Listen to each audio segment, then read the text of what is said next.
Again, so sorry for the interruption. I think we're good again. Thank you. Okay, thanks, Mindy. So as I mentioned earlier, I'm Adair Muth. I'm going to walk through the 4 applications that we received for feasibility study grants. And these are in order by alphabetical by their name. So the first application is the Brophy Ditch Big Butte Creek Water Conservation Project. It is proposed by Trout Unlimited. And this proposed study will evaluate current conditions and water use of Brophy Ditch on the North Fork Big Butte Creek in Jackson County. The goal of the study is to identify opportunities to conserve water in stream and provide efficient water delivery through conveyance efficiencies to benefit the irrigators and ESA listed species. The study will include surveying the ditch and evaluating the amount of conserved water through a seepage study, conducting the water rights assessment, and evaluating crop water requirements. The second study is proposed by the Clackamas Water Environment Services. This is a reuse study that would determine the feasibility of reusing water from the Tri-City Water Resource Recovery Facility. And specifically, the study would determine how much Class A recycled water the Tri-City facility could make available at various times of the year without negatively impacting effluent quality and their NPDES discharge permit. The next project is the Lower Willow Creek Managed Aquifer Recharge Feasibility Study. This is proposed by the Morrow and Gillum Soil and Water Conservation District. And this proposed study would assess the feasibility of developing a managed aquifer recharge project in the Lower Willow Creek Basin area to improve the reliability of groundwater supplies for irrigation. They would investigate the feasibility of constructing MAR facilities on properties along Willow Creek by evaluating the water needs, available lands, hydrogeology, water availability, permitting pathway, and developing the general concept for treatment and infrastructure. And the outcome of the study would be a set of prioritized sites or properties for developing MIR and a preliminary work plan for the next phase of evaluations. The final study is Tickle Creek Reuse Study. This is proposed by the City of Sandy. And this study would assess the feasibility of using Class A recycled water as year-round flow augmentation to Tickle Creek. The study has 3 goals. The first is to assess and document the current water quality of Tickle Creek and establish the baseline of both flow and quality. The second goal is to establish the quality and quantity of reclaimed water from the City of Sandy wastewater plant. And the third is to document impacts on fisheries, habitat, and reliable in-stream flow augmentation for downstream water users on the Clackamas River through a series of workshops. So as Kim mentioned, the ART met to review and discuss the applications and had a fund, do not fund vote. And as a result of that meeting, they recommended funding 3 of the 4 applications, the 3 that are listed on the screen. The study that they did not recommend for funding was the Lower Willow Creek MAR project. Also, as Kim mentioned, after the ART meeting, we hosted a 30-day public comment period and posted those ART funding recommendations from February 6th to March 7th. We received 1 public comment, which we'll talk about on the next slide. We also notified the tribes of the funding recommendation and invited any comments for commission consideration. We did not receive any comments from the tribes. The 1 public comment that we did receive during the public comment period was from the applicant from the Morrow and Gillum Soil and Water Conservation Districts on their application, the Lower Willow Creek MAR study. Their public comments addressed the 2 reasons that the ART did not recommend this study for funding. So the first reason the ART did not recommend it for funding was they saw a disconnect between the goal and study tasks and the water need the applicants are seeking to address. So the goal and the tasks of the study are focused on managed aquifer recharge. However, other parts of the application describe pumping recharged water out of the aquifer, which is aquifer storage and recovery. And that was the disconnect that the ART saw. In their public comments, the applicant clarified that the use of managed aquifer recharge in the application encompasses aquifer recharge and recovery and not just surface recharge. The second reason that the ART did not recommend the study for funding was they found that it didn't meet the storage specific study requirements. And as a reminder, these, I'm going to call them the SSSR because it's shorter. Those requirements are required by statute when a project is proposing to impound surface water on a perennial stream, divert water from a stream that supports sensitive, threatened, or endangered species, or divert more than 500 acre feet of surface water annually. So in their application, the applicant did address the storage specific study requirements, but the ART found they didn't adequately address 3 of those requirements. So in their public comment, the applicant clarified that the study would result in a ranking of sites that pass initial screening rather than identifying just 1 or 2 preferred sites. And therefore, these storage-specific study requirements would not be required during this phase of the feasibility study because OWRD does not require these requirements for broad desktop studies that identify several sites. So OWRD staff reviewed these comments and did determine that the applicants addressed the 2 reasons that they were not recommended for funding. And thus our OWRD funding recommendation is that we fund all 4 studies, including the Lower Willow Creek MAR project, again, because we found that in the public comments, they did address those concerns. We did reach out to the ART and let them know that we would be recommending this study for funding and acknowledging that that is different than what they had recommended. So the alternatives that we would like to present to you today is number 1, adopt the staff funding recommendations contained in section 6, table 2 of this report. Number 2, adopt modified funding recommendations. Or 3, direct the department to further evaluate the applications and return the revised funding proposal. The acting director recommends number 1, adopt the staff funding recommendations contained in section 6, table 2 of this report. And with that, thank you so much for your time, and we are happy to answer questions. Thank you for the report. It looks like Commissioner Wayne Lee has a question. I don't have a question, but I need to relate that I'm on the City of Sandy Planning Commission, and we oversee some of the water policy, but I have no personal interest, so I don't believe I have a conflict. Thank you, Commissioner Lee. Commissioner Smitherman. Get off of mute there. Thank you. Thank you for the presentation. Appreciate all the work that goes into this process. Was it the ART that you're calling it? The advisory group? Okay. Did they get to see the letter that was submitted from Morrow County? Yes, Commissioner Smitherman, thank you for that. We did pass on the letter that the applicant submitted. I'm sorry, the Soil and Water Conservation District. Yeah. Good. So if they were to reassess and do this process over again, that they would also agree that this project should be funded based on the way they address those concerns. Commissioner Smitherman, I might note that we did not ask the ART to reevaluate its decision, so we would be guessing on that, but we did ask if they had any major concerns, and they did not identify any substantive concerns. Okay. Okay. That's great. Thank you.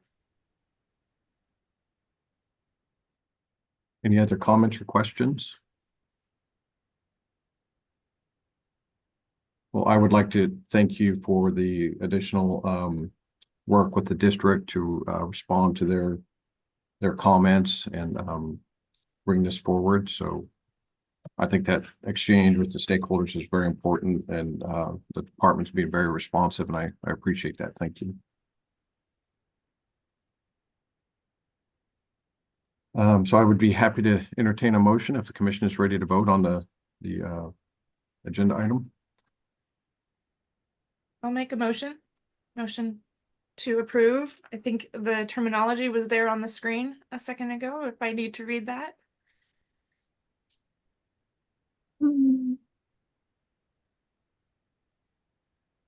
Motion to approve the four selected candidates for this grant process. So got it. Okay. I make motion to adopt the staff funding recommendations contained in section 6, table 2 of this report. Second. Was the second by Commissioner Wolf? Okay, motion by Commissioner Smitherman, second by Commissioner Wolf. I'll go around the room for a vote, please. Commissioner Reeves, Yes. Commissioner Lee, Yes. Thank you. Commissioner Kahara, Yes. Commissioner Mall, Yes. Commissioner Wolf, Yes. Commissioner Smitherman, Yes. and I also vote yes, so it is unanimous. Thank you for the work on the grant applications and the agenda item.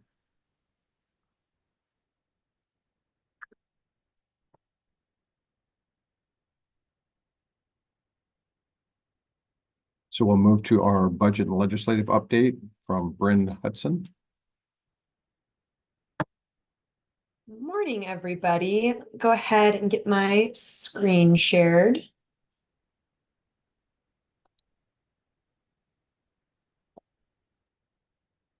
All right, can everyone see the PowerPoint? Perfect. All right. Good morning. Chair Quemps, members of the commission. For the record, Bryn Hudson. I am the legislative coordinator for the Oregon Water Resources Department. Today, we're going to be giving a brief overview of the budget and legislative happenings from the 2024 legislative session, and then we're going to talk about the work that we are doing on the 2025 legislative and budget development. So that's where we'll spend most of our time today. But we're going to start with a quick overview of the 2024 session, and then we'll jump into the meat of our conversation. So just a quick reminder, we have two different types of legislative sessions in Oregon. During odd numbered of years, we have long legislative sessions that take place over a 6-month time period. And then in the even numbered years, we have short legislative sessions, which are roughly about 5 weeks or so, depending on when the legislature finishes up. So 2024 was a short session, and it spanned from February 5th to March 7th. Compared to the long session, there was a limited number of bills that were introduced, about 250. We tracked about 70 of those bills. Attachment 1 of the staff report has a summary of the bills most relevant to the department's work. Today, I will just be covering a very limited number of them in detail, but attachment 1 has more information on a broader range of bills if you're interested. So I'll start with Senate Bill 1567, which was the bill that was front and center for us this session, the most relevant to our work. Senate Bill 1567 directed the department to implement the Walla Walla 2050 strategic plan, which is largely work that we are already actively engaged in. I believe there is going to be an agenda item later today to talk a little bit more about the work that we've been doing on this, so I won't belabor that. I will just note the most important part of this bill provided state agencies the authority to spend money for projects that are located either partially or wholly in the state of Washington if the project implements the 2050 plan and the project benefits Oregon's water resources. So that's kind of a twofold test for whether or not we can fund projects in Washington, but that was the primary policy within that bill, is it provided us that authority. Senate Bill 5701 was the end of session bill. I will the next several items will really be focused on funding for infrastructure. Infrastructure was a really big focus of the legislature this session, largely focused on water infrastructure related to housing. And so the next few slides will really be focused on that. And that really came in the form of direct appropriations. So a lot of the bills you will see in front of you are comprised of direct appropriations. With the exception of some funding in Senate Bill 5701, which we received $1 million for our well abandonment repair and replacement fund, which is great. So we have $1 million there, the recapitalized into that fund. And this bill also contained some technical fixes as well as some additional appropriations for the city of Sotaville. We received a direct appropriation to pass through funding to the city back in 2023. This legislation added a technical fix that we needed in order to help the city actually spend that money. And then in addition, there was $60,000 granted to the city for water hauling through us. So we'll be the pass-through agency there. Again, as I mentioned, direct appropriations for water infrastructure related to housing was a really big focus. So here are two of the most relevant bills that you all might be interested in. Senate Bill 1530 was a bill almost entirely comprised of water and wastewater system projects, most of which went through Business Oregon, about $89 million. We received $1.5 million for a above ground reservoir storage project for the city of Riddle. So we have that direct appropriation to the total of $1.5 million, but the most of it went through Business Oregon. Additionally, House Bill 4134 was a very similar structured bill, direct appropriations for infrastructure projects. And this bill had about $21 million going through the Department of Administrative Services. I will note that this one is a little more nebulous in terms of the projects actually funded, but several of them did have a water component, or a water infrastructure component. So that was a really big focus, not a whole lot of policy on the waterfront, but a lot of resources going towards water projects. So that is all I have on the 2024 session. Before we turn our attention to 2025, are there any questions about bills or anything else that was passed? Commissioner Lee? Yes, during this session, there was a lot of discussion about funding $2 million for the backlog of appeals on water rights. And I looked at some of the funding bills, but I didn't find that. And I wondered if anything happened. Yes, Commissioner Lee, great question. So there was, I believe there was a few articles that actually ran in the paper. I think there were some legislators working on that funding, but that was not included in any of the bills that ended up passing over the session. Thank you. Yeah.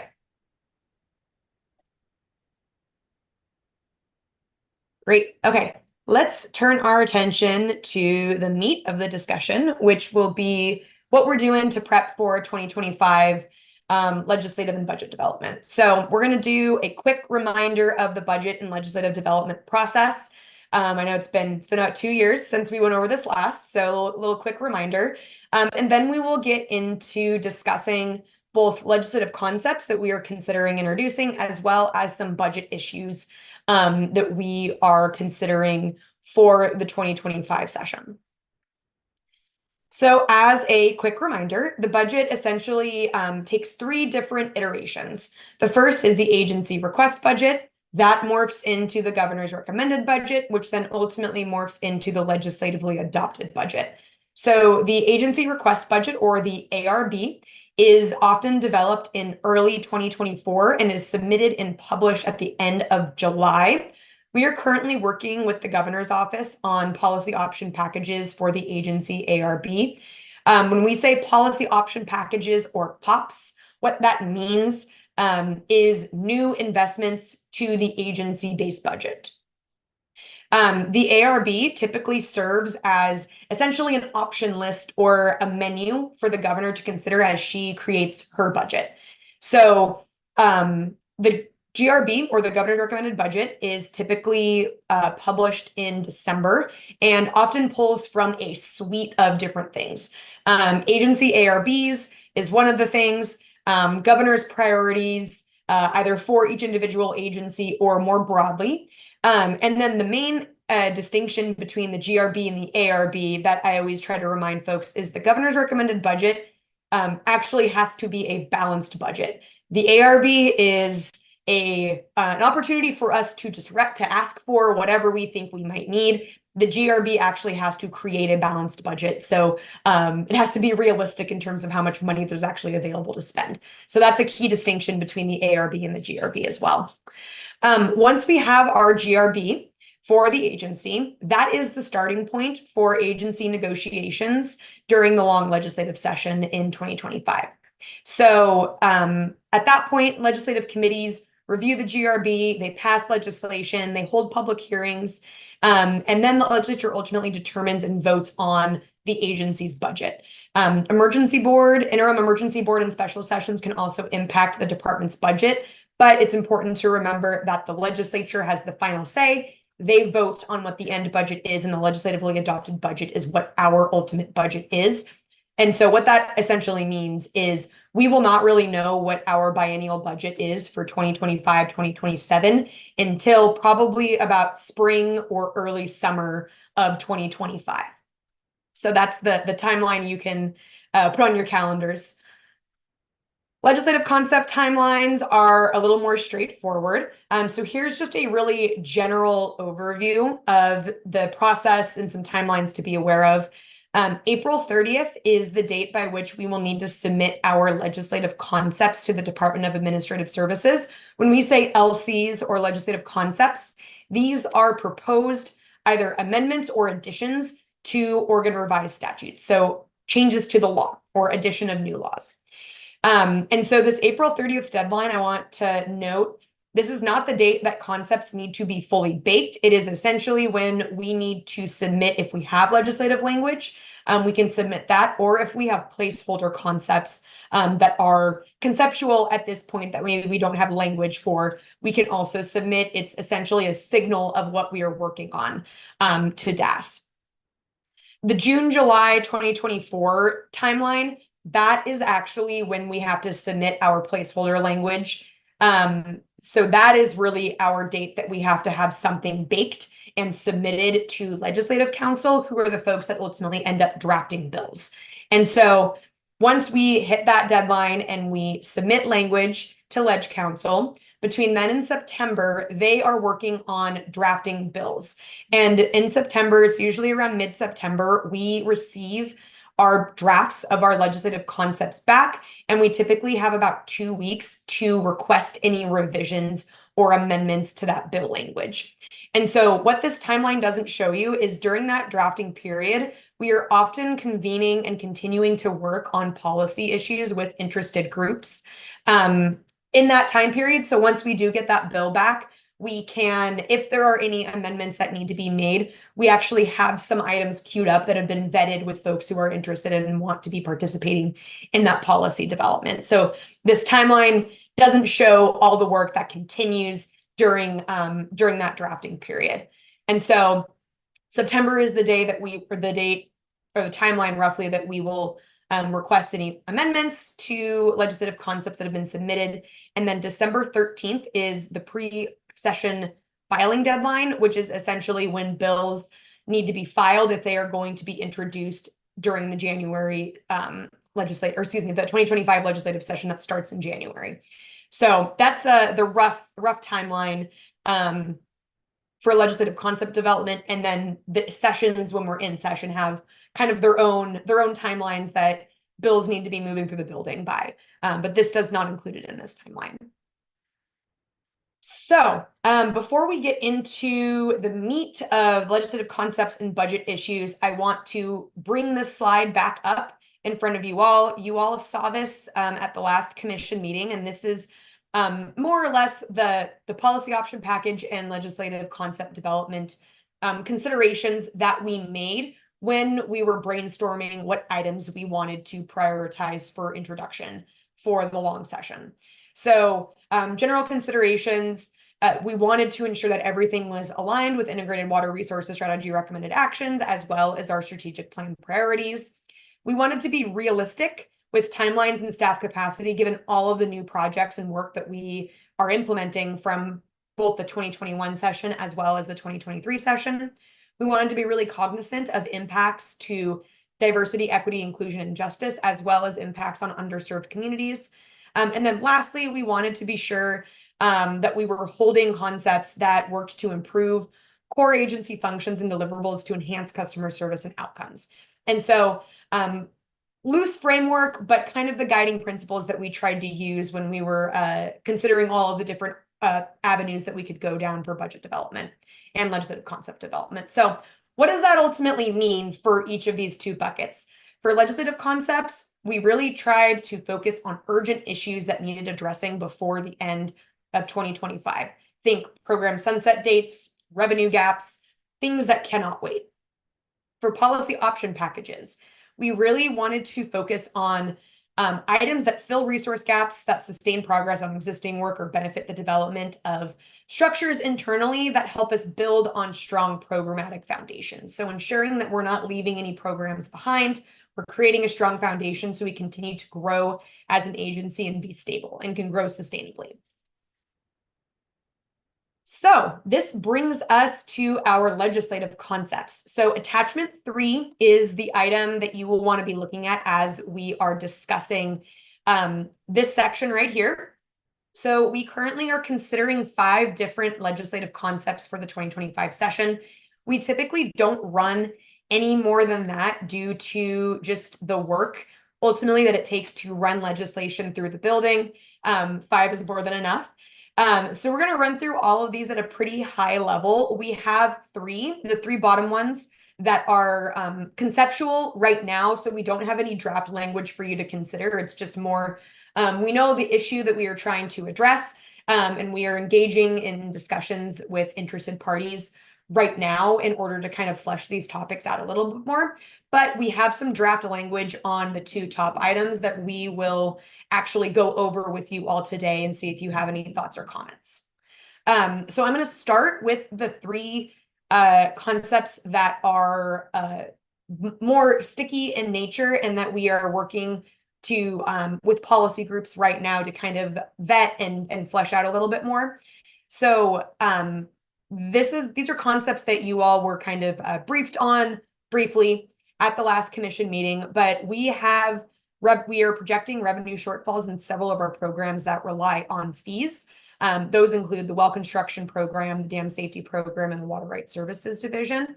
I'll start with well construction. So that program relies very heavily on fees, and ultimately the ability for us to inspect and protect public health and safety and prevent groundwater contamination requires us to, 1, inspect wells, 2, conduct technical well log reviews, and 3, ensure that drillers are licensed and performing the best work possible. And so we are facing shortfalls to support staff funded by both the Start Card Fund, which is the primary funder from the fee perspective for that program, as well as the well driller licensing and landowner permit fees. So there are shortfalls there that support those services. And so we are convening stakeholders to kind of figure out what some options forward that help kind of bridge the gap there are. We are facing similar issues with our water right transaction and dam safety fees. So staff in both the dam safety and the water right services division are to varying degrees depending on the program, partially supported by fees. Both of these programs are really core to the agency's mission of managing water resources and maintaining public safety. And so we are facing shortfalls for staff supported by our dam safety annual fees, as well as the water right transaction fees. And this is kind of a nice segue into our 3rd concept, where we are engaging in additional policy work with folks, both externally and internally, to brainstorm some ideas to streamline processes and policies related to the water right transaction process. So those of you who have been paying attention know that we are experiencing backlogs in several of our water right programs, including water rights transfers, protests. And while we acknowledge that some of these backlogs can be, pointed back to inconsistent funding over the years, we also acknowledge that we have an opportunity to streamline processes and policies related to the process, to including looking at changes to statutory language to help streamline the processes, hopefully get at reducing backlogs and reducing processing times, with the understanding that increasing fees or shortfalls in fees are really hard conversations to have with folks, and that we need to do some work internally to see what efficiencies we can do on our end to help unstick the process per se. So those are three concepts that we are working on with groups of fee payers, public interest groups, folks who are interested in fees and efficiency work.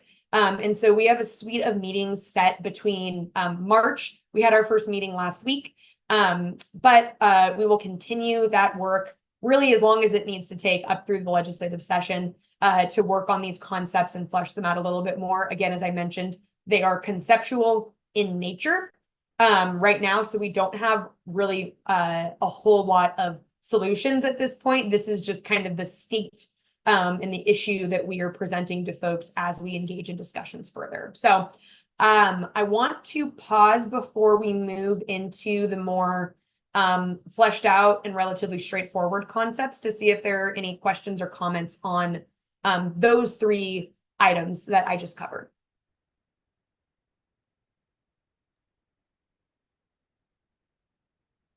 Commissioner Smitherman? I'm looking for the raised hand. I can't get to it fast enough. Thank you. Thank you, Bryn. I appreciate all of this information. I guess I kind of got stuck and was thinking about, what maybe is causing some of these shortfalls in these areas. And is it just that we're constructing less wells? Are prices in everything going up to the point where our costs have gone up, but we haven't changed the fee structure? Is it just a combination? Do you have any kind of thoughts on why maybe we're getting these shortfalls? Yeah, Commissioner, that's a really great question. We actually have a 9-page handout. If you would be interested in reviewing more detail, I will give you the quick version. Okay. So it's largely dependent upon the program. However, more broadly, so we engage in conversations around it's largely our dam safety and our water right transactions fees. We do this every 4 years. So we have a cycle that we have historically increased fees every 4 years for those two programs. But one of the main drivers is just the cost of services is increasing. And a lot of that we can't really control. So we have the Department of Administrative Services essentially kind of sets what that percent increase is based on negotiations with labor unions on things like PERS contributions, healthcare, salary increases, cost of living adjustments, things like that. That's largely out of our control, and that's a passed on cost to the agency. Because these are fee-funded positions, the salary pot that all state agencies get for general funded positions to kind of work to cover that is not available for fee-funded positions. So we have to find other ways to cover that. There's inflation, the cost of inflation is just going up. So contracts cost more, fuel costs more, rent costs more, utilities cost more. Those are just things when you think about operating a business. Not that we are a business, but it impacts us the same way it impacts a private business.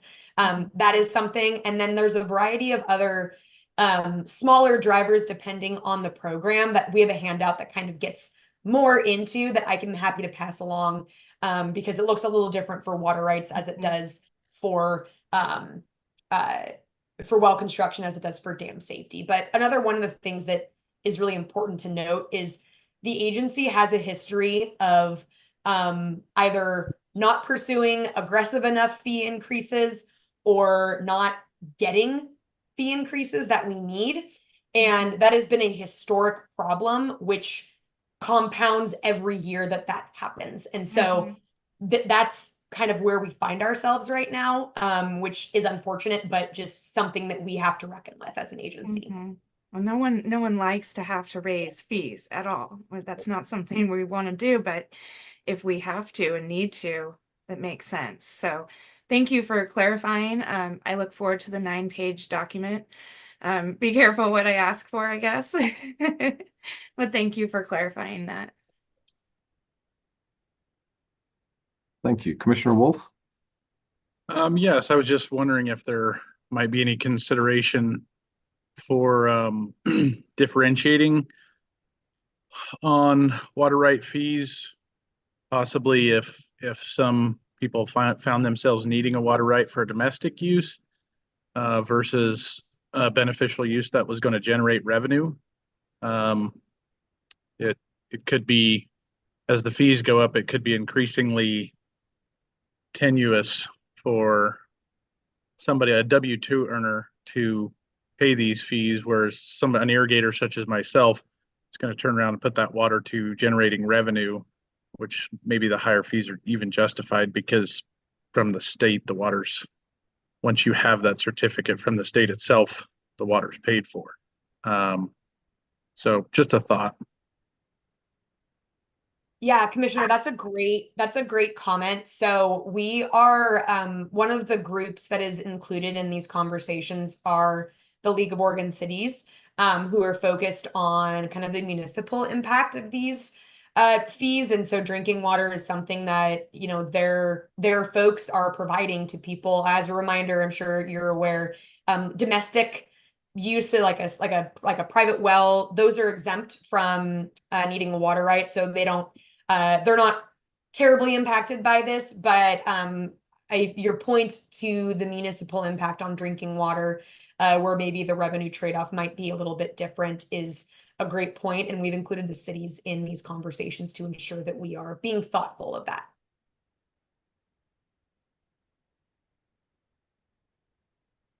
Thank you, Bryn. I have a question before we get too far away from your slide about the considerations or the criteria for kind of developing proposals. The first one was consistency with the IWRS. And while Water Resources can't control what other departments are doing, I'm curious if other departments like Fish and Wildlife, Ag, DEQ are also doing this and referencing IWRS. If you're aware of that. I know there's a lot of leadership transition right now in the departments, but it would be productive if this is happening in other departments as well. Yeah, that's a great question. You know, I might have to see if Director Woodcock could help me out with that. I know that the Water Corps team, which is kind of the interagency leadership level group, is always thinking about and talking about how we can better coordinate across agencies on things like budget and legislative items. When we talk about our budget in a few slides, this governor's office is doing things a little differently than how the prior administration did in terms of making sure that we are coordinating a little bit better. And they are kind of ensuring that agencies are slowing down a little bit and working to connect across programs where there is a program nexus. So we don't have a whole lot of details on that at this point in time. But I know that Crystal's been working hard to make sure everyone is aware of the IWRS in every step of her work. So yes, if I can just fill in on this as well. Thank you for the question, Chair Quimps. Yes, and I would point that focus to the Water Corps team, as Bryn mentioned. We have Crystal as a regular contributor, participant with the Water Corps team, who brings the IWRS update at every meeting. And we work with all of the deputies and their delegates across the natural resource agencies, plus a few agencies, in working through IWRS issues and interagency coordination. I can't speak to whether in the presentation like Bryn is giving you, do they have a line that says a general consideration is IWRS recommended alignment? I can't speak to that exactly, but we talk about IWRS every other week across the agencies. In addition to that, you will hear from Crystal today on the IWRS presentation, where one of the items that I am really excited about in the IWRS update that we're working on currently are these one-page action plans, which in the previous incarnations of the IWRS, it just identified a whole bunch of recommended actions without any detail as to who was responsible or how you would accomplish such action. And so Crystal and her team have gone to great lengths to lay out each action item, who the primary agencies are who are responsible, and who the supporting agencies are. And then some examples of how some things might be enacted that would fulfill this recommended action or a portion thereof, and also references and resources to complete this work. So pretty exciting times right now, but I'm going to leave that up to Crystal. Thank you. Thank you. Commissioner Reeves? Thank you. I had a question about the LCs, the general guidance on LCs, which focused on urgent needs that had to be addressed by the end of 2025.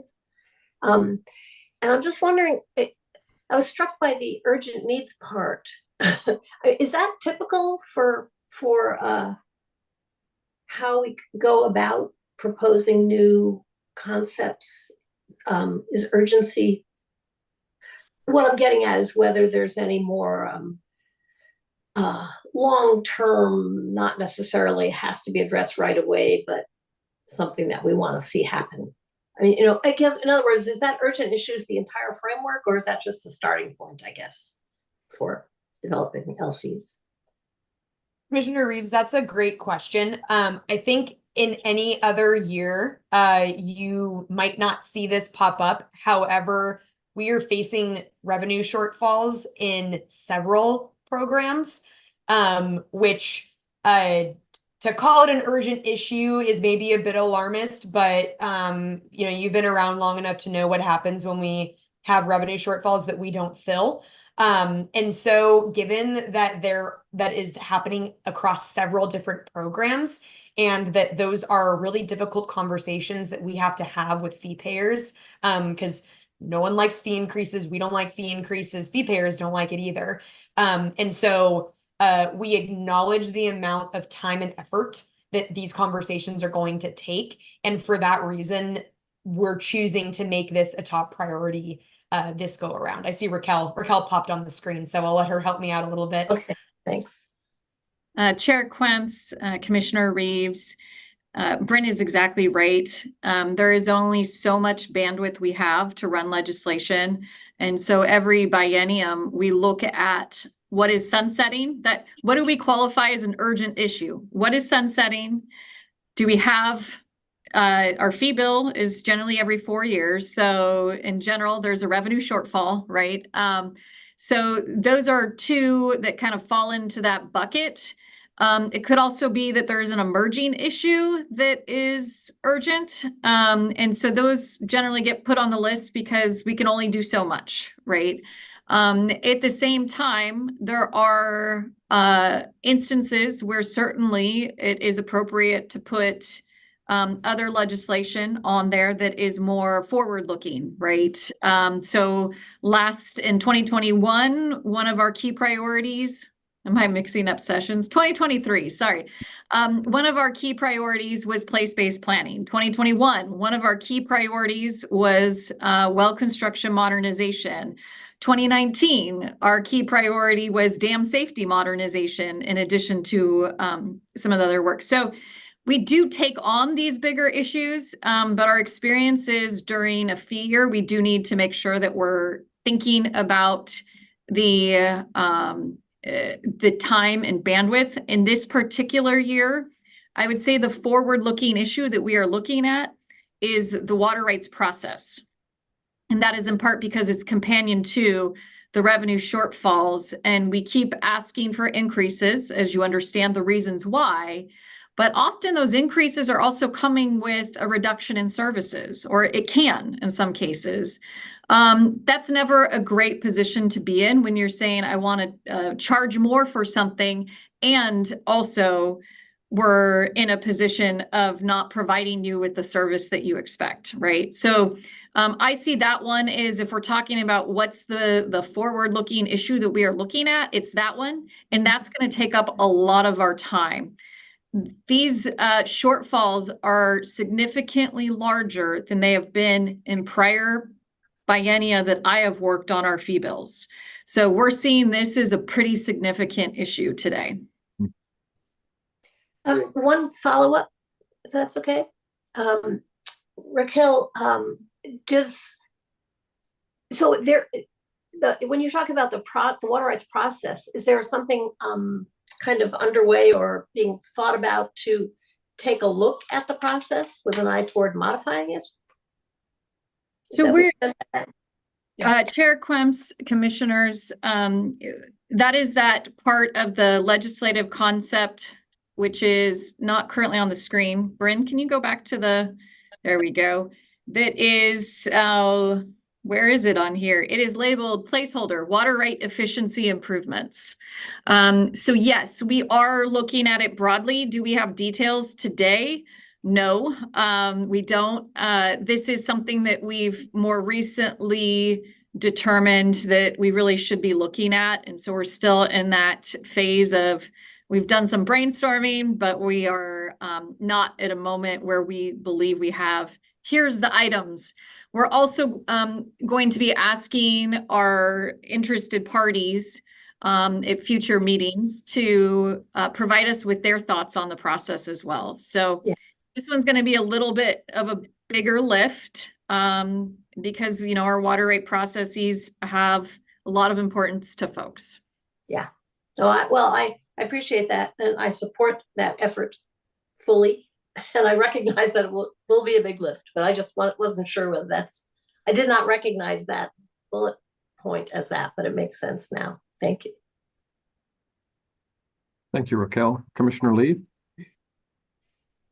Yes, excuse me. In the past, you did some charting that showed what it actually costs for a number of the permitting processes and what the shortfall was. Do you anticipate having a chart like that again?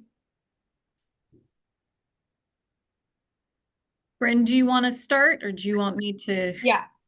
So Commissioner Lee, we have some handouts that the 9-pager that I mentioned to Commissioner Smitherman that has a chart that essentially gives more details about what the shortfalls are and what that represents, what the impact on staffing that would be, and then what the percent increase would need to be in order to fill that shortfall with fees alone. So that information is included in that handout. So I can be sure that the entire commission receives that information, because I believe that's kind of what you're looking for. Chair Quemps, Commissioner, I think that I heard the question to include something that we have not traditionally prepared. So we do have what Bryn just described. We don't track the hours associated with each water right application or water transaction and have here's how much this cost us to process this application. That is not something that we have.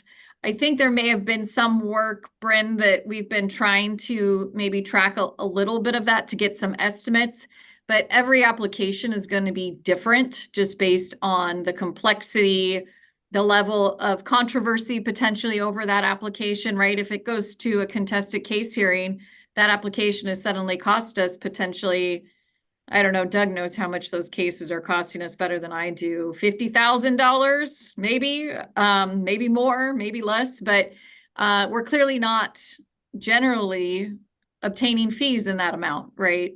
So when we talk about how this program was set up and what the deal was back when we revised our fee structure, the principle was that about 50% of the staff associated with this work is paid for by general fund, noting that there is a public interest in water and having an effective water right permitting system. And about 50% is paid for by the applicant. If they're going through reimbursement authority, which doesn't apply to all types of applications, they pay 100%. separate issue. We won't get into more of that.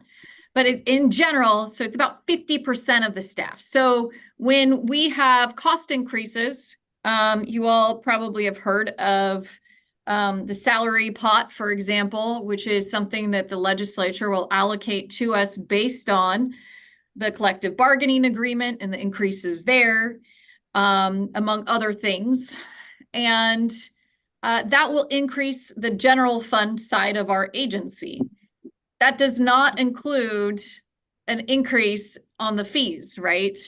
So when we see these cost increases, there's not, and we know salaries, you know, for example, will increase.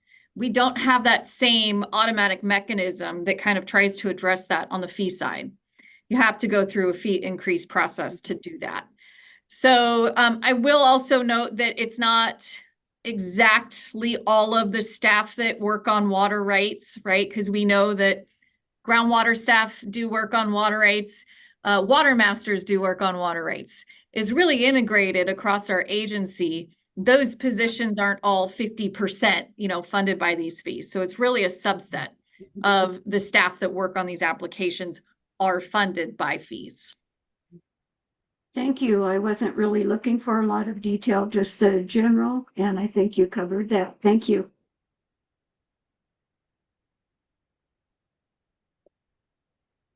Thank you, Raquel. All right, shall we move on to the other two concepts? Yes, please. Perfect. Okay. So the next two concepts, much more straightforward. The first one I'll chat about is the Klamath Leases and Temporary Transfer Program sunset date. So back in 2015, Senate Bill 206 granted the department the authority to approve temporary transfers and leases for determined claims in the Upper Klamath Basin, which, as you all may know, is undergoing an active adjudication. So this authority sunsets in January of 2026. And if this authority does sunset, we will not be able to approve any leases or temporary transfers for any of the determined claims in that area until the adjudication is completed, which we don't know when that's going to be, and ultimately limits the water user in that area's ability to actually use their water rights. So what we are proposing to do for this program is to extend the program and actually have the authority repeal upon the completion of the adjudication. So as you can see in the LC topics handout in attachment 3, I believe it's on page 2 of that attachment, we have some proposed language that repeals the authority upon final determination by decree of the rights to the waters of the Upper Klamath Basin. This is our preferred route at this point in time. We do not know if the bill drafters will actually allow us to do it this way, but this is what our preferred route is so that we can essentially have this authority until it's no longer needed. We will revisit if the bill drafters say you can't do it this way, but essentially the spirit of what we are hoping to do will not change. So, which is to retain this program and this authority so that folks can take advantage of this opportunity while the adjudication is undergoing. So I want to pause. Are there any thoughts or comments on this one? This is just a simple sunset adjustment for this program.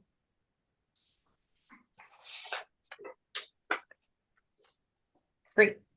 All right. Next one.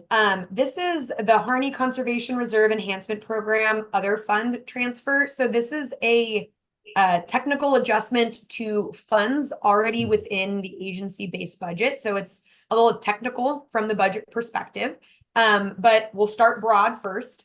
So the CREP, the Harney Valley CREP program, is a voluntary federal program operated by the Farm Service Agency in partnership with the Water Resources Department that ultimately seeks to improve groundwater conditions in the Harney Basin by incentivizing landowners to voluntarily cancel their water rights within the greater Harney Valley groundwater area of concern.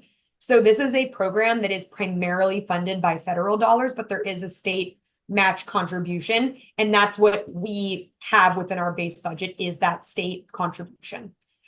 So how the program operates is that it provides funding for up to 15 years of payments to landowners who volunteer to cancel their water rights with a goal of enrolling up to 20,000 acres. So as I mentioned, we have this allocation right now to the tune of $500,000 within our base budget, and it is a general fund appropriation. So as a reminder, general fund appropriations, if unspent, return to the state general fund at the end of the biennium. So it's really a use it or lose it situation. If we use it, great. If we haven't spent all the funding, it goes back to the general fund, and then we are then reappropriated a new $500,000, and it is not additive. So if we have our $500,000 allocation, we spend $250,000 at the end of the biennium, that $250,000 goes back to the general fund, and then we get a new $500,000, and we have $500,000. We do not have $750,000. So that's how that works. And so what that general fund allocation and the way that's structured ultimately does is it really pigeonholes the agency and how many folks we can enroll in the program at any given time, because it essentially requires that we do lump sum, those 15-year payments. It really requires that we do a lump sum to landowners when they decide to enroll, because we are asking folks to cancel their water rights. They want to be sure that they get their money. And so what it does is it kind of limits the flexibility of how many people can be enrolled in the program at a given time.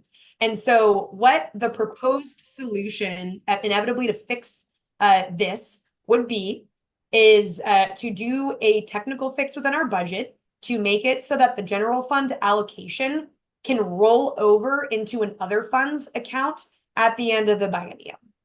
And so what that would do is it would allow us to retain, if there are unspent funds, it would allow us to retain those funds. And it gives more flexibility so that if someone wants to do a smaller payment over, a couple years rather than the lump sum, or if they wanted a lump sum, they're welcome to do that.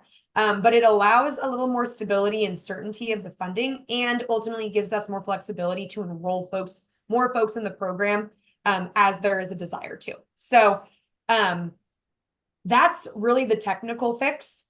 Our understanding is that we need to do several things within our budget to actually make that happen. But before we get into that technical, those technical items, I do want to know that this is a concept that we are still considering whether or not to introduce, or if we are the appropriate entity to introduce it. Our number one priority with this program is to ensure that the funding is available for landowners who want to use it.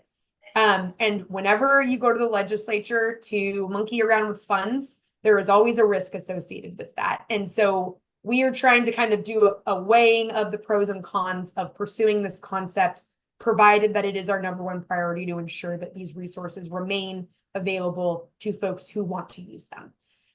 So that said, we are working closely with the Chief Financial Office as well as the Legislative Fiscal Office to ensure that we understand the technical fixes that need to be made in order to create an other funds account for this funding to roll over. So page 3 of your attachment 3 within the staff report provides some of the technical language that we believe needs to be pursued in order to do this. And so there are really 4 key pieces. The first is that we have to remove the original general fund appropriation from the base budget.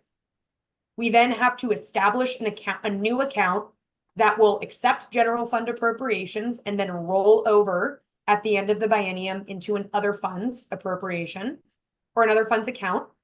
We then have to reappropriate that $500,000 general fund into that new account so that it may roll over where it's unspent into other funds.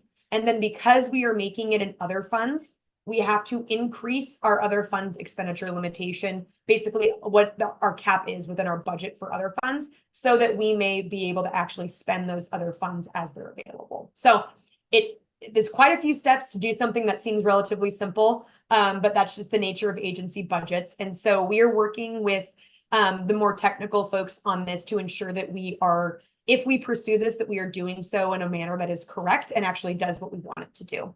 So are there any, that's all I have on potential legislative concepts before we move into budget. Are there any questions on that concept, any comments, or any of the other ones that we've talked about today?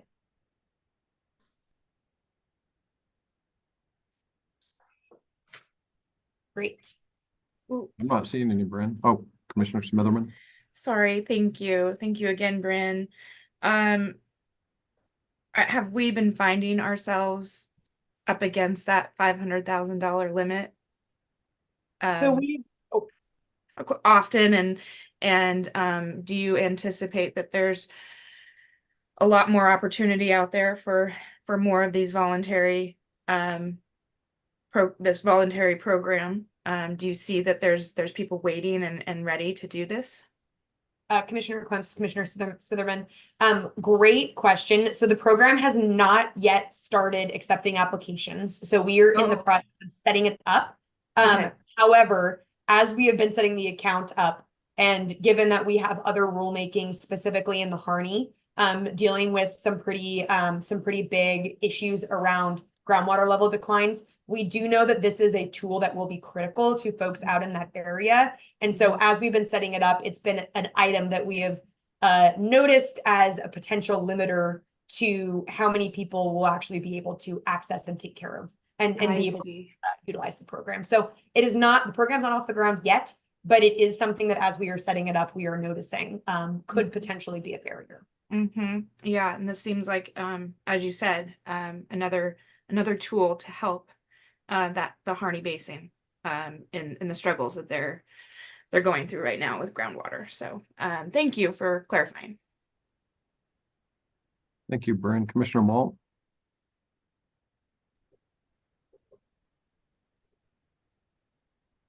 Sorry. Yeah, Bryn, I'm not sure where the conversation's going from now. I have a question related all the way back to the beginning of the budget process, and this legislative concept process is now the appropriate time, or are there some other things that we need to cover first? Chair Quemps, Commissioner Mole. So we are going to be jumping into budget items. So attachment 2, where we talk about budget issues on the table. And so that'll be the last thing on the agenda. So I'll leave it up to the chair to decide if we want to save it to the end. I'm happy to answer any questions right now. Then let me pause because it's somewhat budget development related as well. Thanks. Okay, perfect. And I might answer it on my next slide, so we'll see. Okay, so let's move to budget. So again, as I mentioned, attachment 2 is the 2025 budget issues that we have brainstormed up. And I just want to note, we are in the very early stages of policy option package development right now. And we are currently working with the governor's office to kind of evaluate what that process looks like, what items might be on the table. We are working with them on this, including prioritization and narrowing of the expenditure requests across not just our agency, but a lot of other agencies as well. And we're doing this at an earlier stage than what we have done with past administrations. So it's a little bit of a different process. And so that's just a new process that we are learning and working within. And so I just preface that by saying there is no certainty at this point in time that any of the POPs that we discuss today will advance forward into the agency's requested budget document. However, input from the commission will inform those discussions with the governor's office. So your input today will be really important as we engage in those conversations. Discussions with interested parties that are not the governor's office will occur at a later date in accordance with the timelines that are set out by the governor's office. We don't really have a good idea of what that looks like at this point in time. So maybe that's a non-answer to what your question might be, Commissioner Mole. What we have been directed to do, however, is look at all of the different items that we have on the table and do a categorization exercise and really kind of work on sorting those topics into 3 different buckets. You'll see them up on the screen. The 3 buckets are 1, POPs that are critical to agency operations or customer service, 2, POPs that support or enhance execution of existing program authority, and then 3, POPs that address critical needs to build greater landscape resiliency. And so we have taken a first run at doing that categorization for you all for your consideration. So attachment 2, you'll see that the colored headers, I believe it's blue, yellow, and green, have taken a go at kind of sorting them for you. What we're going to do is we're going to work through each bucket. I'm going to give you the really quick and dirty version of each of the items within the bucket. And then after we cover one bucket, I will pause. We can talk about any items that you want to hear more about, that you think maybe belong somewhere else, that you like, that you don't like. And so we'll do it in kind of a bucket. We'll have a bucket by bucket discussion. And then that will inform where we move forward, whether it's changing up some of the categories of where we have items or understanding maybe where the commission thinks we need to be focusing more time or less time. So that's what the remainder of the conversation is. I know we are running short on time, so I will use my concise and quick voice to move us through this.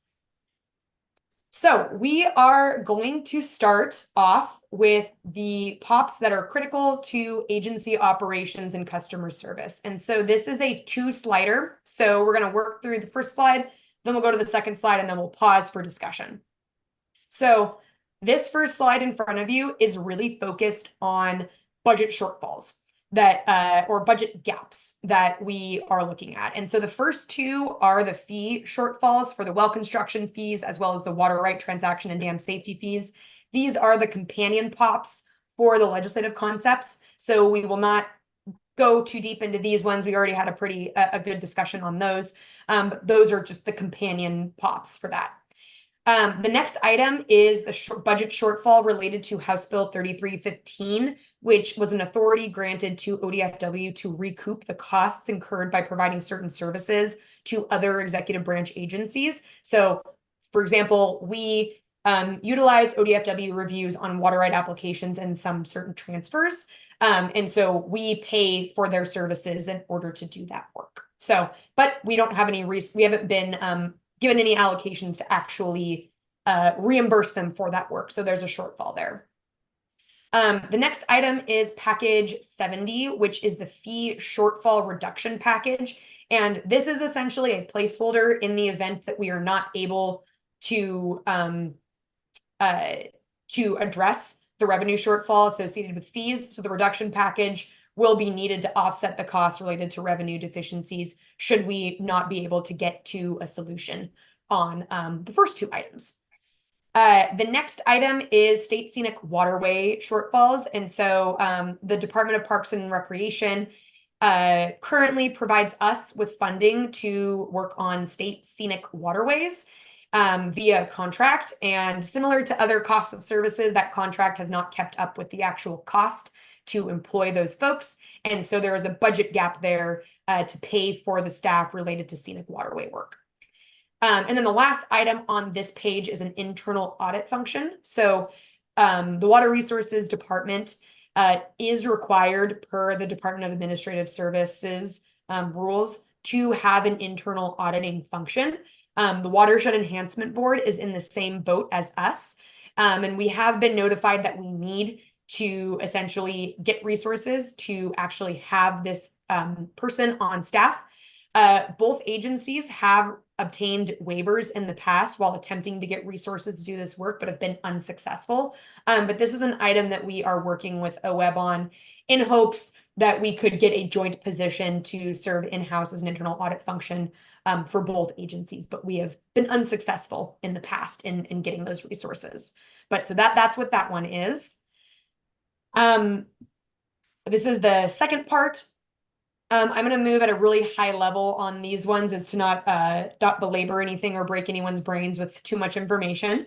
The first item on this slide is the information technology package. So this is really related to our IT strategic plan that identifies key IT initiatives that will kind of transition our IT maturity from being more reactive to being more proactive. And so this will really be focused at maturing our ability and our infrastructure really to be more modern. And there are several different systems within the agency that need some of that work. And so that's really what this package focuses on, is staff and resources to move us in that direction.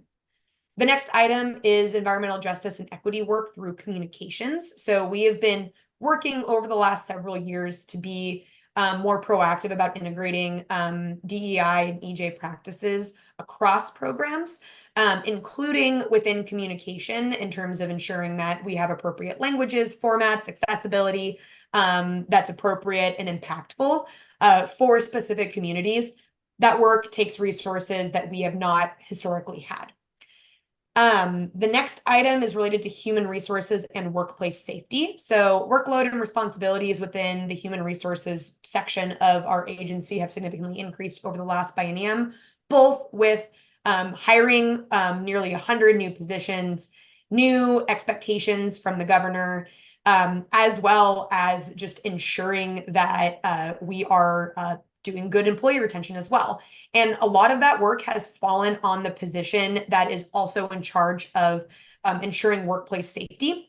And given that we have a lot of new employees, a lot of which are now in the field, it's really important that we are appropriating staffing resources and time to ensure that we have good workplace safety policies as well as resources for staff, especially with the emerging kind of news that agencies across the board, not just WRD, are experiencing increased safety concerns vocalized by staff, specifically those in the field.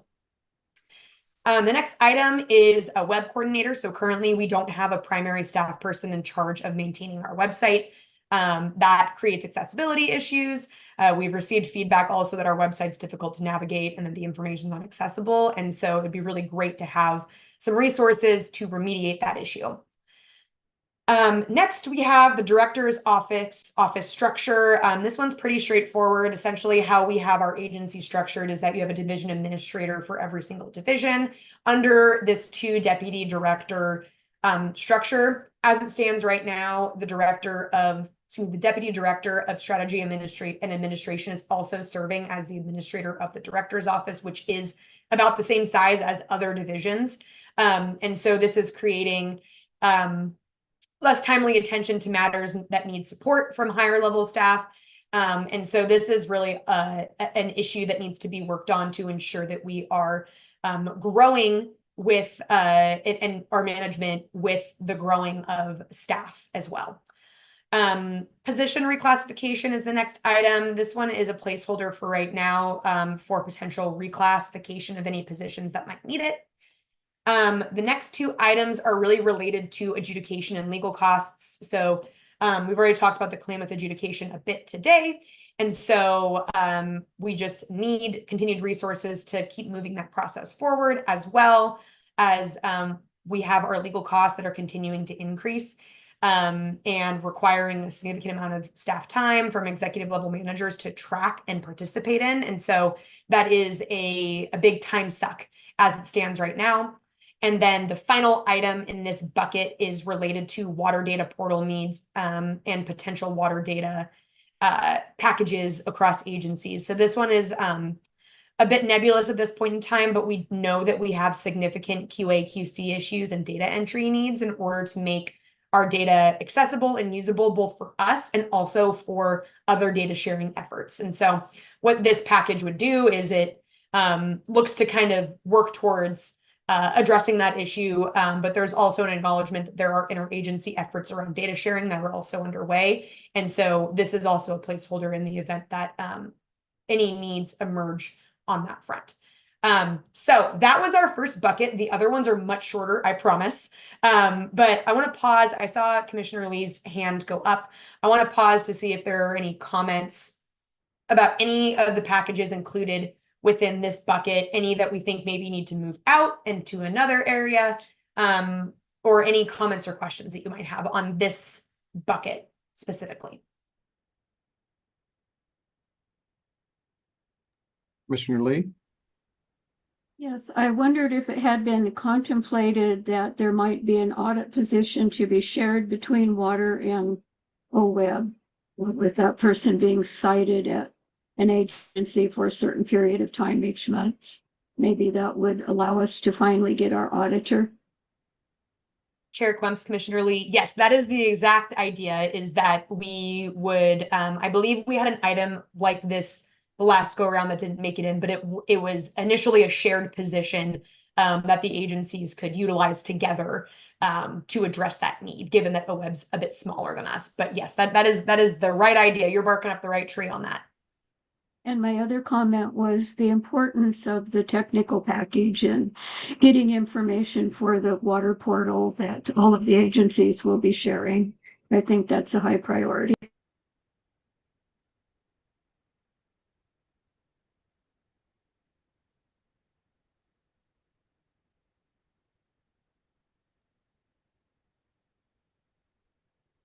Anything else on this bucket?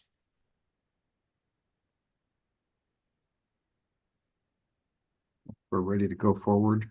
All right. All right, the next bucket, much shorter, as I promised. This is POPs that support or enhance the execution of existing program authorities. This first one is the Harney CREP Fund. This is the companion POP for the legislative concept that we already talked about, so I will not belabor this one. The next item is a restoration of funds for groundwater studies and water budgets. So in the last biennium, the 2023-2025 budget development, there was actually a reduction of about $450,000 from the groundwater investigations and observation wells budget. And this funding really focused on the public engagement for communities side for the data that's being developed. And so what this has done is it's created a gap in allowing for resources for us to more effectively engage the public. And so this package would suggest that we would like to restore those funds to the base budget.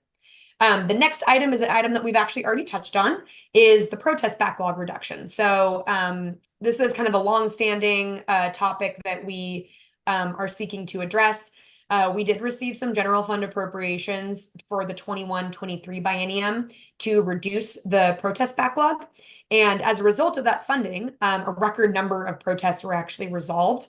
However, that funding was not then recapitalized, but we did receive some ARPA, some American Rescue Plan Act federal dollars to continue that work partially through this biennium, just at a lower level. And so we have been able to kind of continue that work, but we have reduced staff working on this. And we are also seeing that DOJ and OAH costs that we do pay for are things that we need to tackle as well. And so essentially, this is just a budget gap that if we don't receive additional funds, the backlog reduction effort slows down, essentially. So I will pause. This is all I have in this bucket. Are there any thoughts or comments on these items?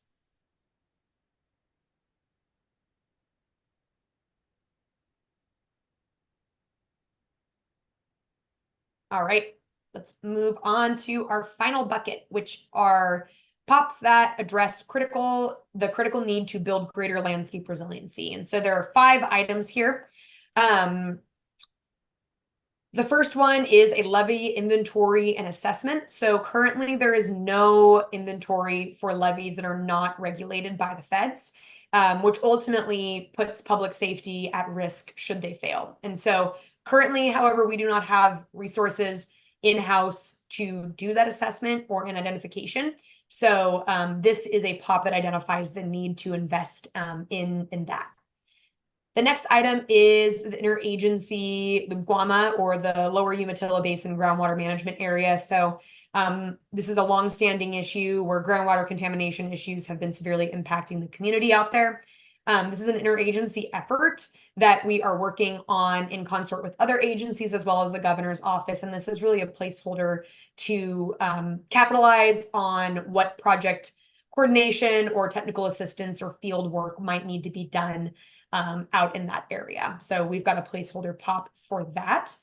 The next item is one that you all are used to seeing. This is just a recapitalization of funding for our existing grant programs, place-based planning, water project grants and loans, feasibility study grants, and the well abandonment repair and replacement fund. This is just resources to get a reappropriation of funding into those programs.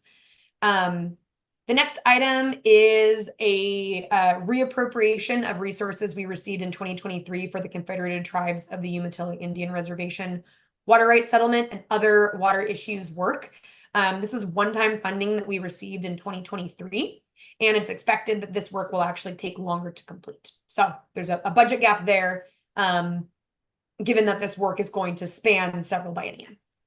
And then the last item is the aquifer recharge and aquifer storage and recovery project capacity. So storage can be a critical component for adapting to water scarcity. Right now, the AR and ASR program is a really effective tool that can be helpful to improve groundwater levels in areas where storage may be needed, and in some case improve springs and stream flows. So, but there is more that we could be doing to facilitate the use of this tool and ensuring timely processing of applications. We don't have resources right now to do that. And so that's what this issue really gets at, is trying to fill that gap to ensure that we can respond to folks who want to use this program. That is the last budget item I have. I have one more slide that just kind of talks about where we are headed for stakeholder engagement.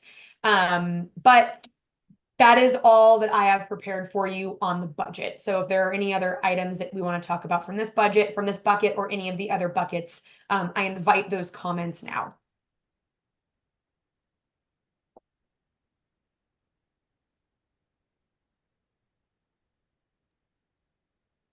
Commissioner Mull? Yeah, thanks, Bryn. Fascinating, amazing, a little nerve-wracking. My question, your presentation got a fair bit of my question. The thing that I guess we've got an observation and a question, and the observation is maybe it's an observation recommendation. The comments both you and Raquel made around bandwidth relative to legislative work as budget, and it's somewhat inseparable, I know, is pretty concerning given how much we're relying both on the boost that's happened to Eau Verde staffing over the last few years, as well as what's being laid out in the draft integrated water resources strategy. Because to me, that seems like a real pinch point, that there are so many things that are going to be influenced by convincing the governor's office of the primacy of these water-related issues and convincing the legislature the same. And so I guess my recommendation to these packets is that director's office restructuring, I think, really needs to be elevated, and getting the resources continuing. And I know there's been some growth, but continuing to get the resources that the director's office needs to really drive and advocate on behalf of these things, even if they're,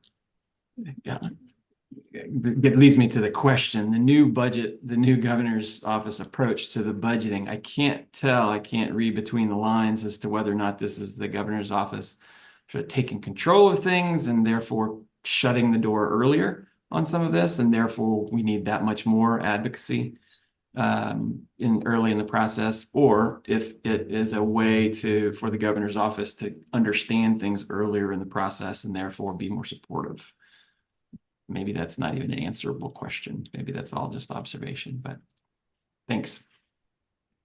Yeah, Chair Quimps, Commissioner Mull, I think on your second point of the new process, I definitely think it is the latter. Definitely not that they're trying to shut the door earlier. I think it's an effort to increase understanding more on the front end, so that if there is an opportunity to be strategic, if there are emerging issues for us that might be, complemented over at DEQ, that potentially we didn't notice, the governor's office could, make that connection or make that bridge or elevate certain opportunities that can leverage each other. And so that's not to say that is what is, going to happen specifically between our two agencies. But it is my reflection of that is that the governor's office is hoping to understand earlier, to be more proactive and less reactive when it comes to crafting the GRB.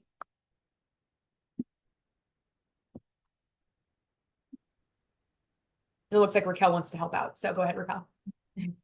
Chair Quimps, commissioners, I think that we talk about the budget process, for a long time, the budget process has been agencies put forward a ton of concepts. We spend a good, 6+ months developing them. And then maybe one or two, in recent years, it's been more, but one or two of those budget packages move forward, right? And I think what we have seen both with a new CFO at DAS, as well as with the change in administration, is agencies spend a lot of time and resources doing that budget development process. And that process has not substantially changed, in my understanding, is in decades. It hasn't substantially changed in the time that I've been in state government, which has been over 10 years. So all processes, I think, there's always an opportunity to improve them, right, over time. And I think what some of the changes are trying to do are to not have agencies spend so much time. It is known that we are going to only be able to fund $2 million worth of asks, don't have the agencies put forward $100 million worth of asks. Let's make sure that we're using our time, effectively. So I say that's an example. That is not an example that anyone has used, by the way, on me. So these are my words, not other folks' words. But my perception is there is a bit of a trying to have efficient and effective government, and also to be partners in this process as we move forward. Because in the past, what would happen is the agency submits their budget. Last biennium, we had 20 POPs, which took so much of Bryn in my time and Lisa's time. It was a lot of POPs. I don't think we've ever had that many POPs. It was so many. And then we went through what's called the budget appeal process, right? And so this is a process where we would sit down with the governor's office and with DAS, and the CFO analysts would basically recommend none of our POPs. So that's what happened the last time, is none of our POPs, I think, were recommended, or maybe one or two were. And we, then it would explain what our priorities were and why. And then maybe as they were developing the budget, some of those other POPs would get added back in, right? So I think they're trying to do more upfront, in part to help everyone be more efficient. And I bring this up to you all because I do want to note that I do think, and I don't know if Doug, Lisa, or Bryn have other information to indicate otherwise. I did not attend the budget kickoff meeting last week, but I would expect that this list that we have today is going to be a smaller list that we submit for our agency request budget. And that is in part us working in partnership with the governor's office, as well as, hearing the input from you all and hearing the input from interested parties. But I would not assume that this list that we have today is the list that gets submitted as part of agency request budget. I would expect it to be smaller. And I'm happy for that, by the way, because it takes a lot of work to do every single one of these POPs, right?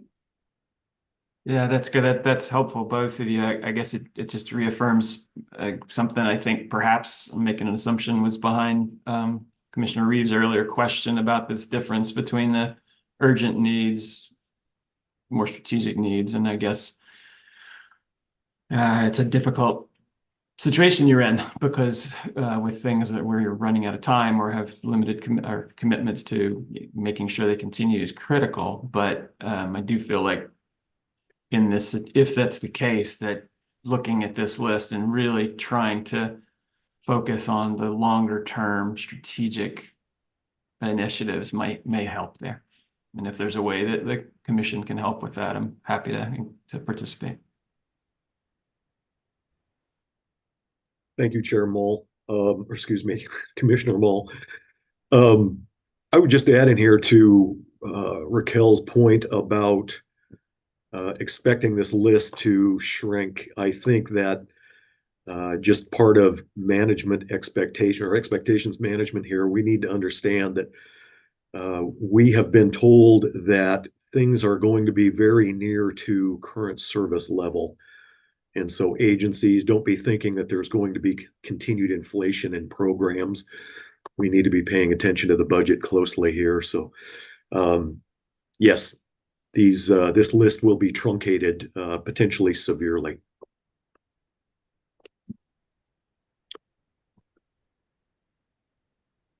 All right, I've got one more slide. I know I am 3 minutes over. Oh, saw another hand go up. Commissioner Reeves? Thank you. Sorry, maybe this isn't the right time because here's planned engagement.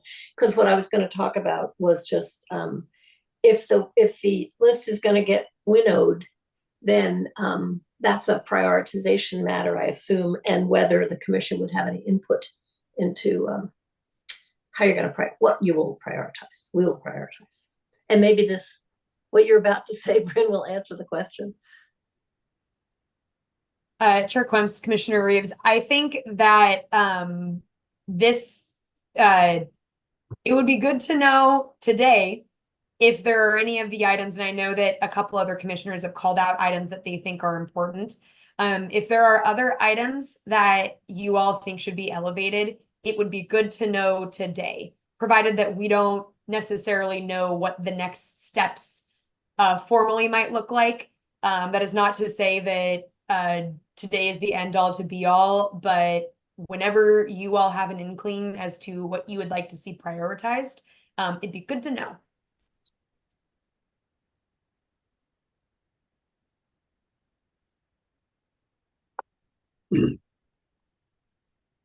And just back to some of Bryn's earlier presentation, our budget shortfalls are a priority for the agency because that is going to be, that's making up a gap for work that we are already undertaking.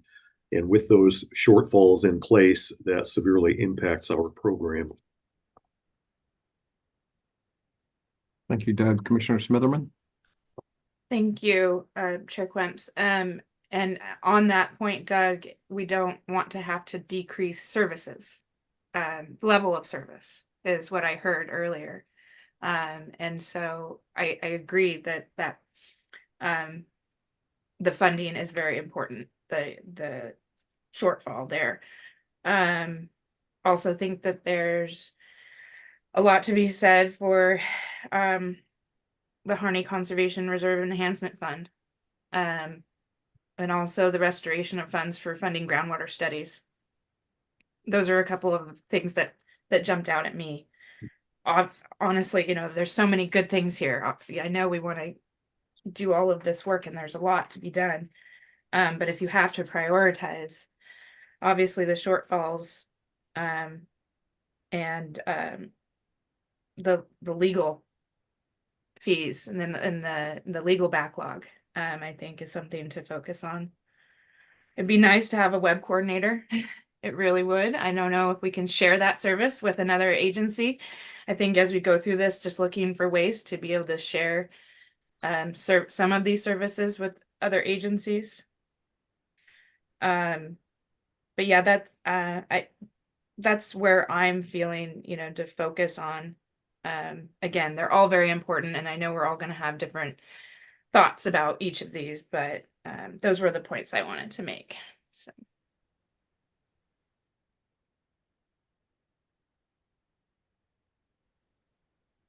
Thank you. And Bryn, did you want to wrap up on the schedule? Yes, thank you. Yep, this is my last slide. So this is what we have scheduled right now between today and June in terms of planned engagement.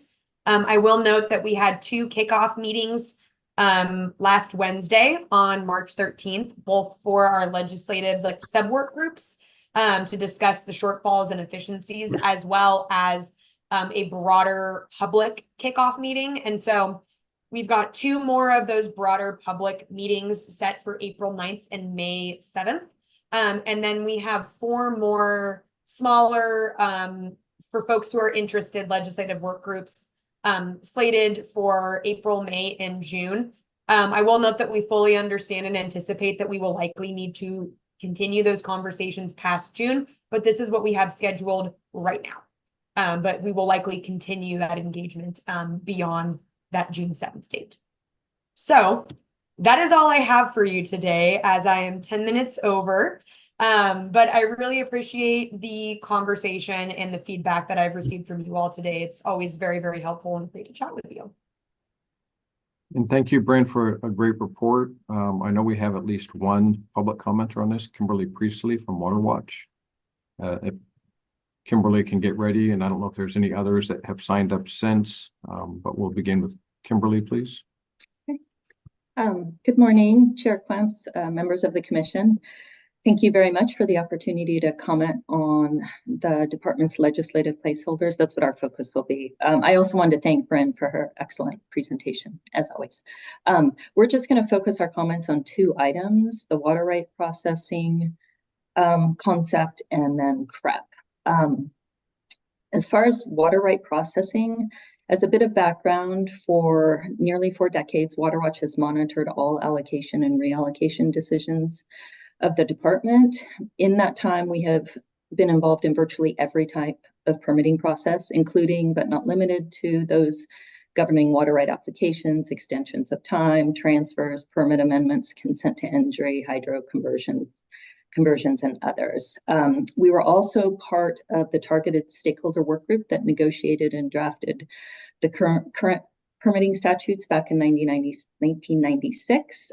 That group met over many months. As to the placeholder relating to permitting, Water Watch does believe that there are some improvements that could be made to the state's water right processes, from applications through contested cases. In other words, we are supportive of the state's attention to this. That said, we do have concerns with the state's current pathway of designing a bill to address this. We are attending both the larger budget ledge group work group and also the fee group work group, which is where the discussions on this are subsumed. We don't think that those are the right venues for this important discussion. You know, as we heard in the comments earlier, this will be a very heavy lift. So as we move forward, we have some key points we would ask the state to consider. First, water right processing procedures are very important to providing opportunities for public input and engagement on important natural resource issues. Second, water right processing procedures should not be changed without significant opportunities for stakeholder input and collaboration. Third, importantly, if stakeholders are given adequate opportunity for collaboration, there are likely many changes on which they and the department could agree that would improve the process without unreasonably impairing public input or engagement or undercutting environmental protections. Given these considerations, we would ask the department to convene a formal standalone work group to examine these issues and to attempt to identify proposals on which there is relative consensus, as well as ideas on which there may be disagreement, but there will at least have been a full and fair opportunity for discussion. And just as a last point on that, we would note that these discussions should not be limited to efficiencies or streamlining, but it should instead be focused on the full breadth of improvements needed, which go beyond efficiency and streamlining. And then as to CREP, we have a really brief point, which is the Harney CREP program has a number of carefully crafted important accountability measures and a critically important enrollment requirement for permanent retirement of the relevant water right. To that end, we would ask that these important sideboards of the Harney CREP program be included in this bill as a requirement of any continuation of state money, and that language be included to require and that language also be included to require that if there's a pause in this, to require a pause in the state program, should any of these accountability measures be changed. Again, thank you very much for the state's work on these important issues. And that is the end of our comment. Thank you very much. Thank you, Kimberly. Are there any questions or comments for Kimberly's from the commission?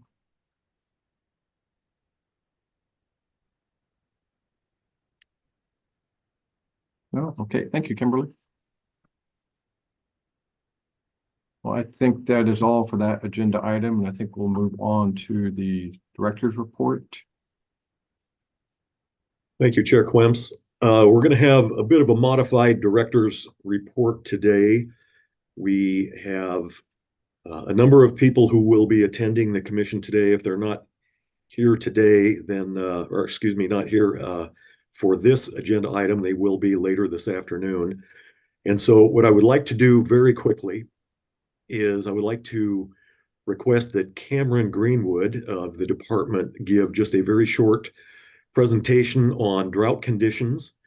And then we're going to transition from there over to some Harney Basin issues. And we have former Commissioner Steve Grasty here to make a presentation or address the commission today. And so that will follow this drought report. So Cameron, if you wouldn't mind sharing. Not at all. Thank you.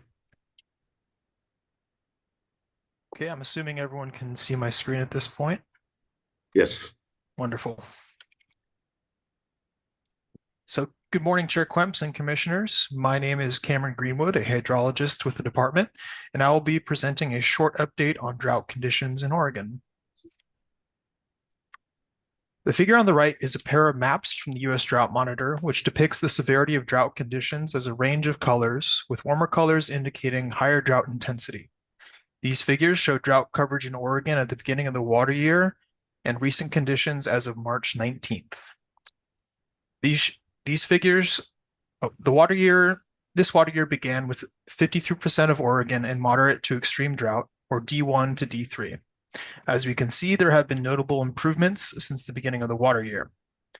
Snowpack did begin later than previous years, but recovered as the result of 3 significant atmospheric river events in early December, early January, and late February into March.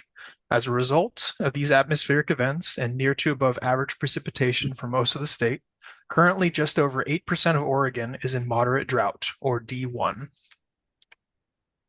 Thus far in the water year, most of Oregon has received near to above average precipitation and snowpack, as shown in the figure on the top right, which is a time series of snow accumulation for all basins in the state compared to the historical median values. Near to above average precipitation for most of the state has led to stream flow conditions being near to above average with some exception. The figure on the bottom right shows the water year to date percent of average stream flow for all major basins in the state. This map shows the exception in South Central Oregon, where the Klamath and Goose and Summer Lakes basins are currently below average. This is likely due to below average precipitation and low soil moisture profiles in this region. Long-term soil moisture deficits have persisted in central and northeastern Oregon and are contributing to long-term drought conditions in these parts of the state, which can be seen in the figure on the bottom left, which shows the shallow groundwater conditions as a wetness percentile, where warmer colors represent drier conditions and cooler colors represent wetter conditions. Looking forward to future conditions, the timing and rate of snowpack meltout will impact spring and summer water supplies. Although there has been recent recovery to snowpack, the current El Niño phase of the ENSO cycle has been forecasted to last through spring and will likely result in above average temperatures, which could drive earlier snowpack meltout. Despite precipitation conditions being near to above average, long-term drought conditions have persisted in central and northeastern Oregon. This is due to long-term deficits in soil moisture and shallow groundwater in these areas. Deficits in soil moisture and shallow groundwater, as well as earlier snowpack meltout, are likely to lead to an earlier onset of below average stream flow conditions and earlier regulation for water users. That concludes my update on drought conditions, and I'd be happy to take any questions that you may have.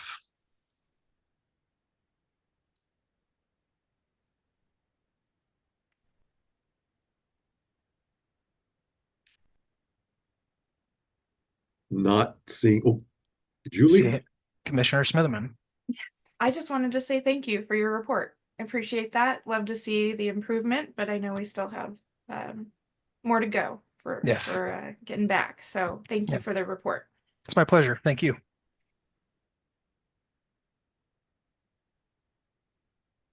So with that, we will go back to the director's report, and I just want to introduce the topic. The topic is the Harney Basin, and particularly our Division 512 rulemaking effort.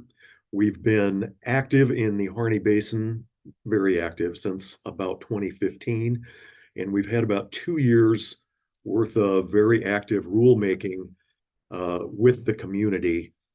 And the state has made a lot of investments in the Harney Basin, more than we've done so in other basins.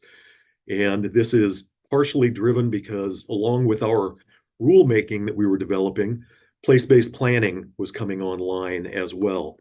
And so it was very natural to set up a collaboration with the community so involved in their local planning. Despite our efforts, it's been clear from recent discussions that the collaborative effort is insufficient and inadequate and needs a jump start in our communication and how we are working together. And so, as I mentioned, we have a number of good folks from the Harney Basin who will be here today addressing the commission on their perspectives on our work in the Harney Basin. So with that, I would like to turn it over to Commissioner Steve Grasty, retired, and very nice to see you, sir. And thank you very much. Great segue into this. So, Mr. Chairman and members of the commission, thanks for the opportunity to provide some input on a really important topic. I want to clarify one thing. I'm retired very much, so and I was a Harney County judge, not a commissioner, and chaired the county court, the board of commissioners for you, if you will, but had the responsibility of some judicial, but a lot of administrative. And I'm very proud of this place. And I'm going to really quickly talk about the Harney County story. You folks probably know it all, but let me recap it. Statewide and nationally, this county is known for its success and collaboration on really difficult topics. The Steens Mountain Cooperative Management and Protection Act is one of the examples. Sage grouse not getting listed. The Malheur National Wildlife Refuge Plan. That plan belongs to us. We own it. This community owns it. Yes, it's the refuges plan, but we did it together. The National Forest Plan, it's coming along. It's not done yet, but we're getting there. And then horrifically, you got to look back and look what happened with a guy like Ammon Bundy coming in with his friends, occupying the refuge and telling the locals, hey, we're going to fix this for you. Outside group coming in fixing this. And he quickly got told, the refuge plan is our plan. We endorse it. We're okay. You need to go away. Many of those efforts have been led by the High Desert Partnership and Oregon Solutions as well. So that's me bragging about this place and the people I love that live here. But we've got a really tough challenge in front of us. And honestly, there's something wrong in the RAC process. And I think we got to back up, take a deep breath, maybe a pause, and get this right. What we cannot do is end up with one more thing that people in Eastern Oregon or in Harney County say, well, look what the state just did to us. This ridiculous conversation about Greater Idaho, these kind of things just add to that. And I'm a little tired of the waste of time that effort has created. And I think we can do it better. So let me talk about this problem, and then I want to offer a solution as well. Last week, an email went out that was meant for internal agency folks, and it created a lot of anxiety. Maybe it was a good thing, because there's conversations that happened that hadn't been happening, that maybe people were just sitting back and letting things go by. But it did bring a lot to the forefront. I want to start with the assumption here too, that we all know we have a problem and we got to fix it. There's no argument from anybody that there isn't a problem here. And along with water resources, this community's focused on trying to figure it out. And I want to brag on water resources staff. You folks as staff have bent over backwards to be involved and to participate. And I don't think staff's the problem or something they've dropped on their part is it's just we haven't got the right communication done all the way around as even after all this time as we've gotten here.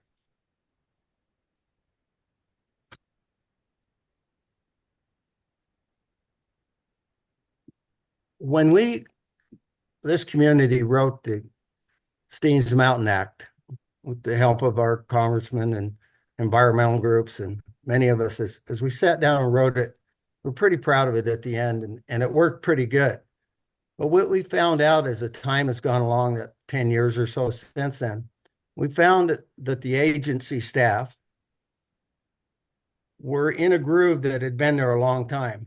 Same kind of groove that rulemaking is in the state of Oregon. That's a process that's 70 years old and hasn't changed at all. But what we found is if we wanted to do something creative on the mountain, on the Steens, that agency staff would say, well, the Wilderness Act says blank. And it has taken so much effort on the local community's part to say, whoa, let's go look at the Steens Mountain Act, figure out what it says and what we can do, and then let's integrate that rulemaking, that existing other old legislation like the Wilderness Act. We knew you couldn't ignore it, but if you were going to be creative in solutions into it, you had to look at the Steens Act first. And I kind of think about where we're at today on the RAC and on the Harney Basin. And by the way, I'll admit I haven't been a perfect attender, and this retirement has called many times. But so I've got some gaps in my knowledge, and I know that. But as I look at this, I see the agency staff going, we got to do this because the rules say this and statute says that. Wait a minute. For collaboration to work, you got to back up and you got to let the community be there. I strongly recommend that the department figures out a way to take a pause, perhaps bring in an outside entity like Oregon Solutions or High Desert Partnership and have them just sit and go, have we got this right? I can't even find commonality in what the end goal is supposed to be and what we're doing. Is it just to protect that domestic water user? That'd be me. Or is it about the ag producers? My wife and I bought an auto parts store in this town in 1983. Within 6 months, we lost 1,100 jobs because of federal policy changed with the spotted owl. 1,100 jobs in a town that had 8,000 people. So I've seen how tough this can be.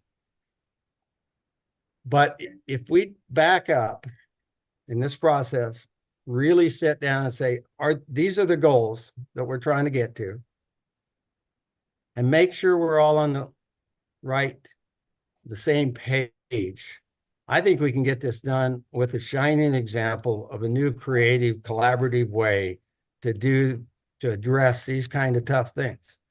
If we keep letting this steamroller roll down the road, at the end of the day, we're going to have a whole bunch of people mad at each other, at the state of Oregon, and at the department. And we could do better than that. So that's my challenge. And thank you all for giving me time. Thank you, Steve. Are there any questions or comments?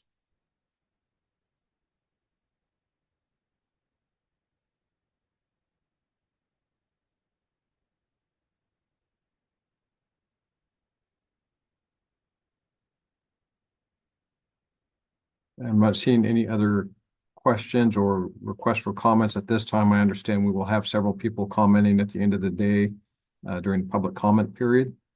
So we will look forward to that.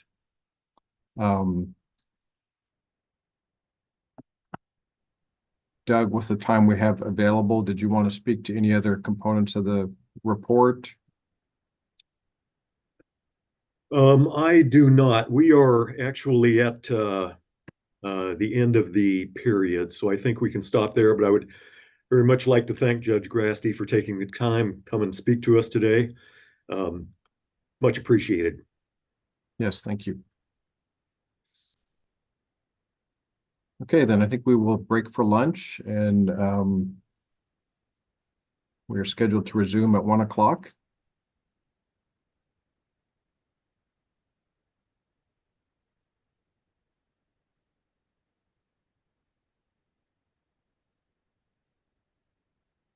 Mindy?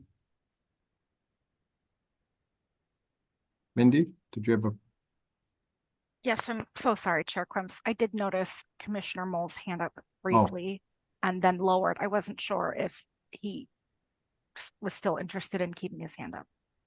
Thank you. I missed that. Commissioner Mole? It was just a quick thank you to Judge Grasty for coming, which Doug covered.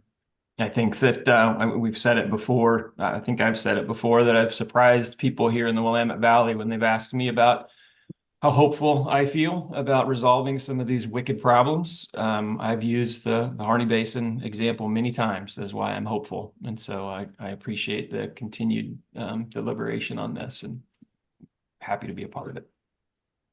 Thanks. Thank you, Commissioner Mole. Okay, we will break for lunch. Thank you.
How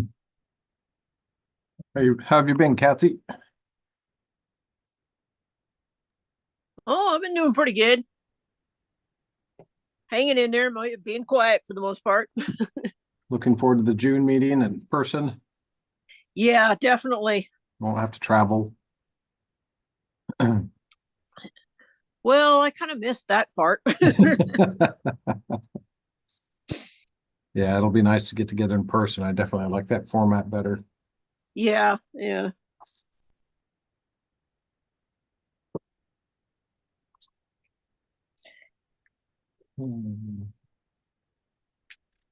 Yeah, and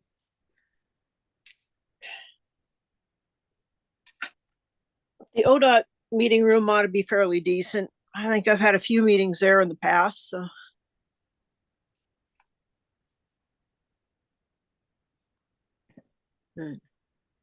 I've never been there. I'm kind of surprised we're not getting responses. It must be busy.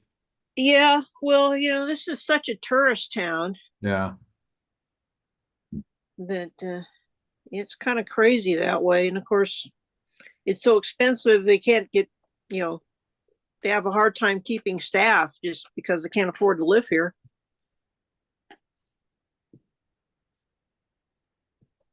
Hey, Mindy, I see your hand up. I see we're recording. How's it going? Yes, I just wanted to chime in to Chair Quemps and Commissioner Kahara's conversation. We have been getting some responses from venues in Bend. However, some of the responses have been they're either not available or it's extremely expensive. So we, in addition to not getting some other responses, I just wanted to clarify that that we weren't getting any at all. We're getting Let's say that'd be a little mixed. surprising. So, Mindy, the YouTube is working and we're live streaming again. Is that correct? That is correct. Great. Awesome. It looks like we are then ready to go.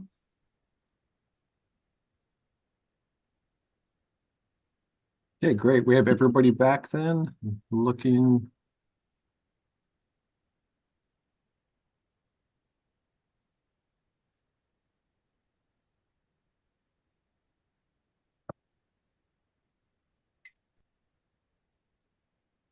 I don't see Commissioner Mall yet, but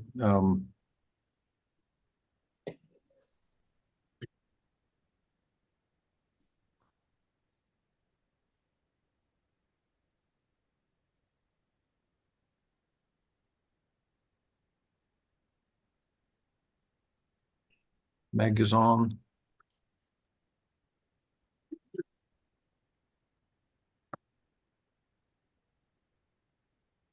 Well, let's go ahead and reconvene then. Looks like we have next up on the agenda Division 205 and 240 well construction welding requirements, proposed rule adoption.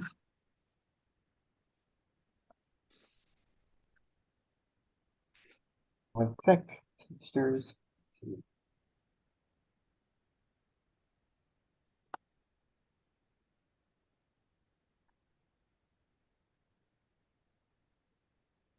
You guys all see my screen? Yes. Yes. Okay, great. Thank you, commissioners. For the record, my name is Kelly Mines. I am one of the water policy analysts / rule writers and coordinators for the department. And I'm going to go ahead and pass it over to my partner here who will be helping me today. Good afternoon, Chair Quamps, Commissioners. Chris Berg. I'm the manager of the well construction section here at the department. And we're here today to ask you to review and pass Vision 205 and 240 well construction changes in regard to welding in order to get a driller's license. And this is kind of a cleanup, some cleanup bill changes based on House Bill 2145 from 2021. We discussed this last June, when we brought forth other rulemaking, that this may be coming to you this year. So here we are. So can you go ahead and advance it, Kelly? Go ahead to the next slide. So House Bill 2145 was passed in 2021.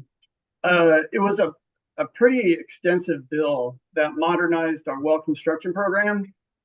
It included things such as additional data requirements on StarCard's well reports.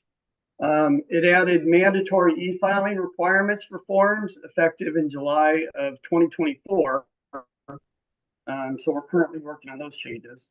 It added 100% well report reviews by the agency on all well reports submitted. And that was effective in July of 2022. And then it also added welding proficiency requirements in order for a driller to get licensed. One problem with that we discovered during rulemaking was that the department issues one license. And with that one license, you can get endorsements for either monitoring wells or water supply wells. So although during rulemaking, we discovered that, that was going to be a problem for monitoring well drillers who don't really do a lot of welding. But we didn't have a choice because the one license language was in the bill.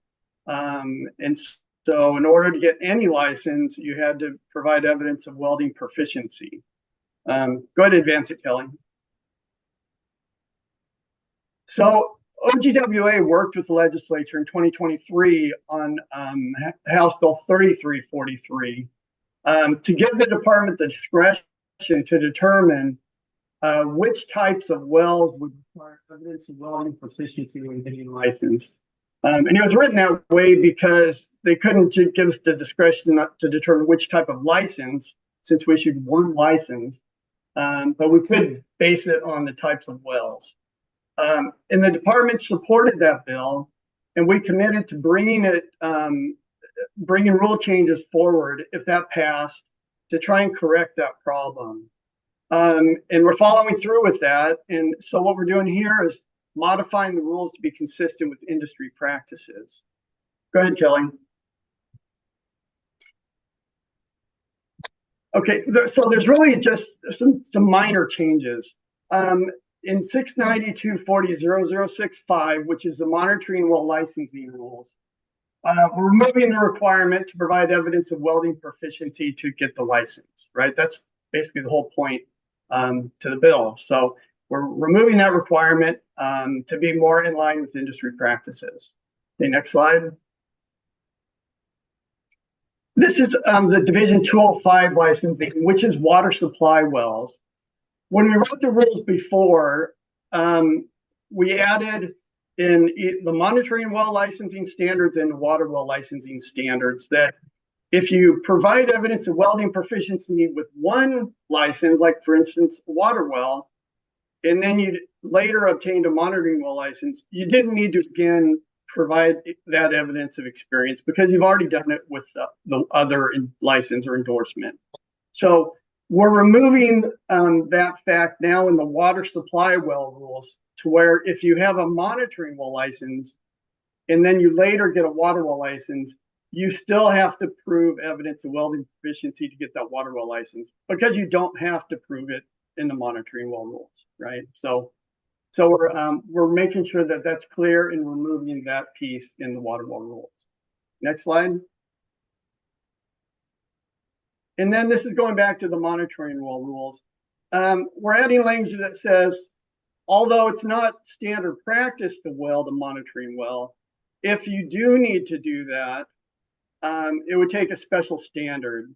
And that's because we don't have evidence of welding proficiency. So we want to make sure that if there is welding that's required, that it's done by an individual that's qualified. So we're just making that clear in the rules. And it should resolve any problems because although it's not common, it does occasionally happen. So we're just making sure that that's addressed. So go ahead, Kelly. Okay, thank you.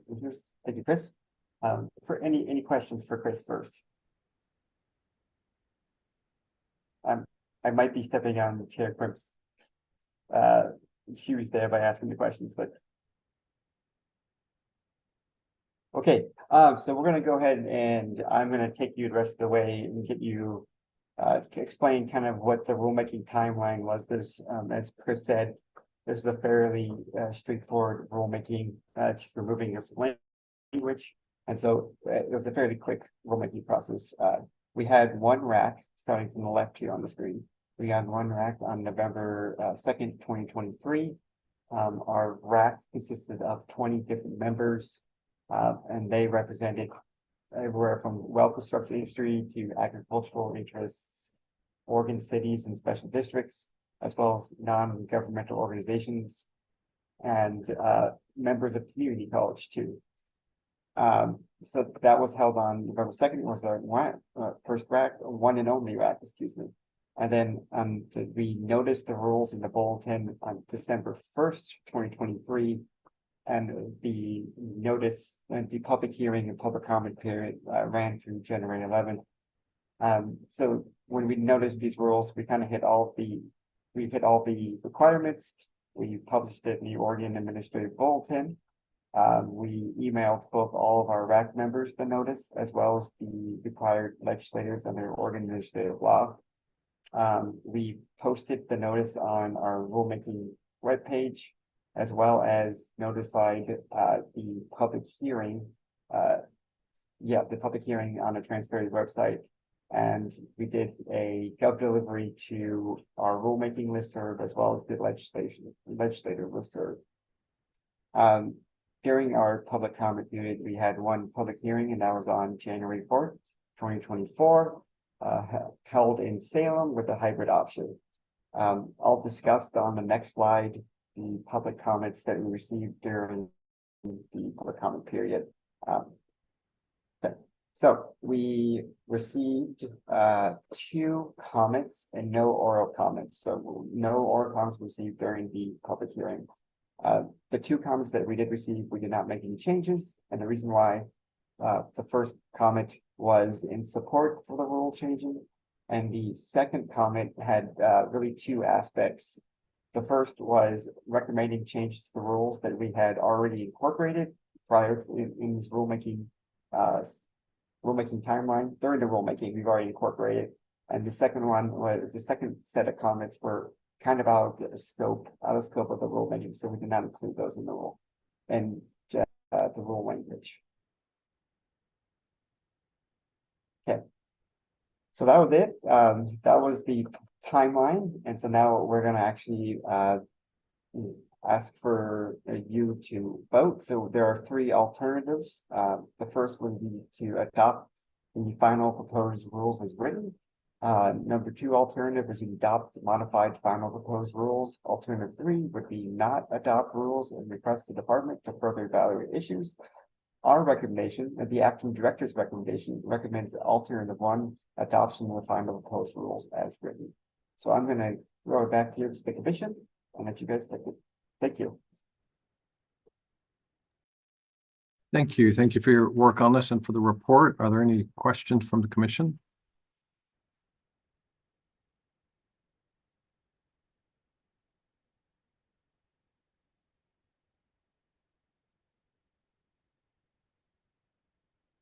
Okay, seeing no questions, is the commission ready for a motion?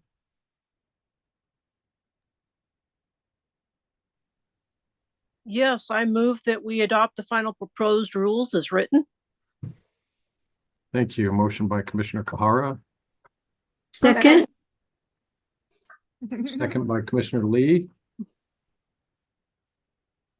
Okay, we'll do the vote now. Commissioner Reeves, Yes.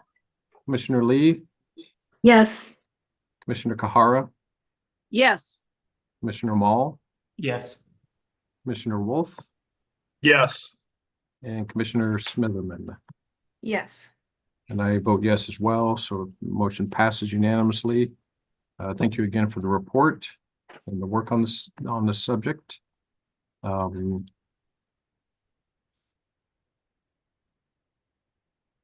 you, Commissioner. We'll go to the IWRS update.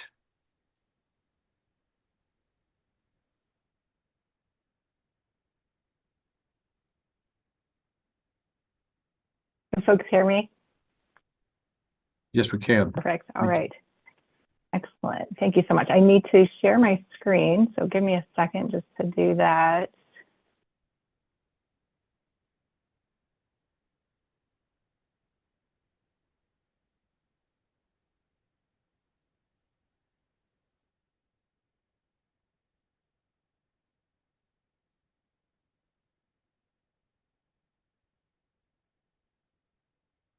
All right. Can folks see that PowerPoint presentation?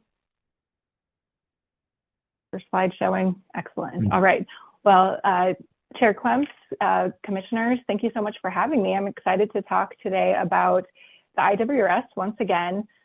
This agenda item will go through, we'll be talking about a few of the attachments that you received and then talking about the first draft that's currently out for public review. So let's just dive right into it here. I will just briefly cover the timeline for the project, and then we'll go over the two attachments that you had and talk about those and see if you had any input. So those two attachments were the vision and call to action. That was attachment 1. And then the draft framework was attachment 2.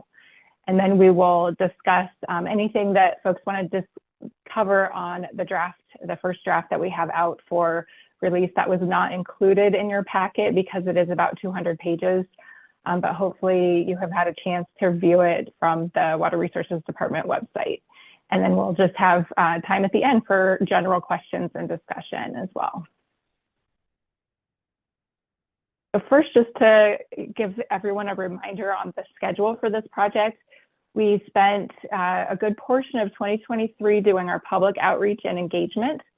And then we shifted over into developing a draft of the IWRS towards the second half of 2023. That carried over into the beginning of the new year. We were having intensive agency review. So we had about 15 agencies participating in the review of that document to help us prepare that first draft for public review. And so that was just released on March 5th.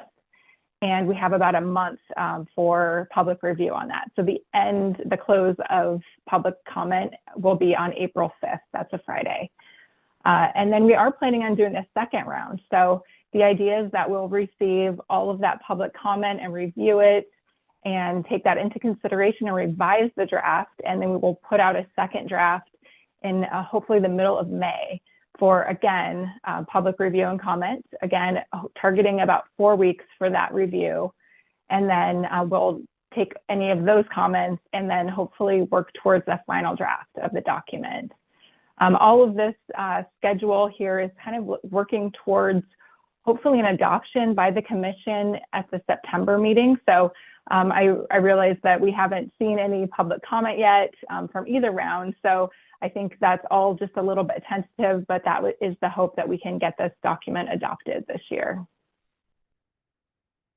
Any comments on the schedule before I shift over?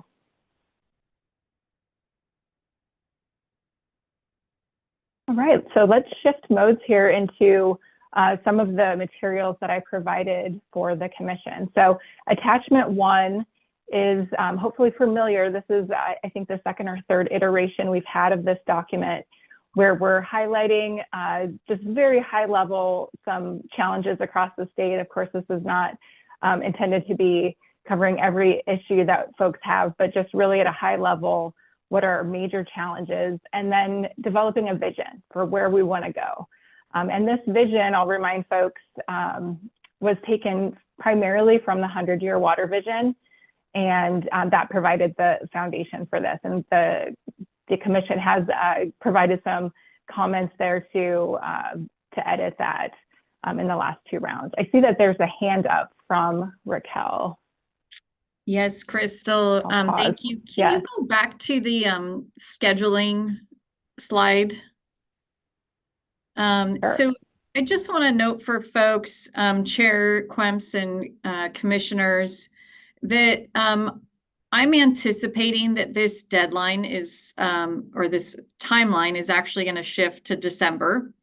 So, and that's in part because we've been having some conversations this week about making sure that the commission has sufficient time to digest information and to also provide edits to the document, should there be a desire. And so we're still having those conversations, but I do want to just signal that to all of you today. And certainly if you all have thoughts on that, we're interested in hearing your thoughts on it. But I do think that is potentially where we are starting to lean pretty heavily. So just note that. Thank you, Crystal. So moving thanks for September adoption timeframe back to December. Yes, Chair Quempson, the rationale there is that under this scenario, we would be bringing you the public review draft number 2. Well, let me revise that. We would be bringing you the public comments on the public review draft number 2 to the September meeting and a revised draft to the September meeting and saying, please adopt this, right? And so you would have to make any changes that you would like during that meeting to meet that time frame, and we would have to record those and make sure they got into the document, versus you all being able to review those comments and review the changes made and say, these are the changes we would like to see, and then having us make those changes and then being able to see the final and say, this is what we're adopting. So it's a little nuance there in terms of process, but it's something we're really thinking about for you all. So Doug, do you want to chime in here? That was kind of my take on this conversation that is emerging this week. Yes, I think that's exactly right, Raquel.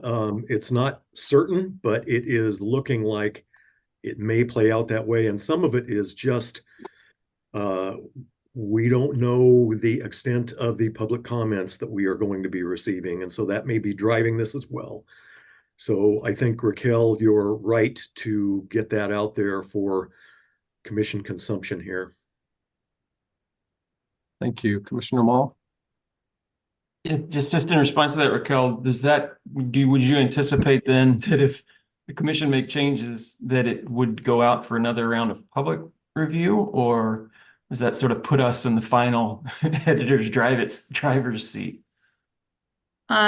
Chair Quems, Commissioner, we have to put pencils down at some point in time, right? And so folks can certainly provide comment to the commission. This is not a rulemaking, right? So we would post, the draft, and certainly folks can provide that to the commission. Just note that at some point you will be making changes on the fly, right? And that could potentially be the case, and that's okay. But we would like to wrap this up so we can work on implementation, right? So I'm really hoping that December would be the last day, right? Got it. Okay. I think it's kind of on us also to be making comments along the way within the public review process timeframe to maybe not have to do so much in that September time. So Yeah. conceivably it could still get reviewed and adopted in September. You're just saying maybe not. Well, Chair Quempson, Commissioner, I do want to make sure that we're fully, that you all are fully able to digest those public comments, right? And don't feel rushed in that process. It may very well be that, we get a very manageable set of comments, right? And that it's possible to do it in September. I just want to leave that flexibility for folks and start to get you all to think about it, because realistically, it may be that December is the better date, just to make sure you all have time to digest that and provide us with appropriate direction as to where you want to go. And we also, so I see Meg has a hand up too. Sorry, I do. Thank you. This is probably out there or in our materials somewhere and I'm missing it, but what is the public review going to look like? Are we expecting just written comments, or will you have some kind of public forums for this, during this, between now and June, I guess? Yes, Chair Quems, the commissioners, at this point, we don't have any planned events. And so it is really just folks submitting comments via 3 methods. We do have a survey route that they can go as well. But yes, we aren't planning on having any open houses or anything like that at this point. Okay, I'm not advocating for something different. I just wasn't sure what you were going to be doing there. And one other question about, I'm wondering whether I may be the only commissioner that thinks this, but I'm wondering whether we could see at the June meeting or what kind of comments you're getting from this, this effort to bring in public review. Yes, thank you, Chair Crump's commission.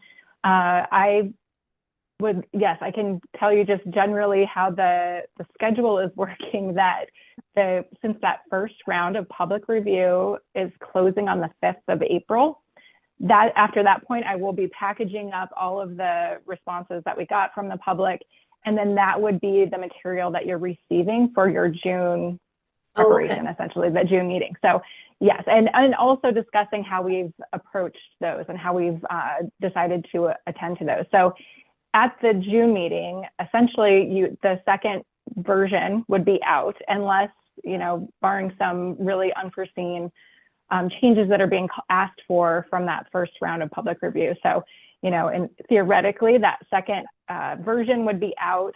You would be able to see physically what that second version looks like. You'd be able to see how we address those public comments. So you'd see all the comments collated, and then you'd also see how that we address those. And then you would also be able to provide your additional input on changes that you would like to see to that second version as well. Okay, thank you.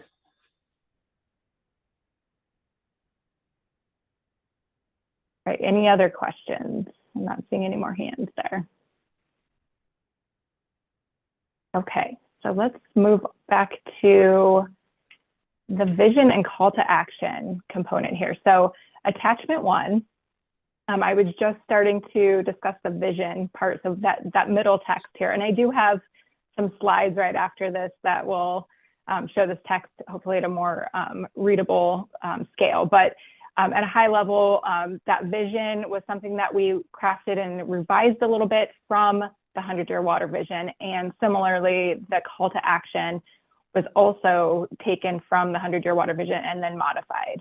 And so on this sheet here, we decided to include some of the very high level framework essentially of the IWRS on the right-hand side there. So seeing those big 4 buckets of actions that we have and providing high level statements about why we need those actions. So in the next slide here, I've just provided that more of a zoomed in version of the text of the vision.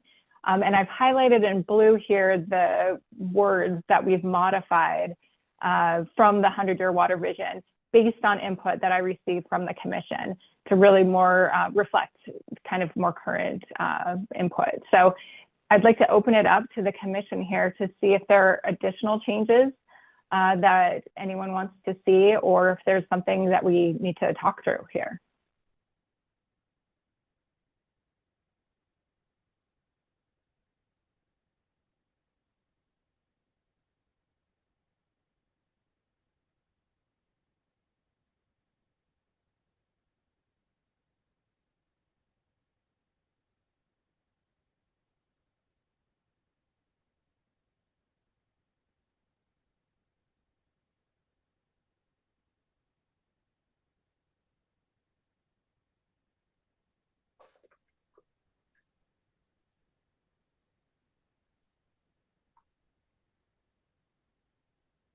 Commissioner Reeves, do you have a question or comment?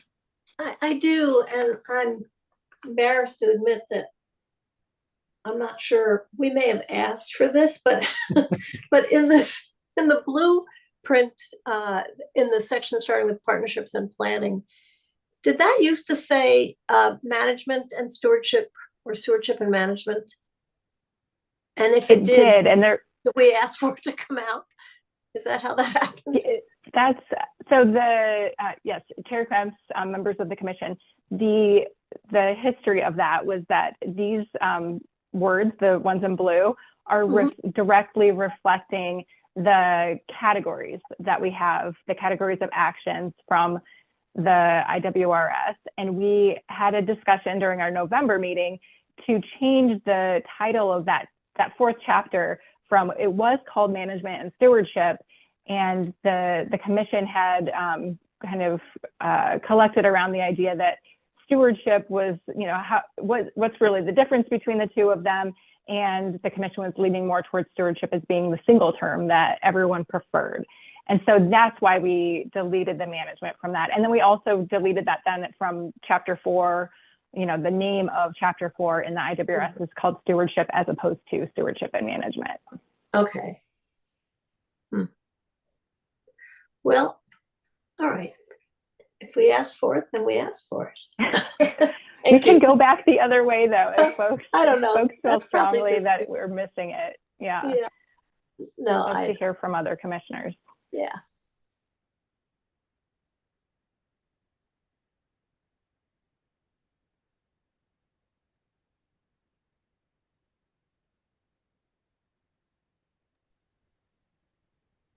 Commissioner Kara?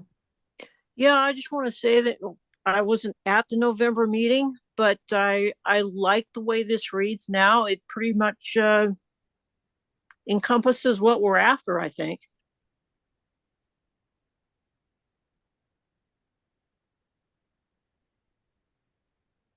See, Commissioner Smitherman and then Commissioner Lee. I was just wanted to comment, about the stewardship. And in my mind, you know, stewardship is a good encompassing word that leads to good management. And that's how I see that. And so I do think I like the way it's laid out. And we go in, you know, as you're talking about stewardship, we haven't lost the management. We bring that in as part of that chapter 4. So I think I like how this reads.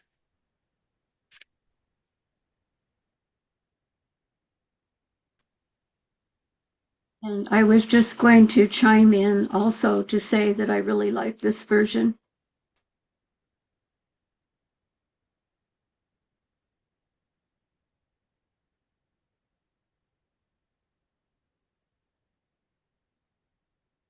Thank you both. I think it's an improvement. I like seeing the explicit reference to groundwater.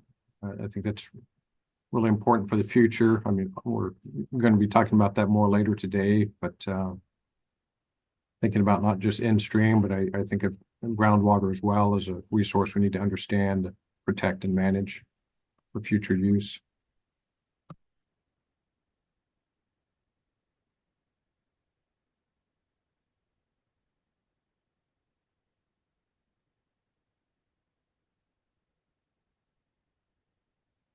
Right, I'm not seeing any more hands there. So I appreciate the input. I feel like we did really pack a lot into the single vision. There's a lot of words here, but I feel like it is pretty dense and really, I think, encapsulates a lot of what we've been talking about over the last, 6 months plus here.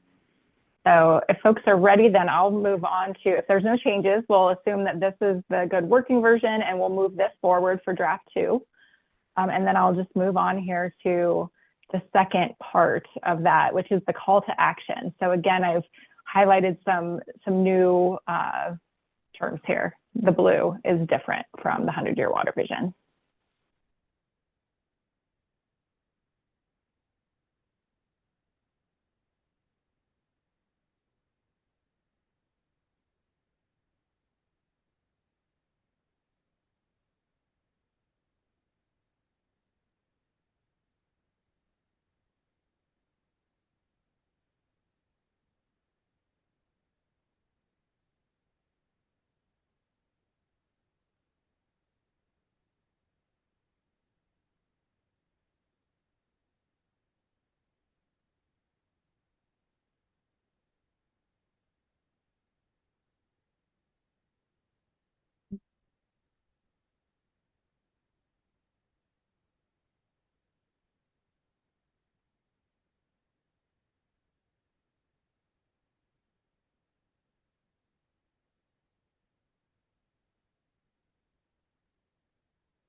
Commissioner Mall, you have a comment or a question?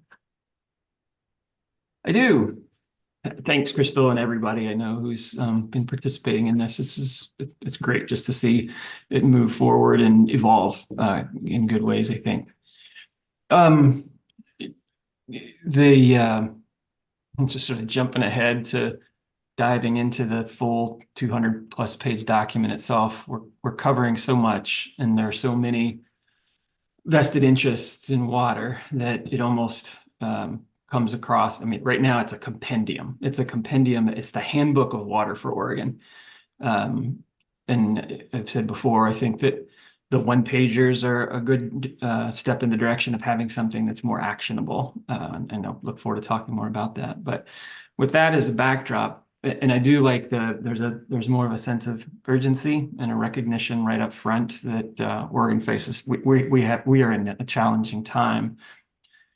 And I guess I would like to see in the call to action something that mirrored that a little more. That, this is an 8-year plan, is my memory now, that this is to be updated every 8 years. And that's 4 legislative sessions that are going to come and go quickly. And we have a really highly prioritized list of things that really need to be done to address these things. And I think in that call to action, I mean, just from the editing approach, that if you can remove something and everything is still okay, then you should probably remove it. Those last couple sentences at the end, I think you could remove it and still have the same call to action. But I would say instead of those last couple, those are general planning sort of language things.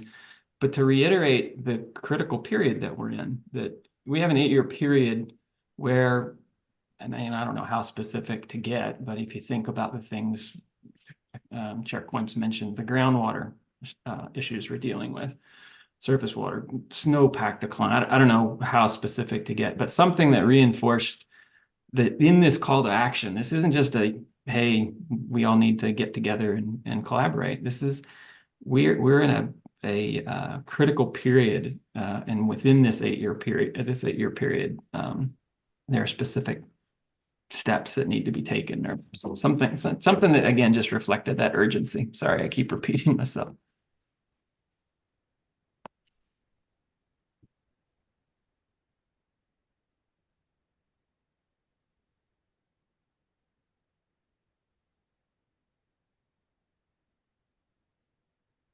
Right.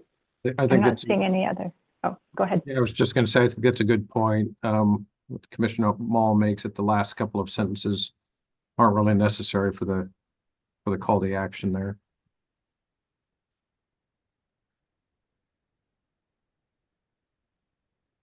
Chair Crumps, members of the commission, or other commissioner members also feeling that we could delete those 2 sentences and maybe either replace it with something or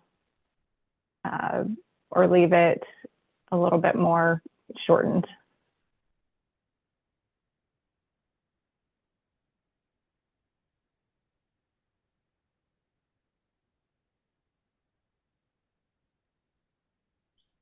Can I just jump in here? Yeah. Okay.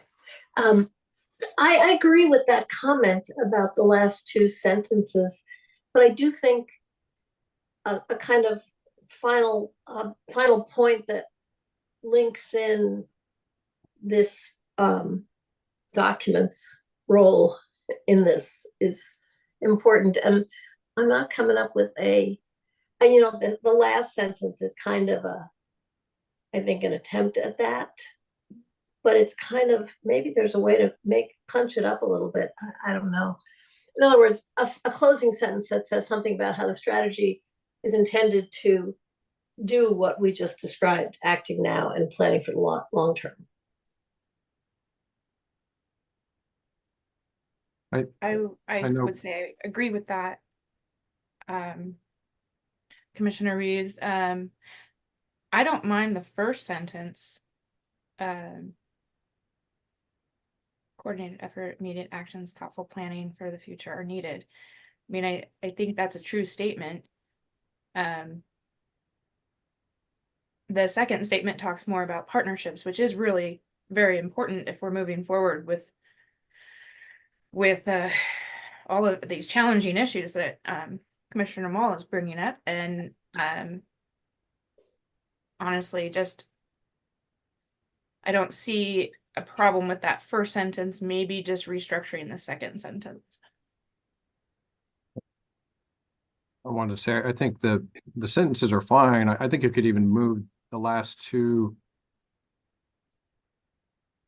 up to the, well, there, into the water, at the end of the water challenges across Oregon section. So you go through the list of challenges, and then you say a coordinated effort is needed, and then you go through the vision, and the call to action is shorter, and it sticks to being a call to action.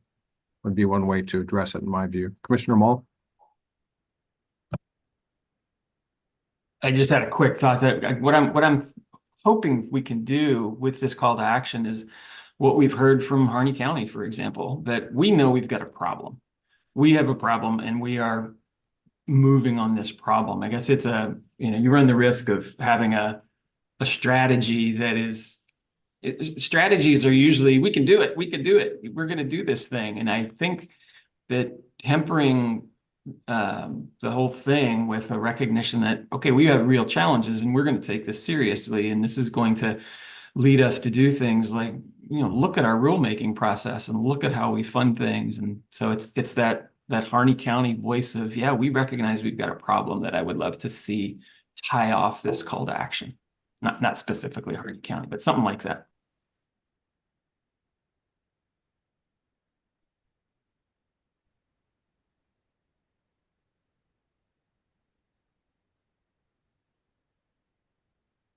And just as an aside, on the photo montage on the cover of the current draft, I feel kind of the same way, that we've got this photo montage that sort of promises everything to everybody. It's all going to be great. Part of me feels like, I think we need something that says, hey, we have work to do here. And I don't know what that is, but.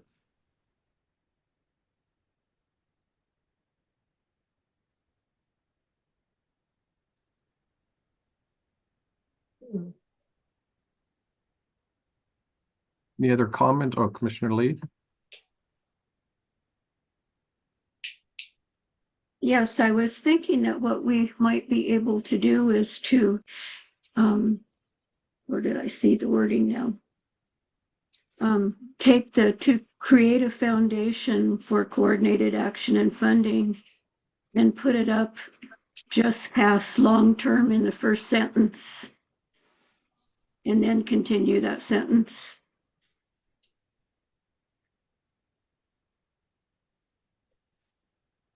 So this would really create a foundation for our future actions for the call for action. I see what Just you're one saying, thought. Jan. I think that could work.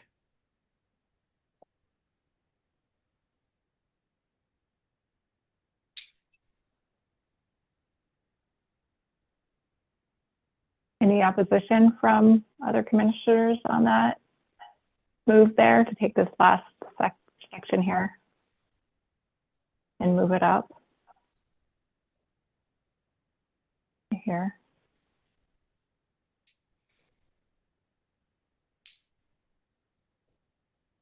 I think Jan Lee's suggestion is a really good one because it cuts down. My first read through this was, wow, that's kind of redundant. We're talking about coordination. Well, if we say that once up the top and drop those last sentences, I think that tightens the whole thing up a lot more.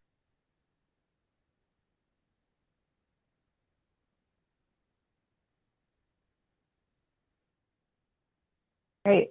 Chair Klemps, members of the commission, it sounds like I'm hearing some consensus on that, and I'm seeing some nodding heads, hopefully as a yes. Yeah, okay, great.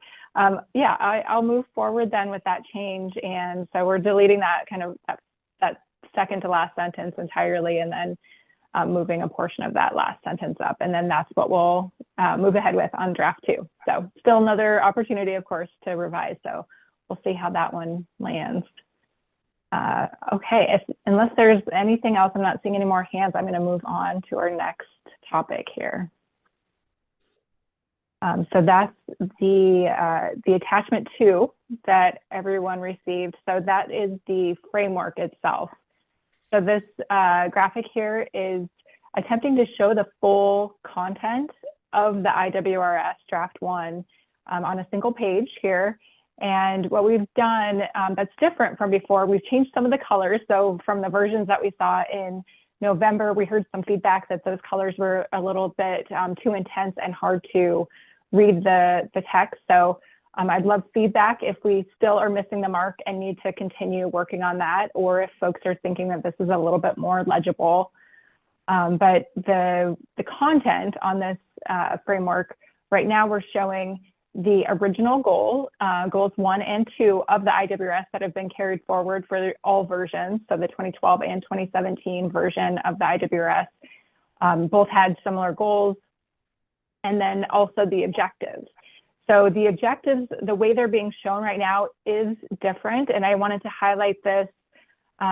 It does show up in the draft itself, but in case folks are trying to compare the 2 versions from a 2017 framework where you're seeing goals and objectives to this version, we are showing everything that's below the brown box there. So goal 1, everything in chapter 1, everything funding is being met by goal 1. All objectives there are being met. That's why the chapter 1 funding stretches across both of those goals, so across the whole page. Chapters 2 and chapters 3, that's the bulk of the actions that are meeting goal 1. So really more of the understanding component, the research and the data collection component of the IWRS. And then chapter 4, we've got that vertically underneath goal 2 there, and that's where we're showing we're meeting those actions under the stewardship. Those are all meeting goal 2 and objective 4. So attempting to meet Oregon's in-stream and out-of-stream water needs, more of the actions for that. So that's just some orientation on connecting the actions to the goals and objectives. And then we've also shown all of the new numbering system for the actions. So as a reminder, we have removed very few actions from the 2017 version. There were a few actions that were a better fit as an example action. And so those were all outlined in the staff report that I provided. There were about 4 actions that we've now tucked under existing actions. And we've only added 2 new ones. So the new actions that we have are 3C, which is flagged there in brackets, it's flagged as new. Lead meaningful community engagement, that's a new one. And then the second new one we have is to develop in-stream and ecosystem water demand forecasts. I did want to make a note on where that second one came from. So that is a change from what we had presented in November.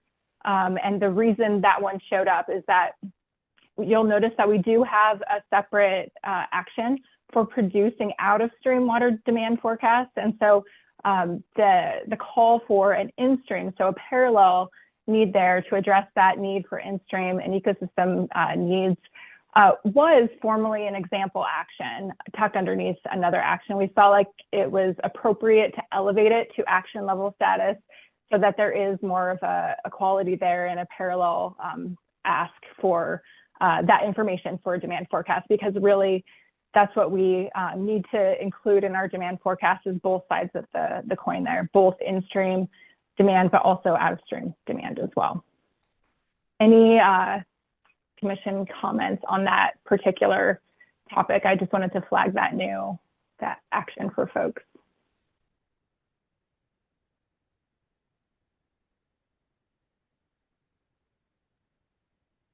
Right, I'm not seeing any hands on that. So yes, I'd like to open it up then to other general comments on the framework, maybe less specific than I just dove into there, but high level, the graphics, the appearance here, is this something that's legible? Is it easy to understand how the actions relate to the goals and objectives? Are the colors we used appropriate? Or just anything that you want to provide feedback on, I'd love to hear it. So Crystal, I think it's an improvement and the links are pretty clear.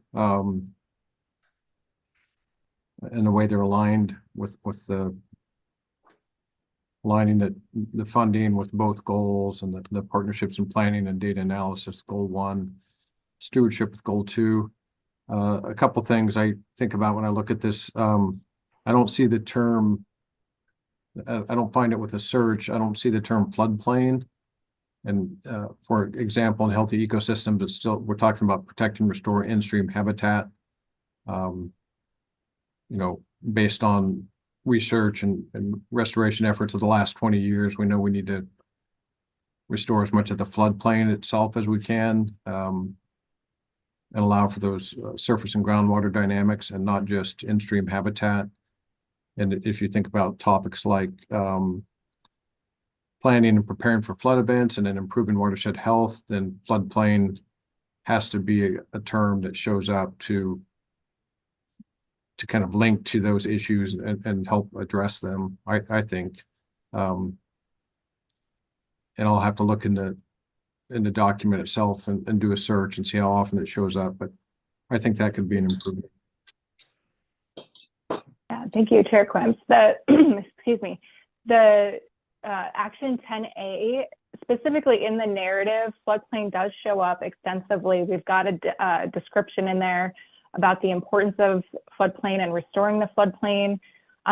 We have dedicated specific narrative exactly to that important method there of both restoration, but then also as a method to improve natural storage. So while it doesn't show up as a key word here under 10A or under healthy ecosystems, it is talked about in the narrative. And then again, specifically as an example action under under Action 10A, and I believe also under 10B, we do have some mention of it as well. So that's the level. So in the document itself, the 200-page document, you will definitely see reference to it. And so in those one-pagers, again, we're just bringing up the utility of those one-pagers because we've packed in all those example actions onto that one sheet. That also is going to be a place that you could quickly see the word floodplain associated with that action.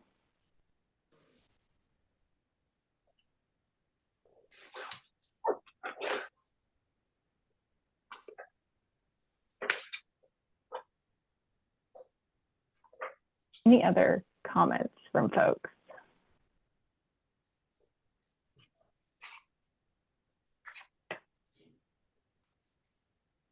Commissioner Smitherman? Yes, thank you, Crystal. I am able to read this better, so thank you. I like how it's been organized. You know, I think that on the first version, you kind of had some rounded boxes, you know, and I do think that still looks good if you wanted to reincorporate the kind of rounded out, you know, as far as formatting goes. But I think it's an improvement. I think it looks good. So thank you. Thank you.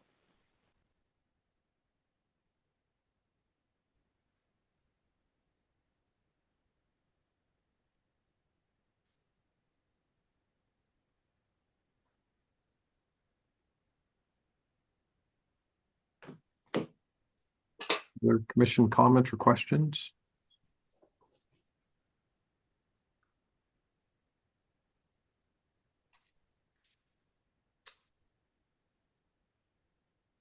Just one comment on the readability. I like the way this is laid out. The colors are good. I'm glad you did a dark font on a lighter background.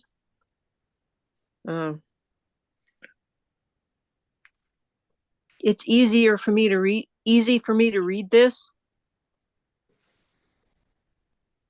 Even on an 8.5 by 11, it's clear.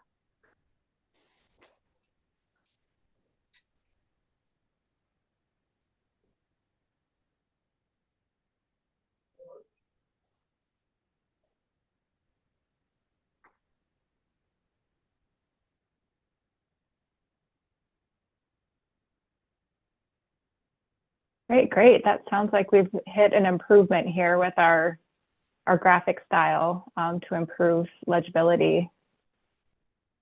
any other comments before I move on? We're going to dive into the more of the document content next. I have a comment that Yeah. was kind of sparked by Commissioner Mall's comments about the urgency of some of these issues and the fact that this would be updated in for short, biennia. I agree that there is urgency around many of these issues, and the other part of it, when you think about timeframes, is addressing some of these problems is going to take decades. Some of these problems have a kind of a long-term inertia, and they will take a long time to correct. And so I just wonder if that's worth trying to articulate somewhere in this, maybe in the introduction, some of the like groundwater recovery, floodplain health. Even if we start funding those within the next 8 years, right, it could be decades before we see some of the responses that we want to see. And that's fine. I think it's worth acknowledging, because we do talk about, the future and future Oregonians. So I just think it's worth being realistic about some of the timeframes associated with some of these challenges.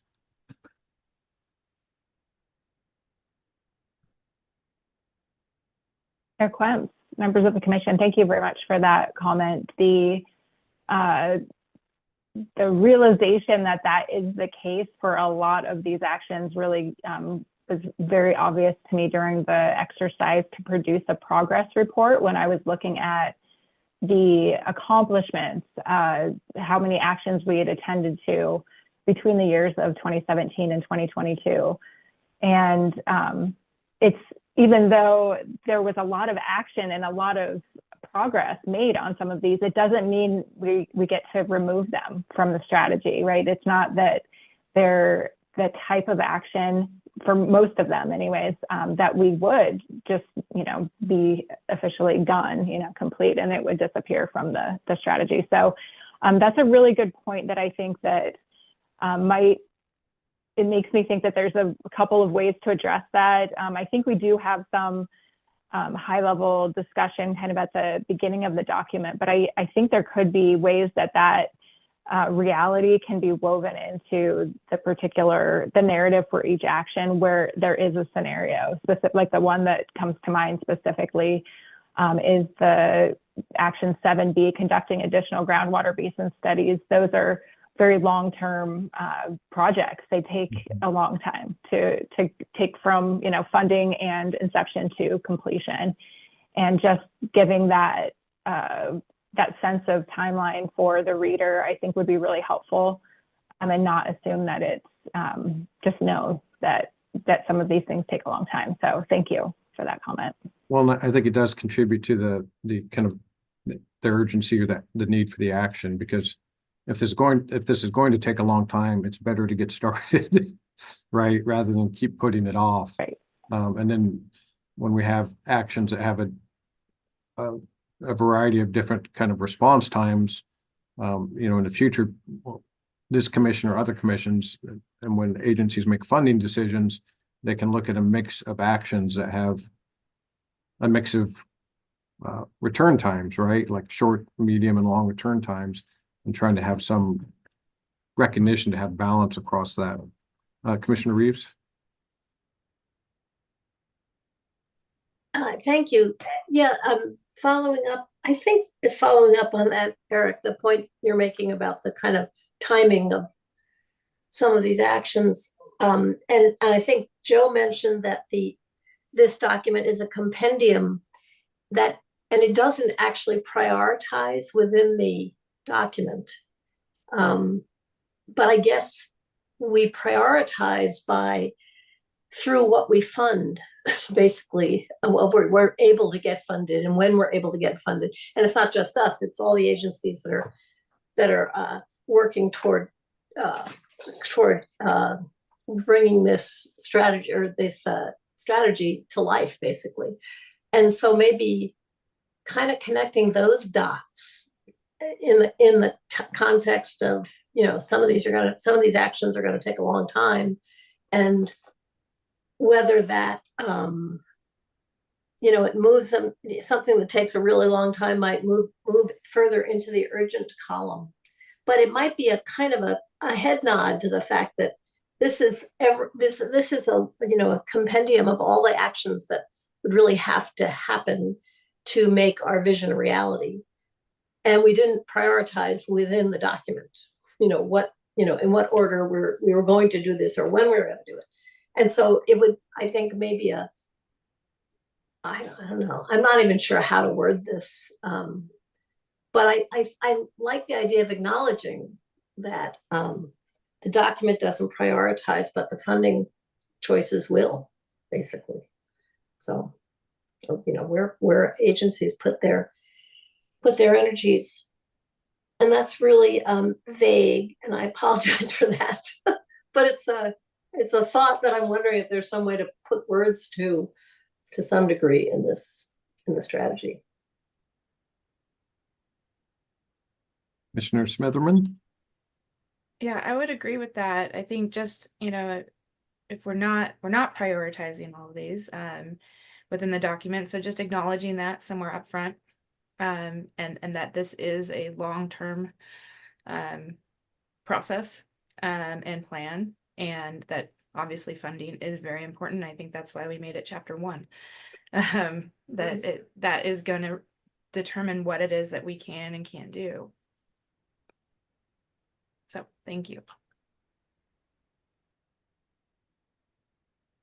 Chair Clemps, members of the commission, I do want to highlight a new tool that I think really directly relates to that challenge there that we have, where prioritization has not historically been the role of the IWRS.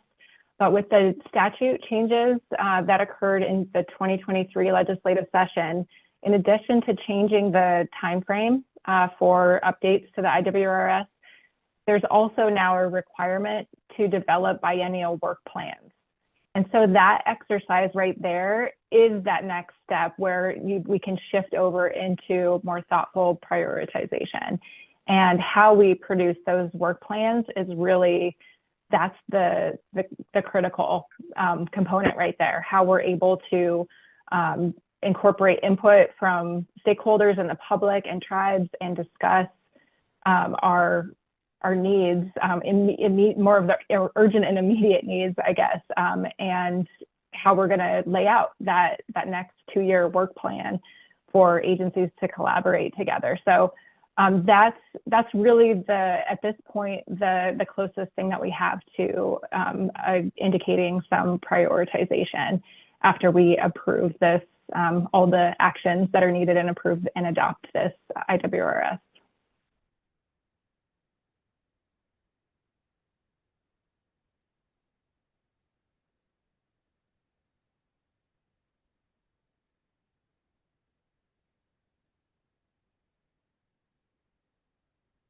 You're muted. You're muted, Chair Reeves, or Commissioner Reeves. I'm only the second person to call you that. Sorry. Crystal, I was asking if you could, I'm sure you've told us about this, but I'm forgetting. How do the work plans happen? Does each agency do their own, or is there a collaborative effort among agencies to come up with a statewide work plan? Chair Clemps, members of the commission, that is our new challenge to figure out. So we were handed that requirement, but not given very specific directions on how those are to be developed. So this will be a learning process. Specifically, that first one will be working out the kinks and figuring out how to best do this. Ideally, it is a little awkward that we're finishing this IWRS after a lot of the budgeting process has happened, but because we have some more cycles to go through, ideally that work planning exercise would happen right about now in an even year and get agencies on the same page about what actions they are collaborating on so that their budget requests can reflect that cohesive, coordinated action that they're working on together. So that's the ultimate goal, but all of the nuts and bolts about how we do that have yet to be worked out because we have never done that before. Thank you.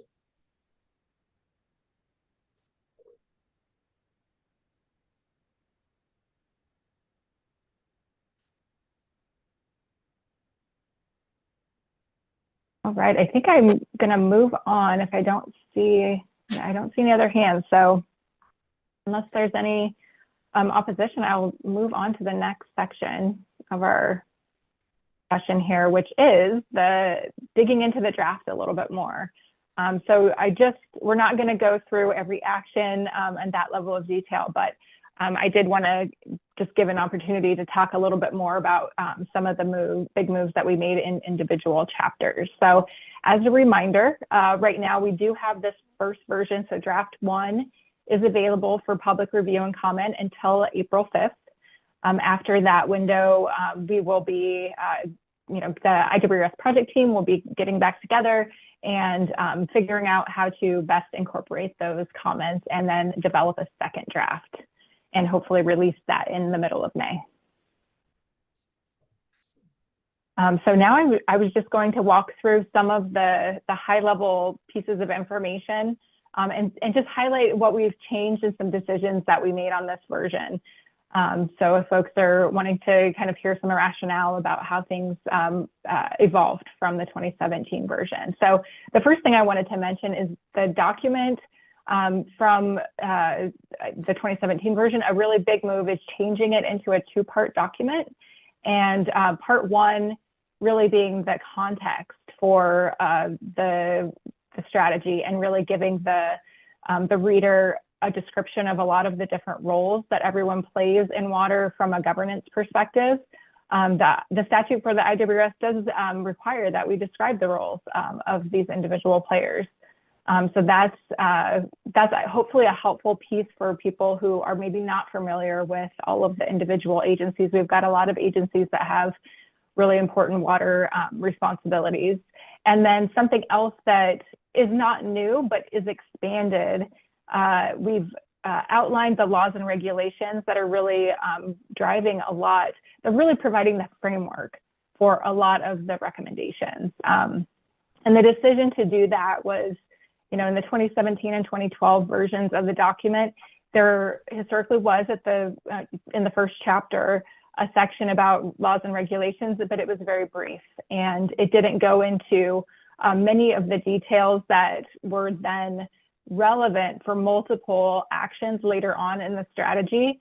And so we found that as an opportunity to cut down a little bit on narrative later on in the document. Instead of explaining how something works from a legal perspective 2 or 3 times underneath individual actions, we've then moved that explanation to the laws and regulations. And so folks can go back to that as kind of think about the part 1 as more of a reference for folks. And then moving on to really the bulk of what the document is are the strategy actions. So we've now called that part 2.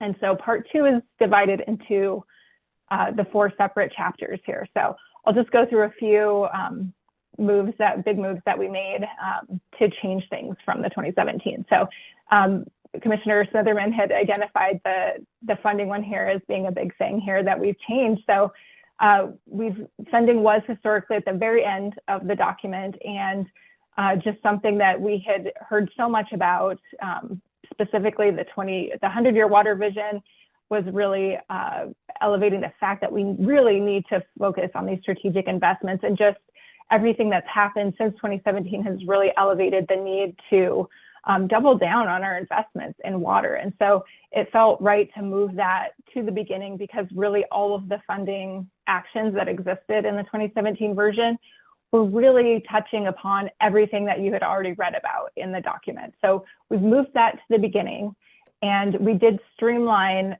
3 of the actions. We pushed them into one because they were really just covering different parts of what we think about when we talk about funding different water projects. Sometimes there's planning associated with it. Sometimes there's the need for a feasibility study. And sometimes there's on the ground implementation infrastructure, for example, that would be needed. And so we've put the needs for funding all three of those things, the planning, the feasibility studies, and the project implementation, all into one action. So that's currently our third action there under funding. Any comments from the commission on that first chapter or that funding piece?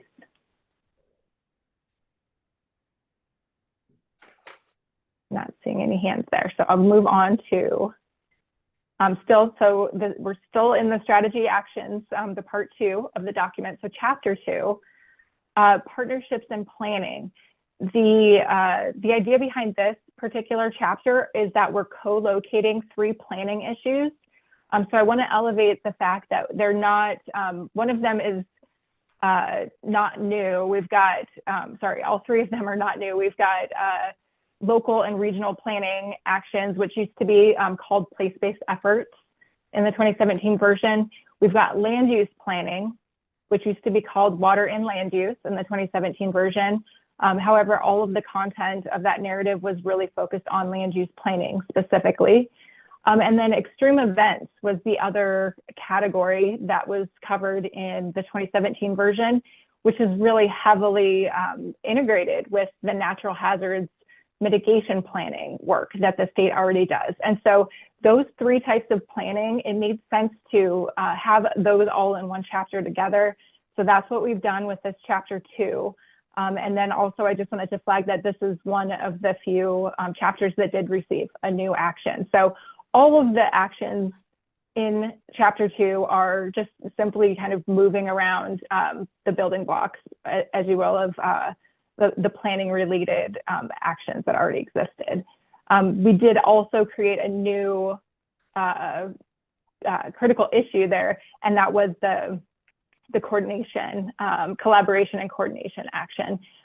We created that new critical issue, but we didn't need all new actions underneath it. We moved some existing actions there because we just kept hearing so often the need for coordination. We heard it in all of our public engagement in 2023. We heard it very loud and clear in the 100-year water vision as well. So it really made sense that we moved some actions from, they were split between the place-based planning and another planning action from the 2017, move those all together so that we can really see what are we doing regarding coordination. So that's, I think, a big move that I wanted to elevate there. Anything from the commission on chapter 2?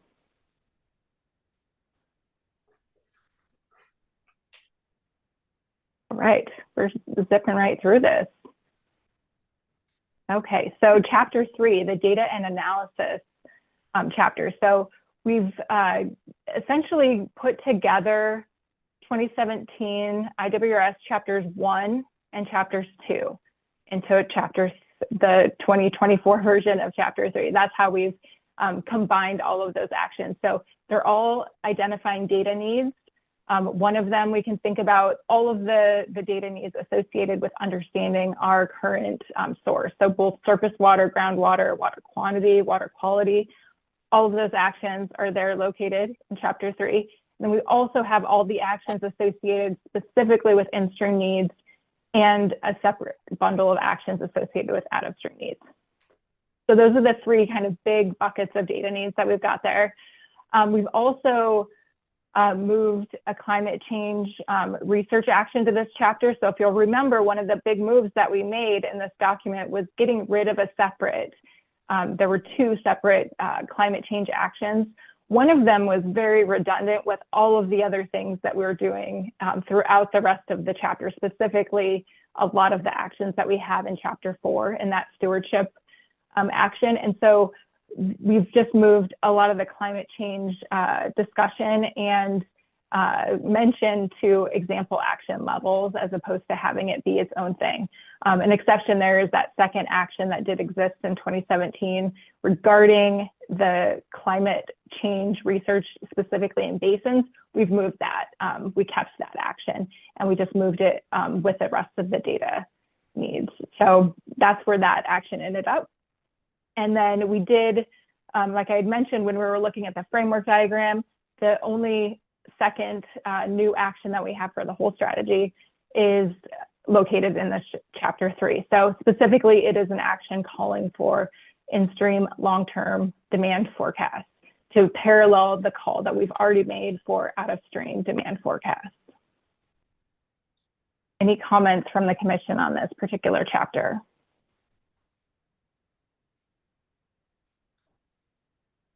Okay, moving right along. Right, so the last chapter that we have in the document is the stewardship chapter.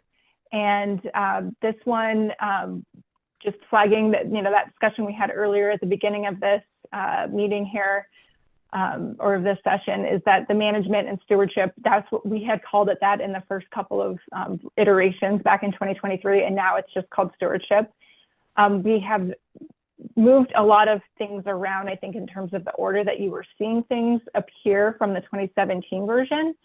Healthy ecosystems is our very first section of chapter 4. And we've done that because it really is, I think it sets the stage very well for being a foundational discussion of the importance of natural infrastructure.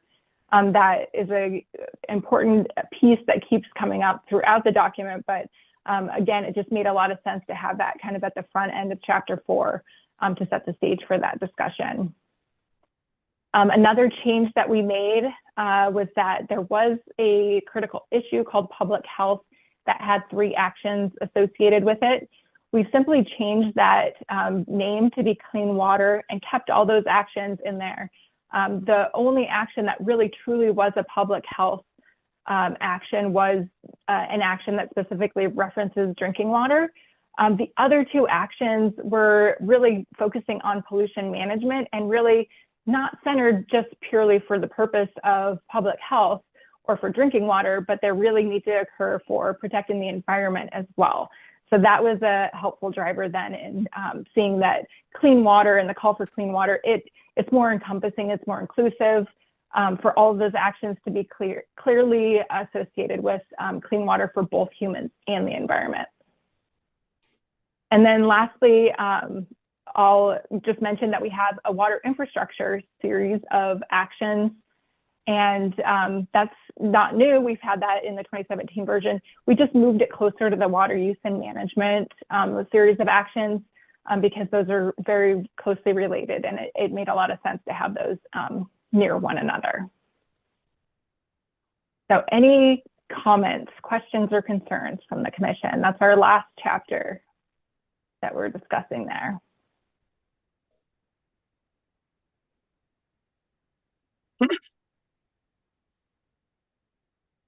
Right, not seeing any hands from the commission. So then we can go on to the last detail essentially that I wanted to cover and flag for folks. This is something, of course, we've been discussing at multiple meetings, commission meetings, the addition, the new feature that we have in this IWRS versus any other version. So the addition of action summaries. We've taken every one of the 47 IWRS actions, given them their own single page. We've done the work to look at who the agencies might be that would be associated with this action, primarily informed by who has been involved in these actions in the past. So we've made an attempt to identify lead agencies for specific actions, supporting agencies, and then partners. And the rationale we had for doing this is really to crank up the implementation side of the IWRS. So in the past, there were a lot of actions that it was hard to know who the best fit would be. And if there was, some questions about who that would be and where the responsibility might lie or the appropriate entity to do that action, I feel like that can maybe take away from the drive to implement that. So I think this is a helpful piece for folks to see, for agencies to see themselves associated with some of these actions to help kind of cue them into, oh, a program that they currently offer is highly linked to this action. So that's the hope there, is that we're kind of identifying all the partners that can be at the table to start working on this action. We've also provided a very brief background about why we need the action. And then in this version, so this draft 1, we have a lot of example actions listed there, and we've used kind of a track changes style of editing to help folks see if they are familiar with the 2017 IWRS. We wanted to be transparent about what we're proposing to change in the example action. So we've had a lot of agency input, a lot of agency eyes on the one-pagers, and so they've really helped craft a lot of the new proposed example actions. So those are all shown in red on the current draft to help identify more specific examples of what could be included under that action. So to help, again, really elevate the implementation, to make it clear about what types of actions might be associated with that call there. And then the last thing I'll mention that we've done that I think is also, again, really in service of implementation is providing a variety of resources. And the list of resources that we've included really varies based on the action at hand. And in some cases, it's really just flagging current agency programs that are associated with this action. In other cases, we're able to flag specific funding mechanisms or specific funding programs. Those might be state or federal in source there. And then also be able to provide documents. So if there's another state plan or strategy that's relevant to this action, that's a great place to put that information and just have a direct link there as well. And then the final thing that we've also included underneath the resources are work groups. So in some cases, there's a statewide committee, a task force, or work group that is already working on this action. And I think it's helpful to just flag who those entities are so that folks can see that somebody is working on that. And in some cases, be able to provide a link to maybe their website where they've got meeting minutes or other information about that work group. So in summary, that's really a lot of the information that we're hoping to provide on each individual action summary. A lot of information all kind of crammed onto one page there, but really for the purpose of increasing implementation for each of these. Any comments or questions from the commission?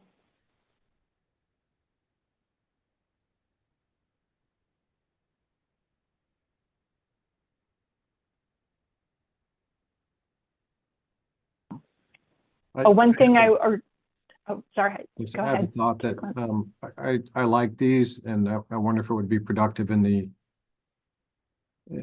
document to have an example of where you might implement more than one strategy you take from these lists, and so you show how you might be addressing different water issues in a basin and a community, and having a mix of actions that again get back to those different kind of returns on investment. Some are going to be short, some will be medium, and some will be longer, and hopefully we can see a mix of those. But I just wonder if a kind of a hypothetical or an example might be helpful for the reader. Yeah, so Chair Clems, just to make sure I understand that, maybe take an example, a real life project, like maybe, a specific location in Oregon, and then list out all of the actions the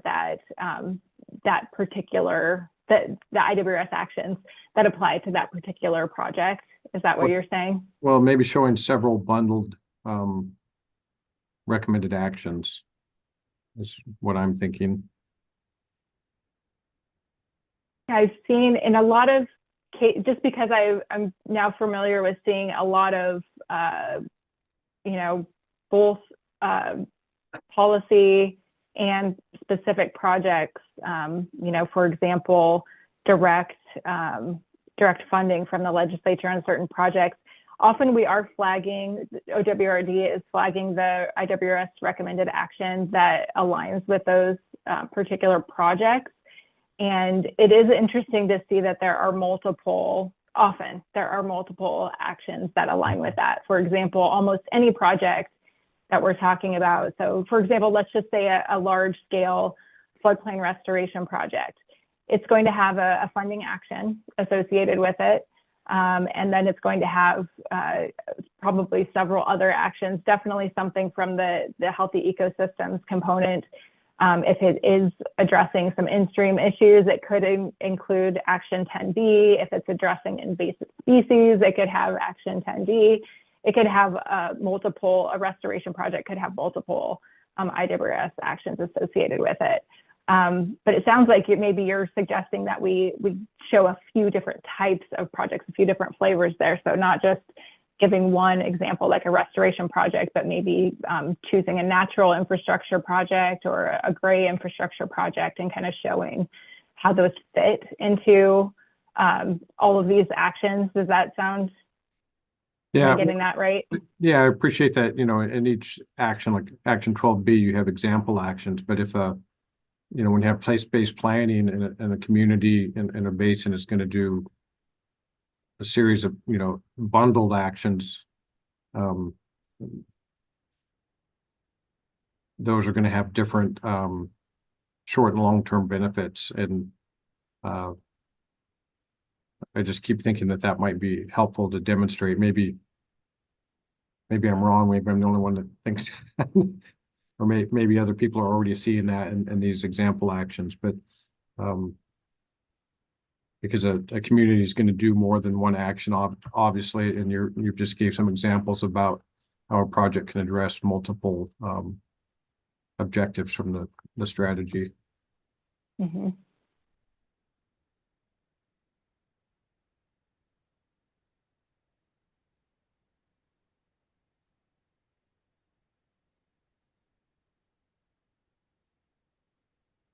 Commissioner Smitherman? You're muted. You're on mute. Of course I am. I said thank you, Chair Quims, and thank you, Crystal. So I'm as I'm going through the table of contents and looking at where everything is laid out, and I'm looking through the chapters, and at the end of each chapter is where the action items are, right? The summary sheets. So The summary it's at sheets, yes. each section, yeah, not each chapter, but each section. It refers to an action item.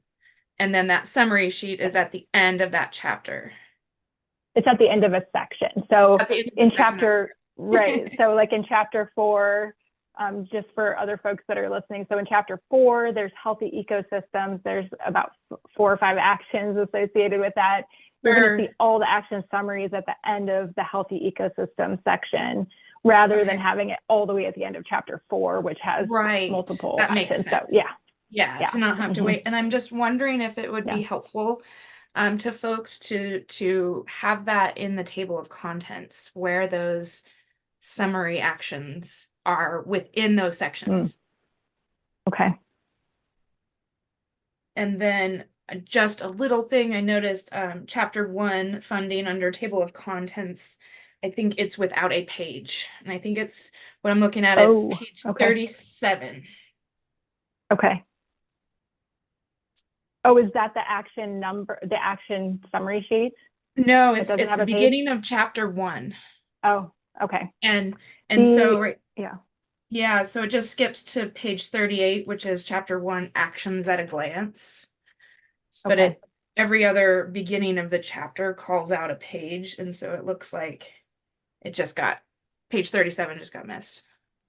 Okay. I'll look into that. Thank you. Yeah. Thank you.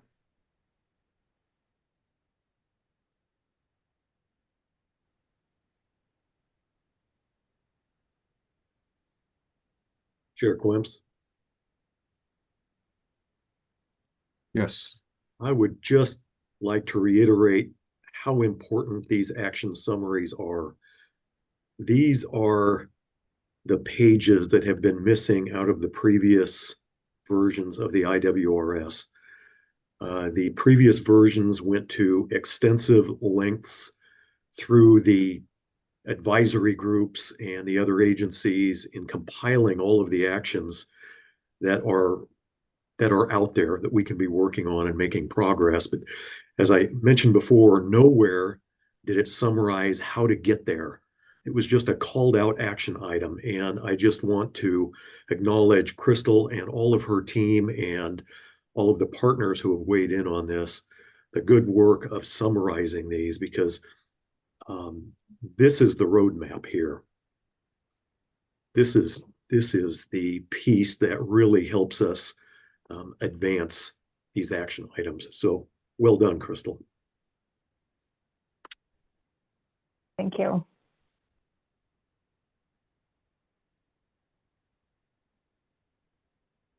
Right. Chair Quemps, members of the commission, there was one other thing I just wanted to flag for everyone because I forgot to mention it earlier on.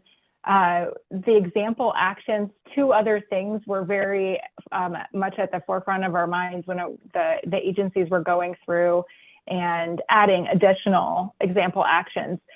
One was identifying climate-specific example actions, and the other was equity and environmental justice specific actions. So if you'll remember, a much older iteration of these action summaries, maybe back in September, maybe even November, it still had a separate example action list that was specific to equity and environmental justice. And based on commission input, we've now folded those up into the full list of example actions. So you'll generally find those as for this draft version as red, elevated as red because they're new example actions. So really trying to have that filter on as we're looking through all of these actions. How can we make sure that we're addressing climate specifically and also equity and environmental justice concerns?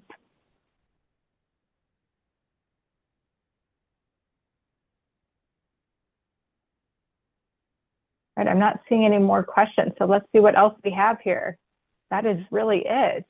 Oh, we have a comment here. Commissioner Mall.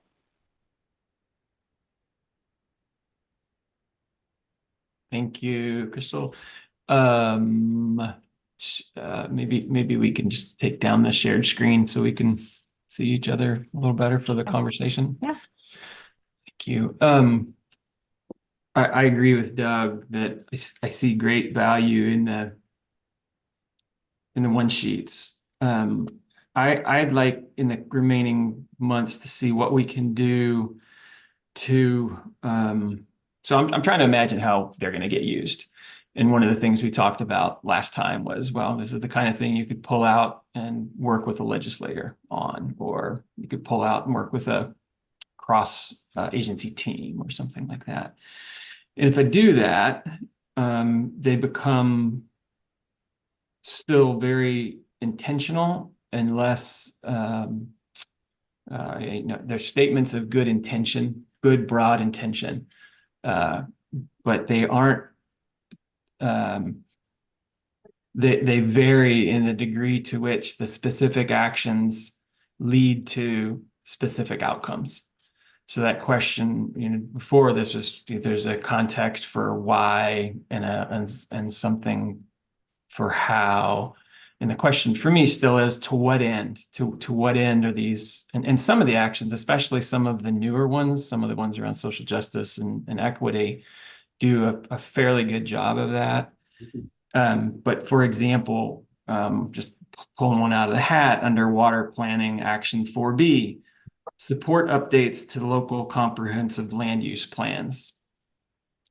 We should probably always be doing that, but what's that going to get us? What particularly are we looking for? And if we look at, I think we've got, especially coming from OWRD staff, the issues that come back again and again to the commission meetings, or that end up in lawsuits, or we run into roadblocks because of old rule. So running this through a filter of those things so that, for example, you could say something along the lines of identify land use planning gaps where there's conflict between the governor's housing goals and available water, or something like that, that quickly gets to the outcome we're looking for. And that it's hard. It's very hard to do that, especially with such a comprehensive list like that. But I would really like to see that, for all the action steps. So you could have that one pager and say, if we do these things, here's what's going to happen. And right now we're kind of relying on the background to then make those logical leaps. And I just don't think that that's natural. It becomes a little overwhelming.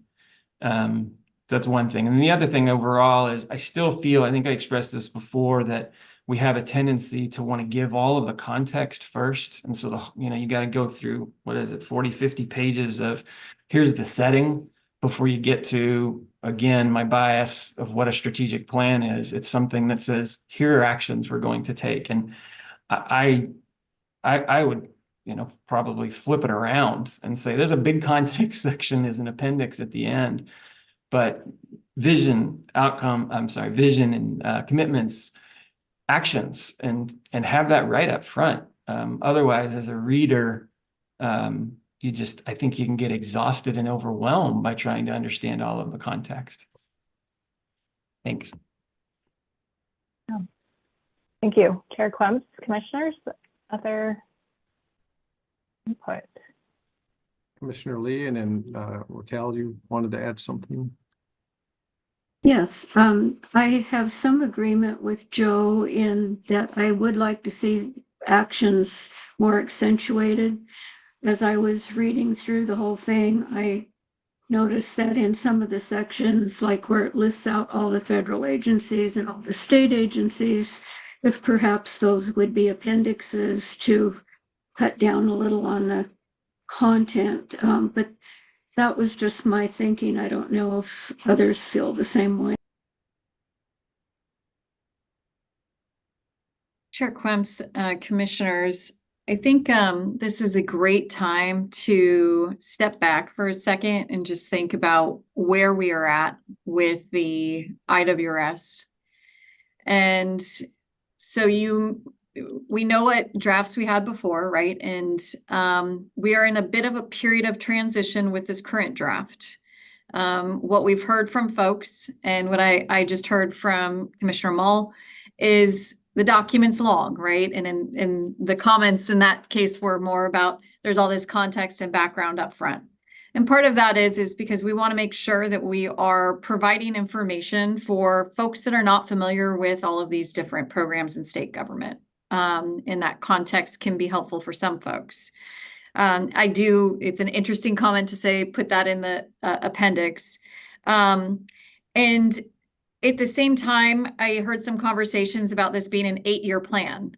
Well, this is really, when we talk about the IWRS or when we've talked about it in the past, it's more, it's an even higher level document than 8 years. Yes, it's required to be updated every 8 years, but in practice, it's been written to be more of a kind of 50-year document. I would suggest we actually think about it on 100 years, because from my standpoint, I would like us to move a lot of the water vision work into the IWRS. We heard the importance from some folks about really thinking further than 50 years. Some of the tribes, or maybe all of the tribes, had mentioned 7 generations, right? And that was something that when we talked about the water vision was really important to folks of really thinking to the future. The challenge that poses, though, which is what I'm hearing from some of you, is that when you're talking that long, your actions are potentially going to be a little bit higher level and a little more vague, right? Because we don't necessarily know exactly, we can't list out exactly every single thing that we're going to do, in part because then you'd have probably a 500-page document, right? And that's where we're in this transition phase of saying, it would be really helpful if you could find the recommended actions, right? And who does them, and just on one page, right? Because right now you have to flip through the IWRS and then you have to look at a little box and then you only know just a little bit of that information, right? And so that's how this transitioned a bit. And those one-pagers then could be used by agencies as they are developing these work plans, right? And those work plans would have those very specific, I'm betting some of you are trying to move towards SMART goals, right? And those would be those actions that the agencies are actually going to be working on within this shorter time frame. What that time frame is, I think we're going to have some discussions on that, because on the one hand, agencies are working on strategic plans. You all, once we have a new director, will be involved in that development of the strategic plan for the agency. Under the governor's expectations, those are to be 3-year plans. A lot of agencies do 5-year plans. And so I've seen some of them doing their work on them, and some have ones that are already adopted that are a 5-year plan. But under the governor's expectations, they're 3-year plans. And so as we're working on that, that's where I anticipate we will have very specific actions, and the templates and instructions from the governor's office on our strategic plan require us to actually identify actions that the agency is going to take. And so it does start to move from, yes, you have some of your high level goals, but it's also very much what are the actions. So I bring this up to all of you. I'll also note, while we're in this period of transition, right, we just changed the statute because we recognized also the importance of the work plans, and I think other folks have as well, and that's why the statute is now what it is. But we're shifting towards this direction. And in this transition phase, I think the question for folks is, we've been trying to keep things is similar, not make too many changes all at once, right? And that was kind of what was set out at the beginning of this process. And so I've heard from some of the interested parties that they're concerned about the changes and being too big. And so we're just trying, I just want to put that on your radar to think about as we go through and change. We're trying to keep a lot of these examples, right, similar to what was in the prior IWRS, adding some new ones, obviously, to address the areas that we have identified. But if we do go through that process of making them even more concrete and specific, just note that those are some additional changes that may generate some concerns at this point in time. So something to think about as we go through this, and also thinking about what level is this document operating at. If we want to change that over time, or in this one, if that's maybe what I'm hearing, just think about what that looks like for us from changing those sheets and the specific actions there, and then tracking them through. So hopefully that's some helpful context, and will help you all help us figure out how we continue to move this document forward. Thank you.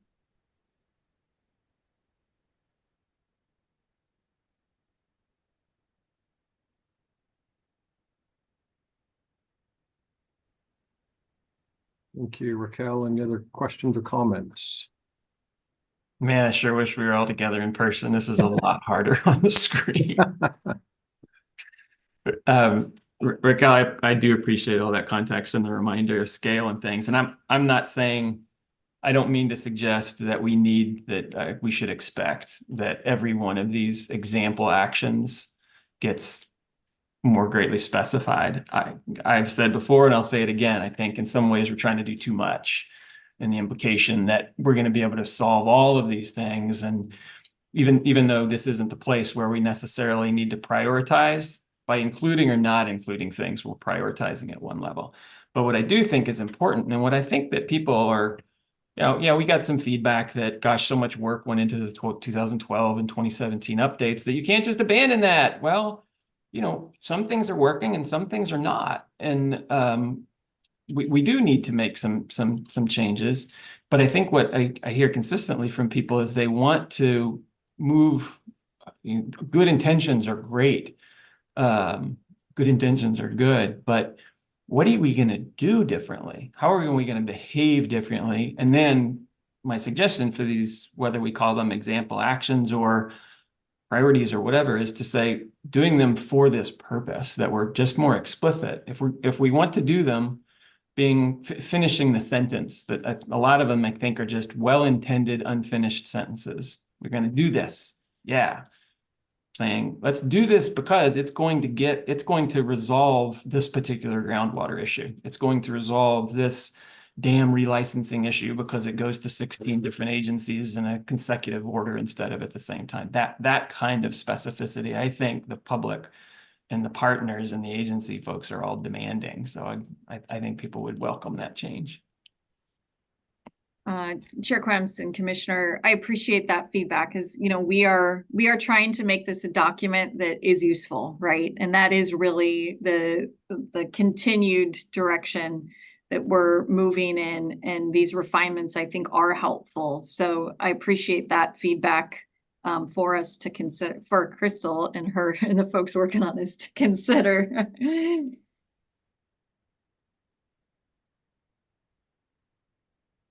Yeah, I think there's the challenge of making changes that are kind of evolutionary so that people still see something of the prior versions in them, right? And not just revolutionary, but also that the changes are improvements. They're not just changes for the sake of change. And I think those are important things to be mindful of. And I think Crystal's doing a great job. So thank you. I think we better go to public comment. We have a few people that wanted to speak on the subject. Kimberly Priestley from Water Watch, and then after that, I'll go to Christopher Hall.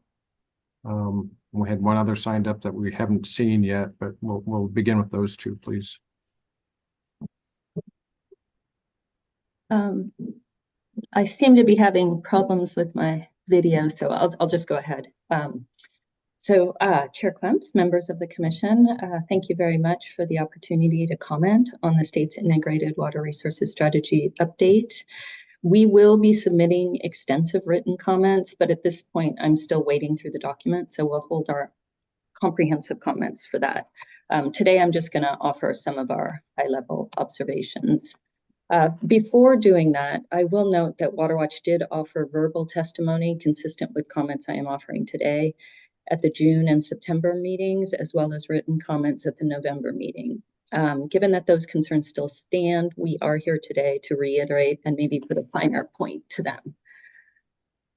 First, let's start with what we support. There are a number of new recommended actions that we support. Many of these are related to climate change, data, water quality, equity, and ecosystem initiatives. We will call these out by name in our written comments, but did want to note today that we do appreciate the department's expansion of select action items and support their inclusion.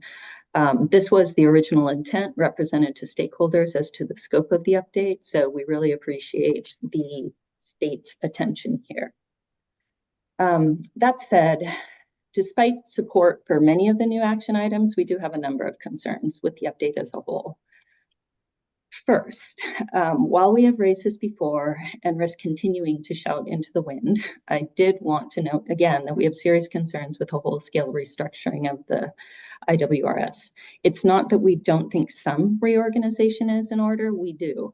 For example, we feel strongly that management and development should be divorced, with each having their own subheading, as they are entirely different subjects. Right now, they are meshed into one, which really makes no sense. However, this is not the kind of change or reorganization that we are seeing in this document. What we are seeing is a change in ordering titles and subheadings in a manner that, in our minds, strips away the clear story of the intended outcome of the strategy to both understand and meet Oregon's in-stream and out-of-stream needs. Critical guideposts that were present in the 2012 and 2017 versions have been removed, and key issues have been stripped from headings or subheadings. Climate change is a good example. While the 2024 version includes a number of additional actions related to climate change, which we very much support, the 2024 version removes the standalone subsection devoted to climate change that was purposefully added to the 2017 version. What this means is there is no heading or subheading or chapter to let the reader know that this is a critical and urgent issue in the state's eyes. This void carries over into the framework. Long story short, by removing this as a subsection, there's really no indication that the state's blueprint for our water future includes movement forward on resiliency actions. Similarly, the table of contents, which serves as an introduction to those new to the strategy, and is really the most basic form of communicating what is in a document, does not use the word climate change at all. This to us seems a glaring omission. Some might say, well, climate change directives are in the action items within the narrative, so why does this matter? My response is it matters a lot. To put this in context, the Integrated Water Resources Strategy is used heavily in legislative and budget discussions. Our observation is that legislators rely heavily on the one-page framework for the synopsis of what is in the document, rather than the actual document. It's the one-page framework we have seen on legislators' walls and/or referred to in hearings and meetings. Long story short, inclusion of key topics and guideposts in chapter and subchapter headings, which are then captured in the one-page framework, are critically important. Climate change is just one example, but I feel it's emblematic of the problems we are seeing throughout. Secondly, also related to the change in structure, we have concerns with the elevation of planning and partnerships in this document to a full chapter, one of 4 chapters. Yes, we agree, planning and partnerships have a role in moving Oregon towards a sustainable water future, but it's only one tool of many. Despite that, there is now a full chapter dedicated to planning and partnerships, including collaboration as a subset. The major concern in elevating this one issue, which used to sit as one tool of many under meeting in-stream and out-of-stream needs, is that other critical tools such as water management, regulation, enforcement, and the like are not given the same gravitas. As of now, management only shares a recommended action subsection with water development subsumed under the new title, stewardship. This really doesn't cut it. Rigorous water management is critical to a sustainable water future. It needs to, in our minds, it needs to be front and center of any water strategy. So, our request here is that the state either remove planning and partnership as a full chapter and return it to its previous spot, along with other actions to move forward on meeting in-stream and out-of-stream needs, or in the alternative, add new chapters to the document that would elevate other important work, including a new chapter titled Water Management, that includes actions such as enforcement and regulation. To keep as is, in our mind, creates a bias in approach and could undercut the use and/or funding of important state tools. It could also stymie action forward on modernization of existing laws and regulations to better protect our surface and groundwater resources. We do have a number of recommendations here, but again, I'll put those in our written comments. Third, the 2024 version relies on a number of new documents, such as the 2023 Secretary of State Advisory Report and the 100-Year Water Vision to back some of the major changes proposed in the update, including adding a whole new chapter, one of 4, on planning and partnerships. While we don't object to the reference to these documents per se, we do have concerns that the 2024 version seems to be picking and choosing amongst the many findings and/or directives in these documents to support initiatives they want in the strategy. Other directives or observations are ignored. There are many examples here, but again, I will save that for written comment. And then finally, while we noted concerns with the public processes at the June Commission meeting, after seeing the 2024 draft, which justifies many of its changes as being based on engagement efforts, mostly in either the narrative or the one-pagers, we wanted to call this out again. We might not have been as concerned if the 2024 version was simply adding a few action items to the recommendations as was represented to stakeholders as the path forward. But to wholly rework the document without rigorous public engagement is a disservice to Oregon, and we would say not in alignment with the agency's general approach on matters of this import. Moreover, and actually maybe more to the point, our assessment is that the assertions that the whole-scale change was a direct of what the state heard via public engagement efforts is not borne out in the comments. We have procured the narratives from the survey and also the public meeting notes, And it is our observation that the reliance on the limited public engagement efforts to back some of the monumental changes in this document is misplaced. In other words, we cannot find documentation in the outreach responses that there was any, let alone overwhelming, call to reorganize the document. Yes, there were some responses related to planning, including ones that declared enough planning, execute. But word searches reveal that the sport of planning was far outweighed by comments calling for better water management, protection, fish streams, rivers, and the like. Again, we will put specific examples in our written comment. Long story short, as we have stated before, we do have significant concerns about messaging that the reorganization and change in titles were the result of public engagement. Our experience and analysis shows it was not. Rather, the document seems to be picking and choosing amongst engagement input to support a desired path forward. We are very happy to pass along the documents we procured from Oregon Kitchen Table, if that is helpful to anyone on the commission.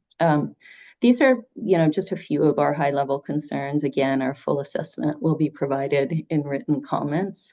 But I will close by saying that some of the major changes being proposed are very concerning. In our view, there's no need to fix something that is not broken. To that end, we would urge the state to build upon past good work that was a result of years and inclusive and transparent engagement with state and federal agencies, the governor's office, tribes, and the full swath of stakeholders. With that, I will just thank you for consideration of our comments and look forward to further conversation.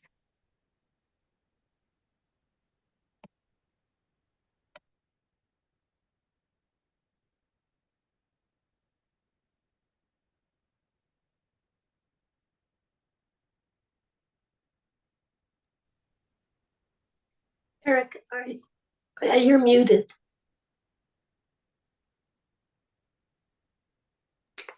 Sorry about that. Did you have a question or a follow-up to Kimberly's comments?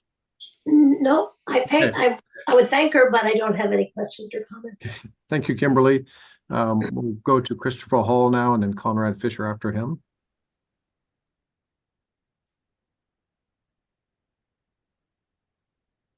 Thank you, Chair Quemps and Vice Chair Smitherman and commissioners. I appreciate the opportunity to speak. For the record, my name is Christopher Hall, Executive Director of Water League. I have just all the world's respect for everything that Water Watch does and says. I must speak with them and find out precisely why it is they hold this opinion, because I am frankly coming from a very different perspective on it. I think that the structure or the restructure of the IWRS is incredible and fabulous and well done. In fact, I seem to be drawn to the restructure in many ways that I look forward to explaining in comments that are written that I cannot get into today. But intuitively, it seems to be a work of genius, but that's my opinion. There are so many things I would like to share about the IWRS that I can't do today, so I'm just going to pick one thing. This is a critique. So much of what I think about the IWRS is very positive, so don't allow this one point to suggest that I am not in full support of it. There is a comment that says declining groundwater levels and low stream flows are also raising concerns about the ability for the state to take on additional development and growth. Well, I don't believe that the governor's call for more housing and the need to be able to build more housing structures is a threat to the water resources of the state. In fact, I think it's a false equivalency that the water use must be limited for future residential and municipal development, because those uses are such a tiny fraction compared to the large scale of water use irrigation uses. We know that irrigation uses 78% of all the diverted water in the state of Oregon. And it's an order of magnitude more than municipal use. The governor's call for additional housing should not be confounded by irrigation overpumping And I think that we should look into the reasons why that would be the case, why people would be confounding the two, conflating them. An increase in population in Oregon does not increase the domestic or municipal water use by any level that could ever compare to the volume of water that's already being used by irrigators. And why you might wonder is because 40% of Oregon's irrigated agriculture exports leave the state, and then another 40% go out to foreign nations. So only 20% of what we produce in the state stays in the state. Oregon's population and irrigation water use have never been coupled together in any meaningful way over the past 70 years.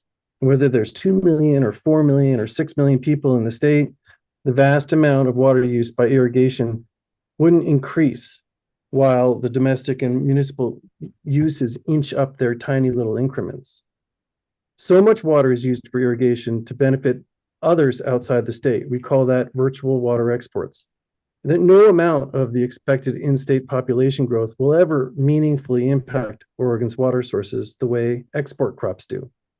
It's unreasonable, in my view, to say that future development and economic growth must be restricted alongside irrigation water, or because irrigation water has impaired the future water right potential for other more economic uses.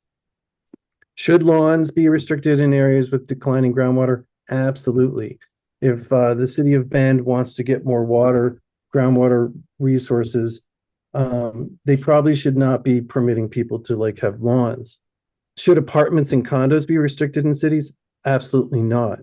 And I hope that the IWRS will be able to embody this value. I have a number of other comments I won't get into, but I just wanted to highlight that one particular issue and to applaud the work the Water Resources Department has done. And thank you very much. Thank you very much for your comments. Any questions or comments for Christopher?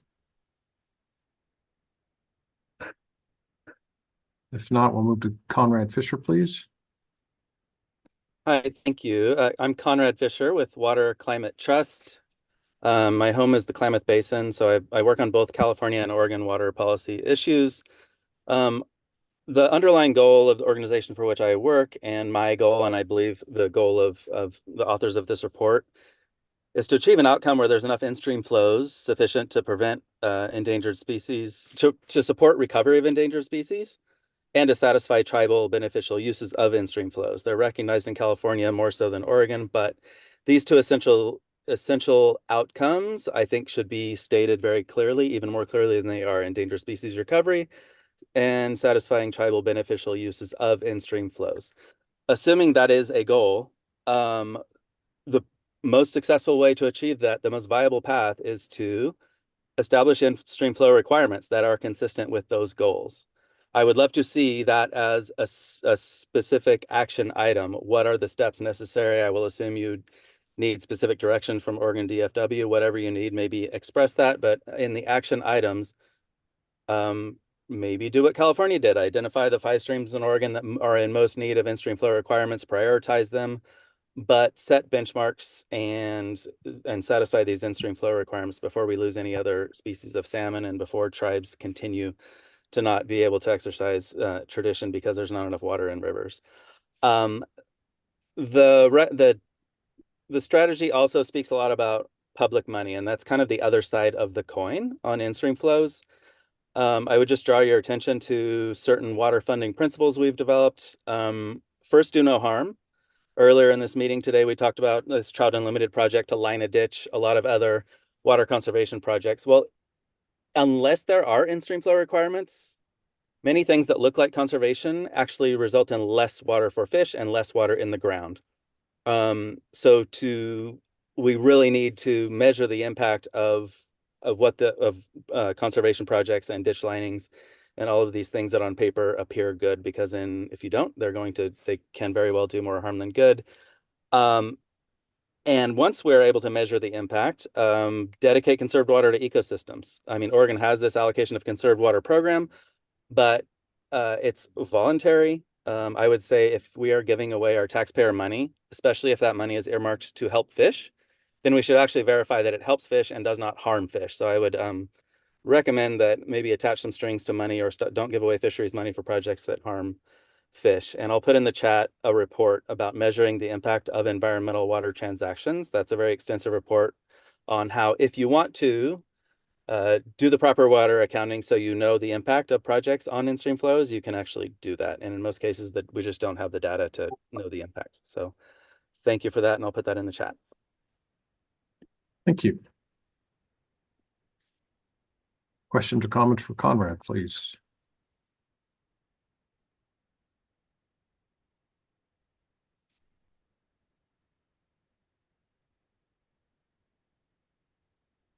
Okay, we were scheduled for a break at 2:45.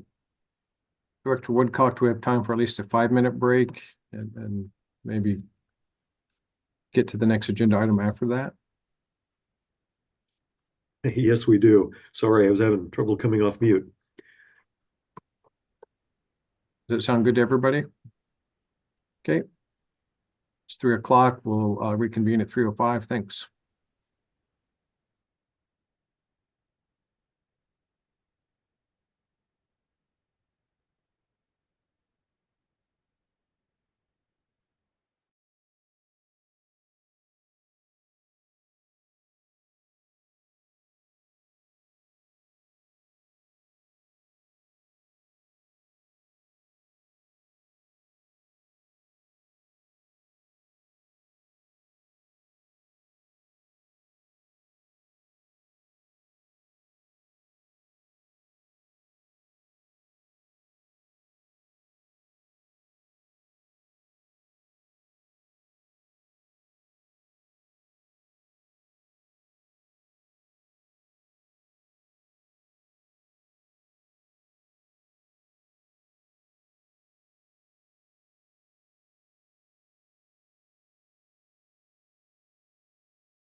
Director Woodcock, do we have staff lined up for the next item? Yes, it appears that we have our panel. Great. Okay, we'll go ahead and get started then. We have an update on the Integrated Water Resources Planning in the Walla Walla Basin. Good afternoon, Chair Quims, members of the commission. For the record, my name is Chris Coitz. I'm the North Central Region Manager for the department here in the thriving metropolis of Pendleton. It's great to be with you this afternoon to provide an update on the work that the department, alongside our partners at the tribe and the state of Washington, have accomplished over the last year. Let me share my screen.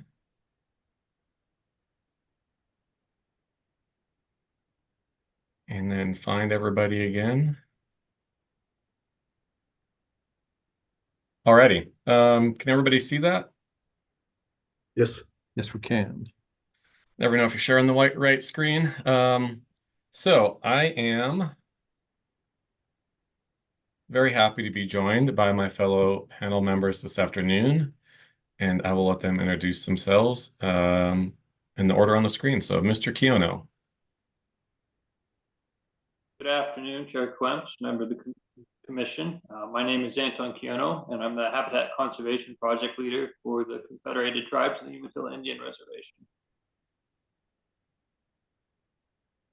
Good afternoon, Chair Quims and members of the commission. My name is Tom Tebb, and I work for the Washington State Department of Ecology's Office of Columbia River. I serve as the director for that office. Great, thank you.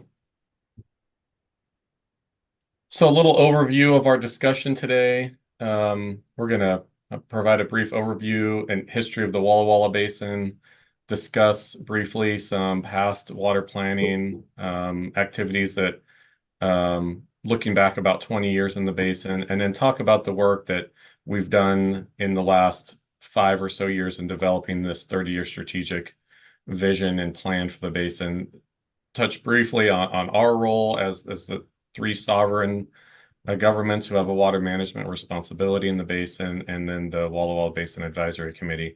We'll try to get through those topics relatively quickly. We really want to spend the bulk of our time on the last 2 bullets, which is why everybody's here today, to learn more about the work we've accomplished since we were before you a little over a year ago discussing the plan and the plan development. So I'm going to turn it over to Anton for the next couple slides. All right, thanks, Chris. So first of all, I want to assure you, I'm not lost. We are talking about the Walla Walla, and we are in Oregon. Now, you probably know that the Walla Walla Basin has the dubious distinction of having a state line through the middle of it.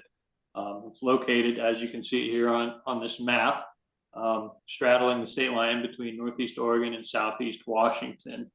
It's also within the homeland of the Umatilla tribes, which you can see by that dashed line on the map, and touches the Umatillas Indian Reservation here in Pendleton, Oregon, which is outlined in yellow at the bottom. So the next slide, please, Chris.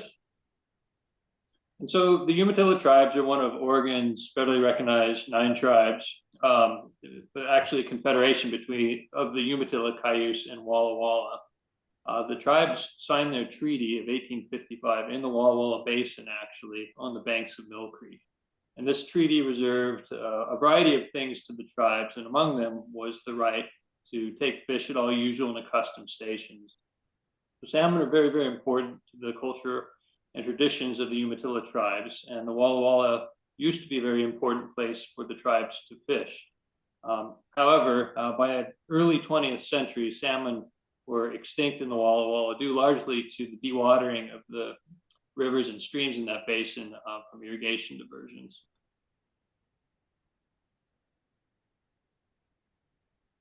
And on to you, Chris. All right, so just a real brief history here on some other water planning activities that have occurred in the basin over the last 20 years or so that have got us to the point where we are today. So there have been 2 previous kind of significant water planning initiatives.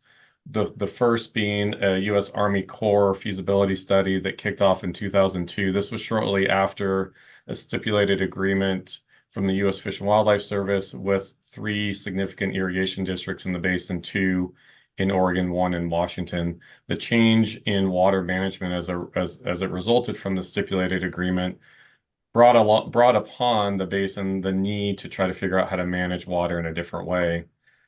That study ended up not providing a recommendation due to the fact that at the time there was not a mechanism for Oregon and Washington to work together in a comprehensive sense on how to manage water resources in the basin.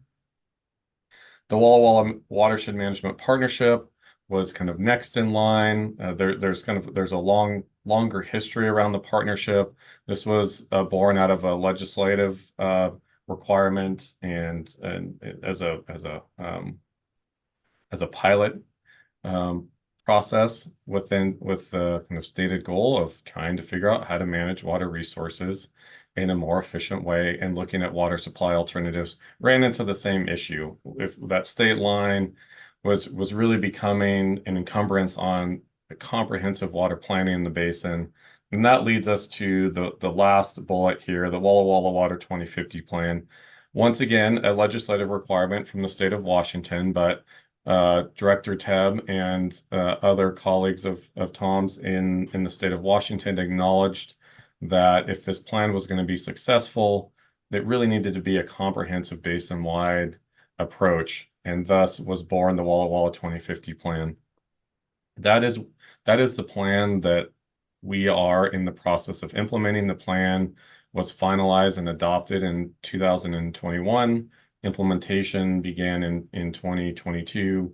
We were before you, as I mentioned, in 2023, providing an update. So most of what we talk about in the context of implementation has happened in the last year or so. And I'm going to turn it over to Director Tebb for the next couple slides. Thank you, Chris. And again, thank you for the opportunity to be here today. You know, we're really excited about this work. The Office of Columbia River was created out of the need for solving problems and working on comprehensive water resource solutions in the Mid-Columbia Basin. And of course, one of the major tributaries to the Columbia River is the Walla Walla system. We acknowledged, as Chris mentioned early on, that if we were going to be successful in this basin, we needed to have a comprehensive strategy, and we needed to have a comprehensive approach between the 2 states and the tribe and local stakeholders and irrigators in the basin. So what we did is we worked, essentially, we started to get our foot a little wet in the basin by doing a bi-state flow study work, some previous work in 2017.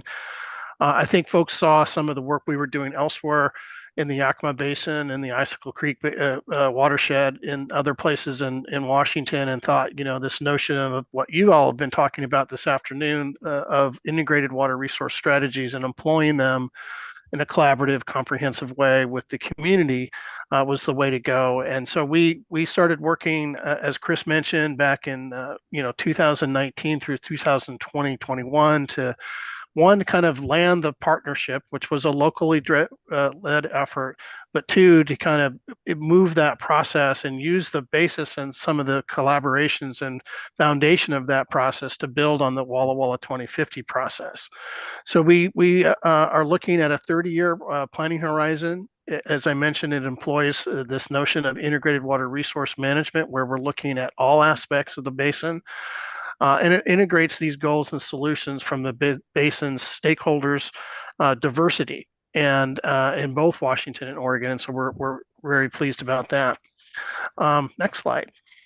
So what we were able to produce, even during times of COVID, which was not ideal, as you saw on that first slide that I presented, there was several large community meetings where we had stakeholders and everyone at the table discussing these ideas. And then once, of course, we had the shutdown, we had to complete this plan. And I thought we did a great job given sort of the circumstances. And this is it. This is the Walla Walla Water 2050 strategic plan. And we'll be talking about some of the things that we're working on to achieve meaningful results in the basin. Next slide. Thanks, Tom. So we're going to work through these next slides relatively quickly. Just a reminder on how we've structured ourselves as it relates to implementing the strategic plan. So we have the tri-sovereign group, as we've mentioned, between the two states and the tribe. We have an executive leadership team. Some of these names will look relatively familiar to the commission. So this is the decision-making and the policy-setting body for those of us who are working to implement the plan. We have regular meetings. Actually, we meet once a week for an hour to discuss implementing the plan and making sure that we're staying on track. These are the strategies and goals that the Tri-Sovereigns came up with when we started this work. These are kind of, our guiding principles, so to speak. I'm not going to read through all of these, but you can see, we have a wide range of goals and objectives we're trying to reach and achieve in the basin. And then kind of our day-to-day role as it relates to these planning activities. So the Tri-Sovereigns, make recommendations on issues that are brought through our advisory committee. We coordinate, of course, with our own leaderships within our own organizations. So, the governor's office and, for someone like myself, the director's office. We have the task of figuring out how do we manage the state or this basin, irrespective of the state line. So how do we achieve that kind of holistic basin-wide management that we know we need to? I know we have, we provide a lot of guidance and we need a lot of support from our respective technical work groups. All right, I'm going to pass to Anton. Thank you. So I think something that was missing in some of the earlier attempts in the Walla Walla was that really strong representation by the sovereign groups, the states and the tribes. The regulatory entities are really critical to water management. But of course, you also need the basin and the stakeholders themselves. And that's, the Tri-Sovereigns are very important in this effort, of course, but where a lot of the work gets done is with the stakeholder group, that advisory committee. And that's this Walla Walla Basin Advisory Committee that works with the Tri-Sovereign group to implement the 2050 plan. Next slide, please. And so, as I mentioned, the effort is led by the Tri-Sovereigns, but it's really made up of this diverse stakeholder group, local governments, all sorts of representatives within the basin, the community itself. And this is the group that works together to help implement the 2050 plan. A very important part of this is that it's not majority rule governance. It's consensus based. So we all have to work together to reach solutions and outcomes that are amicable to the entire group. It really forces that cooperation. That's this Basin Advisory Committee, and there are also smaller technical work groups that help focus on individual issues and tackle some of the more difficult technical issues, and then report that up to the advisory committee, which you can see in this diagram here, exactly how that works spatially. So on the left side, in those gray boxes, you see some of these work groups that tackle specific technical issues. They inform the advisory committee. You follow that arrow up there, help the advisory committee make recommendations to the Tri-Sovereigns, and the Tri-Sovereigns work to implement those recommendations. And the Tri-Sovereigns, as Chris mentioned, meet very regularly so that we can be responsive to the Basin Advisory Committee and the community. We have a call every Friday to make sure that we are being as responsive as possible to the local community. And so that's how this is working. I think we've tried to learn from some of our past attempts and incorporate some of the great lessons we've seen in other basins like Yakima, and devise a structure that really has both the sovereigns and the local stakeholders working together to make meaningful change in the basin. So that's what we've been up to so far. Great, thanks. So now on to the more exciting news of what we've been able to accomplish since we were before you last. I'm going to turn it over to Tom to discuss some legislative action from last year. Yeah, so it's one thing to plan and put a plan and publish a plan. It's another thing to get legislative directive to really, dig into this work and commit an agency or an office that within an agency to do this work. And we were successful in working with the Basin Advisory Committee with the tribe and with the Oregon Water Resources Department to develop draft legislation that we were able to get our representatives, elected representatives, as you see here, Senator Clicker and Representative Rude and others to be part of advancing this legislation. This legislation is key. It directs the Office of Columbia River to committed to implement this Walla Walla 2050 plan. The legislation also directs us to work on developing with the state of Oregon and with the tribe a co-management strategy and make recommendations to the legislature on what some sort of an agreement between the two states and tribe would look like for any new water that's developed, as well as looking at how to manage and implement work that across the basin that will improve in-stream flows for fish, as well as provide, what we hope to provide a sustainable future for agriculture and the communities in that basin. So this was a huge step. The legislation passed very successfully, which is not often the case with water bills, as probably some of you know. And we're very excited and been working hard on a draft report that we'll be working with our tri-sovereigns here to try to get ready to publish at the end of this year for one of the requirements of this legislation. The legislation also commits the Department of Ecology and the Office of Columbia River in the state of Washington to at least 50% cost to implement this this aggressive and ambitious plan, recognizing that those requests for funds will be on a biennial basis. They're not guaranteed. And so showing progress and showing our work is going to be key to our success.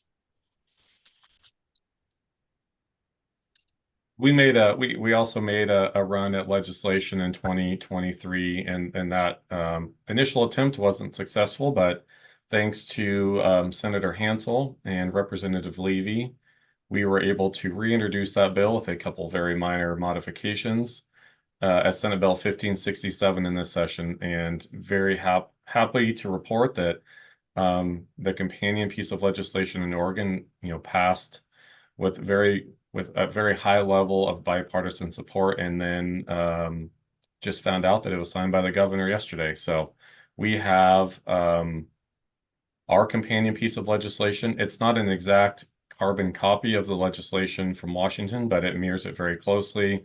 We also have a requirement to provide a legislative report to the legislature on bi-state water management options. And so many of the things that Tom just mentioned are also will also find in this piece of legislation. The funding mechanisms are slightly different, and we had to change the language on the commitment of the state of Oregon as it relates to paying for implementation of the bill. So the language in there is not exactly the same, but the intent is the same, and so much is that the two states are committed to implementing the plan. It doesn't mean we have the money to implement the plan. We'll need to go back to our respective state houses when the time is right to seek funds for particular projects, but it commits the two states and the tribe to working together on both the legislative report and provides clear guidance to the department to work to implement this strategic plan. So very appreciative of the Department of Ecology and the tribe's support on this. The tribe in particular worked very closely with Senator Hansel on some of the language to get this bill introduced, and very appreciative of Senator Hansel's efforts on this. He carried this bill during the short session when the representatives and senators in Oregon don't have an opportunity to introduce many pieces of legislation during this short session. So very appreciative of Senator Hansel doing so. Am I up still? I think maybe I am. No, I think Anton, we're going to hand it to you? I think you were going to do this, but I'm happy if you'd rather. I can keep going. I think maybe I'll turn it over to you after this slide. So this next bullet point, the bi-state water management framework, this is as Tom and I were just mentioning, this is now a requirement of both states to do as a result of these two pieces of legislation. So we are very, very thankful in the sequencing in this case where there's a work group that has been formed, and the Department of Ecology is really taking the lead on developing the plan. The tribe and the state of Oregon are members of a kind of a drafting and review group. We hope to have a draft of this plan done relatively shortly so that we can make sure that the state of Washington has plenty of time to get the plan approved and through their own internal review process in time to have it submitted to their legislature as their legislative requirement exists. We're also continuing to work on the USGS groundwater basin study. That's been a multi-year effort in the basin, again, working with the Department of Ecology, the tribe, and the USGS on developing and finalizing this report. The USGS and the respective technical members of the team are finishing up their data collection efforts in the basin and are now, at least what I envision, sitting in dark rooms, crunching all the numbers and starting to generate reports. So the hope and goal, as I understand it, as of today, is that the final report will be published late this year or early 2026, just depending on timelines. And this is a little bit of a more complicated arrangement, as maybe we've seen in other places in the state where we have 2 states, the tribe, and 2 water science centers of the USGS, both one in Portland and the one in Washington. Now I'll pass it to Mr. Keono. Yeah, hey, Chris, before Anton goes, I just also wanted to mention that with the Tri-Sovereign's help, the state of Washington Office of Columbia River was successful in getting a WaterSmart grant for a U.S. Bureau of Reclamation basin study, which is really going to look at everything that we've done to date and kind of reevaluate and make sure that the work that we're, going to implement over the next, 10, 15, 30 years really has a viable game plan and a strategy to implement. So really appreciative of that. I apologize for interrupting, Anton. Not at all. Not at all. Thank you, Tom.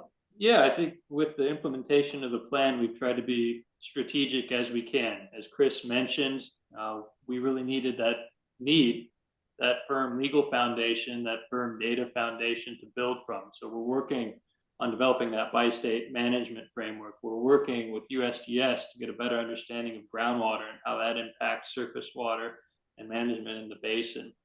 At the same time, we're looking at projects to try to achieve some of the objectives in the 2050 plan, including flow restoration. And a major component of that is this bi-state flow study, which essentially has been an analysis to look at alternate water supply opportunities that would allow us to get the biggest irrigators off of the Walla Walla River so that they could use an alternate source of water, and we can leave what they'd been taking out of the Walla Walla in stream for flow restoration. And that's something we've been working on for a number of years in the basin. It looks like it'll probably be either a Columbia River pump exchange or an off-channel reservoir or some combination of the two, but it's something that we've been working on evaluating and trying to establish what that project might look like. At the same time, as Tom mentioned, if we're going to have a big piece of infrastructure in the basin, we need somebody to own and operate it who is pretty well versed in owning and operating big pieces of infrastructure, like the U.S. Bureau of Reclamation. So as Tom mentioned, we were able to secure a $500,000 grant for reclamation to initiate this basin study in the Walla Walla. And that will look at the existing supply and demand, any deficits between those two. It'll look at future supply and demand in the basin, the impacts of climate change, and start to think about what sort of strategies we can use to try to meet demands going forward. And part of that will certainly be, I think, some of these ideas that we've been studying in the bi-state flow study. So all these things are starting to weave together. And of course, to do any of this, we need that firm legal and data foundation that Chris mentioned before. So, I just really want to tout the fact that we've been trying to do this strategically, and it's gratifying to see some of these different threads start to weave together.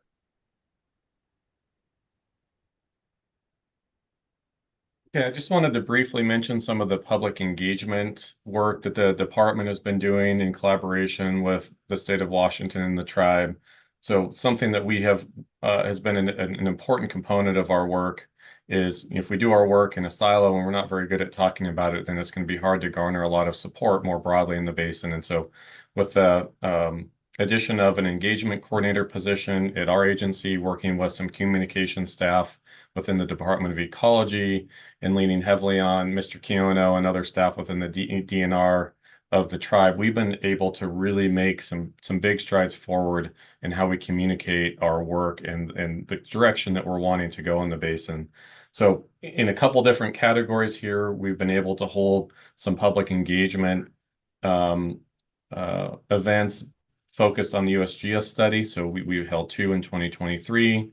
We're planning to hold 2 more in 2024. We're also able to hold 2 what we were calling open houses for the Walla Walla Basin strategy. So this is kind of more broadly looking at the different components of the strategy. I think the most successful one we had was last fall at Whitman College. We had a really great turnout, lots of great speakers, people with having their tabling. So we have some success to build off of that we're hoping to capitalize on coming up in this year. We've also continued to do some more direct communication and outreach with local implementers, figuring out what do they need to be successful, understanding that the Tri-Sovereign group is not going to be successful without a successful group of people doing the on-the-ground work. And so how can we continue to support the work of our local implementers, the Watershed Council, conservation districts, et cetera, and then also continuing to coordinate with and have open dialogue with the water user sector and community. So irrigated ag, what does it look like for them in a future state? How can we ensure that the projects and the initiatives that we're considering will primarily focus on in-stream flow and ensuring we are meeting the flow targets in the Walla Walla River, other opportunities to maximize some of those projects that we are in the process of planning right now. So a lot of really great work has went into the public engagement aspect of what we do, and very happy to have the staff on board that we have currently. So I'm hoping that all 3 of us can talk on this slide. I think maybe I'll start and then I'll pass it to my panel members here.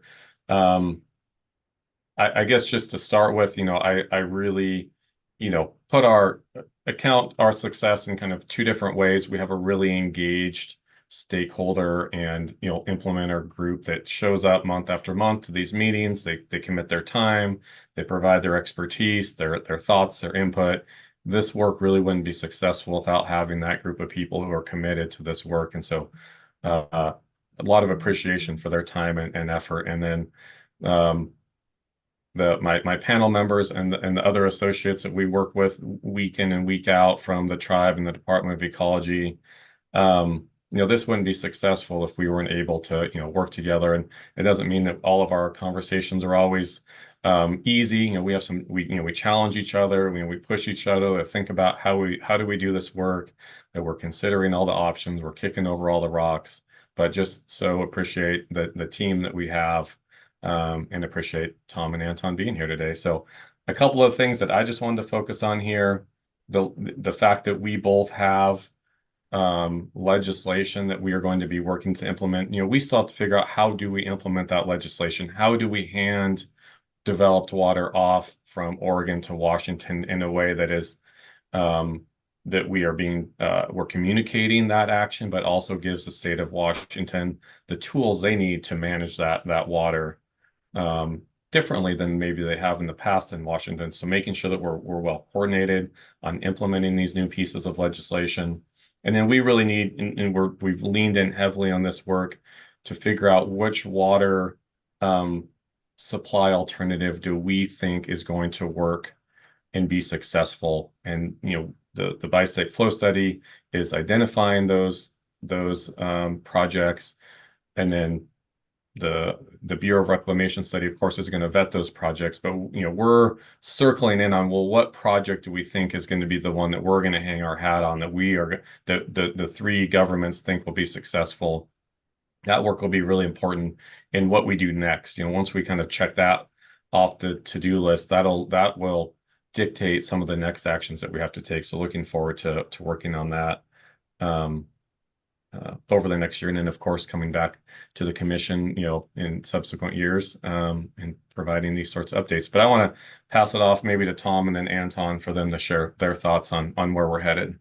Sure. I think you did a great job there, Chris. I would just add, while we're looking at those big projects, we are also implementing smaller projects that we've identified kind of in a tier 1 priority or a tier 2 priority that's been identified in the strategic plan. We were successful in our 23-25 capital budget to provide about $4.5 million, about half of which we've made available for local projects, for projects, everything from the tri-state steelheaders to improve Mill Creek, to working on floodplain habitat and fish passage opportunities, as well as looking at aquifer storage and recovery and how it can be used in the basin and trying to understand where its limitations are. So while we are focused also on these big ticket items, we want to also show success sort of in smaller, more projects that we can actually do right now. So the idea is that we want to build on success, so when we're ready for that big project, we can pull the trigger on it. No, I think the only thing that I'd like to add is just, our heartfelt thanks to our colleagues at the state of Oregon and state of Washington for your leadership on this. We're charting a new course here. I think this is something that's pretty novel. Transboundary management issues, as you know, are not easy to grapple with, but really appreciate the states diving in head first on this and working together. And it's really exciting to be a part of that. So just like to express our great thanks for that. All right, Chair Klemps, that wraps up what we had prepared. We're happy to answer any questions or provide any clarity if their commission has any questions on this work. Okay, Chris, I'd like to thank the panel for the presentation, and maybe you could stop sharing your screen. It makes it easier for people to see each other. If we do have comments and questions, which I expect we will. I think it's great progress, dealing with a basin like that, not only surface and groundwater interactions and complex demand and supply, but also the bi-state issue. And as your early slides indicated, there was the history going back to 2002, where that bi-state issue kept tripping up the basin. And it's great to see the progress. Now, I think there's a lot we can take from this process and hopefully apply in other basins.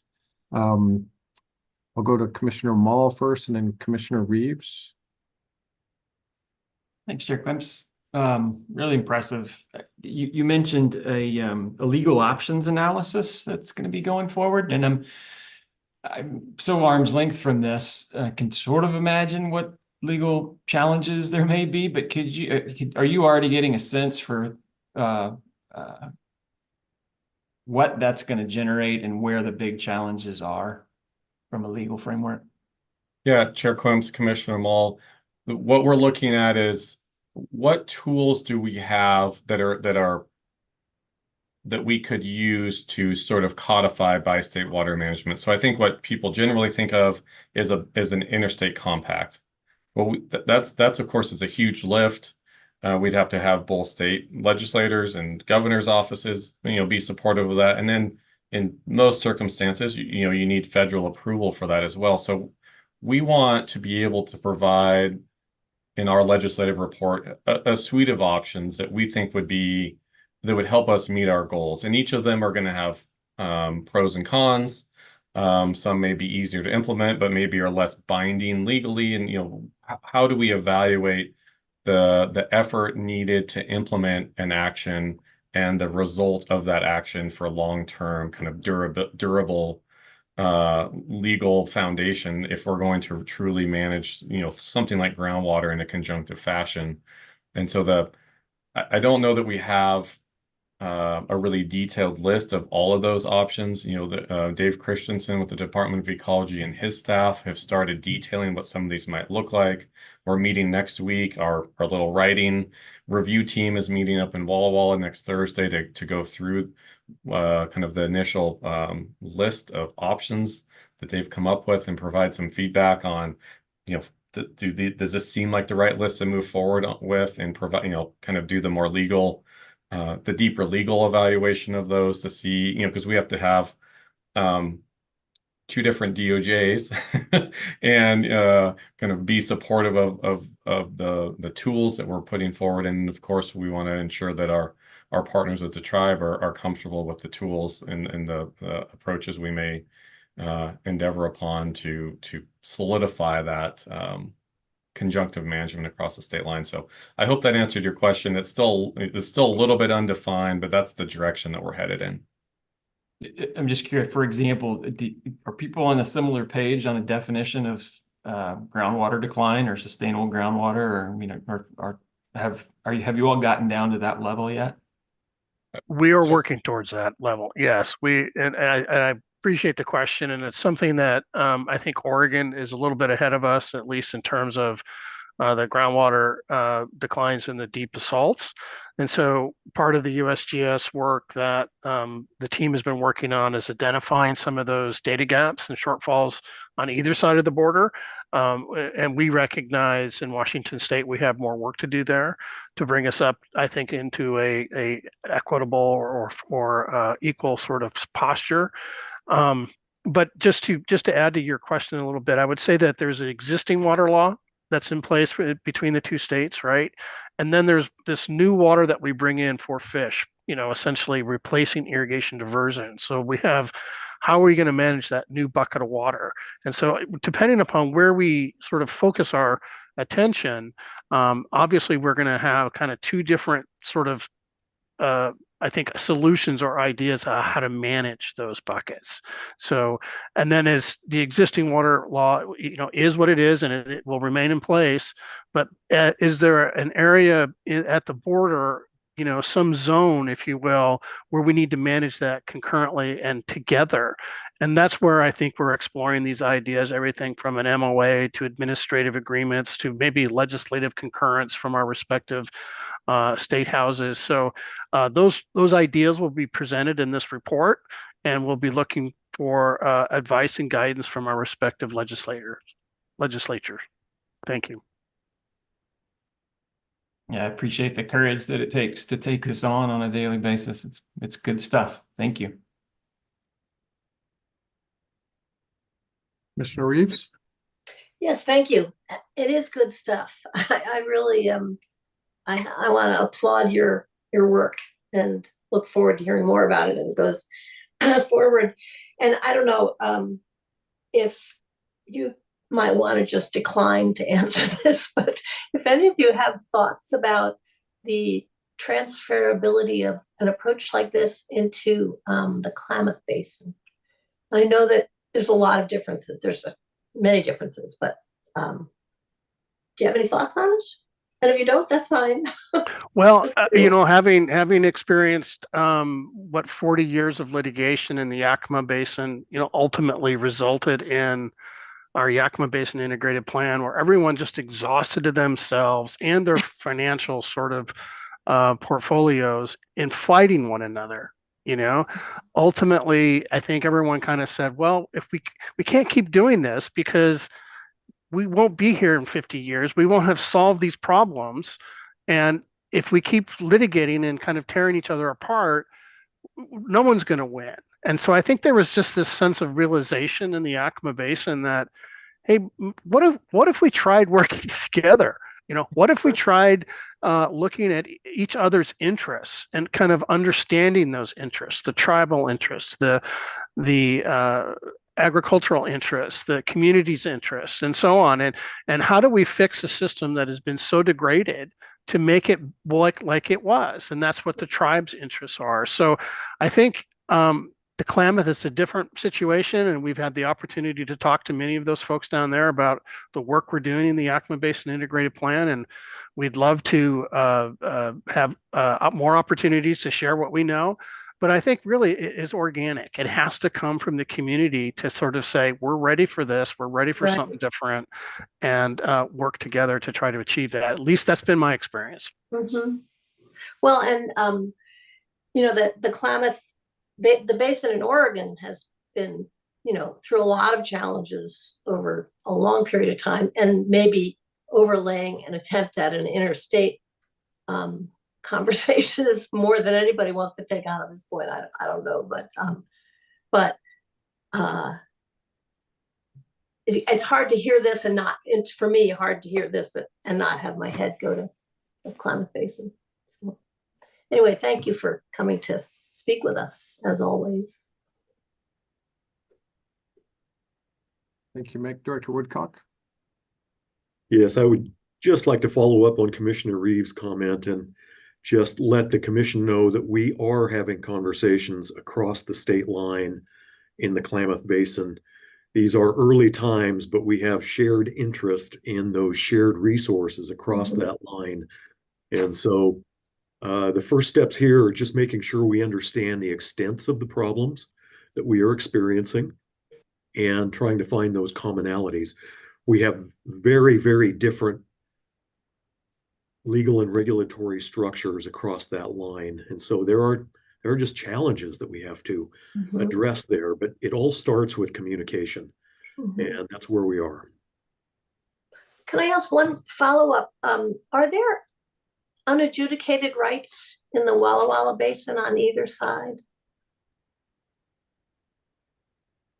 Commissioner Reeves, there are, the surface water's fully adjudicated. It's been fully adjudicated since the early 30s in Oregon. We have decrees back into, the earlier, I think the earliest decrees around 1912 for us, water rights with priority dates into the late 1850s. Groundwater has not been adjudicated. Correct. That's correct. And in Washington, the surface water has also been adjudicated. Yes. Yeah. In fact, there was even a Supreme Court, there was a lawsuit where Washington sued Oregon and we lost. So, like many of these basins, water wars go back, decades, if not in some cases centuries. So litigation creates winners and losers. Collaboration can create win-wins.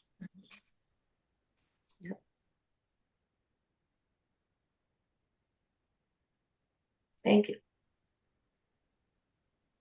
Any other questions or comments? Commissioner Smitherman. Well, that's really just me clapping my hands. You're applauding. I am applauding. Yes, this work is incredible. What you just said, Tom, I think is something that we should continue to work towards. Obviously, it's always going to be challenging, but you have created an example for us to at least start to pull from, to help some of the rest of our basins. And in particular, the basins that cross state lines. I feel like some of this could be used in what we're seeing in Klamath, and just appreciate all the time, the effort, the collaboration with the community. It's obviously given dividends in moving this plan forward. So thank you for all of your work and for your presentation. Thank you. We did it together, though. It's a we thing for sure.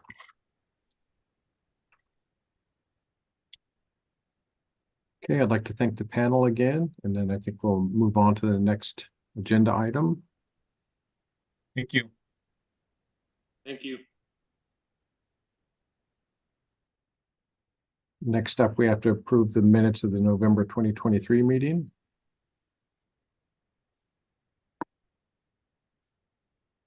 So moved. Moved by Commissioner Mall. Second by Commissioner Kahara. No, I need to make a comment. I need to excuse myself from this vote because I was not present at the meeting, and so I'm not neither voting nor participating in this one. Okay.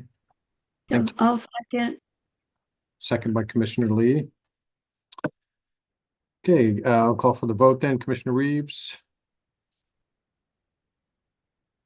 I'm sorry, Eric. I don't know whether this matters, but I was not there on the first day of this meeting. So right. Does that mean we have to vote on each day separately, or because I shouldn't be voting on November 16th? I was only there for November 17th. I don't know what the Roberts Rules of Order says. words would say about that. So I suppose we could have one motion for the why don't I minutes just- of the 16th and Or I could just say that I'm voting yes on the 17th, on the meeting, on the minutes from the 17th. And I was not present on the 16th. I think that'll be good enough because we're going to have enough of a vote. What's the word? A quorum voting yes. So, yeah. If that's acceptable to the other commissioners, I think that's a good solution. Yes. Yes.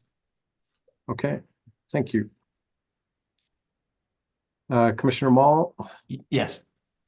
Commissioner Lee, Yes. Commissioner Wolf, Yes. Commissioner Smitherman. Yes. I will also vote yes, and then Commissioner Reeves for the 17th. Yes. Okay, thank you. Next, we'll move on to the commissioner comments. Oh. Mindy, did you have a? Yeah, so sorry to interrupt, Chair Quimps and Commission. I just wondered if we are going to vote separately, can I get a second set of separate votes for the second day 17, please? Like a second motion for approval and then voting, if that's okay. So moved for a secondary approval of the minutes of the 17th alone. Second. Moved by Commissioner Mall, second by Commissioner Wolf. Commissioner Reeves, Yes. Commissioner Mall, Yes. Commissioner Lee, Yes. Commissioner Smitherman, Yes. Commissioner Wolf, Yes. and I will also vote yes, so that passes. Thank you. Thank you for the reminder on that, Mindy. I'm going to go into commissioner comments. Commissioner Kahara, would you like to go first? Certainly.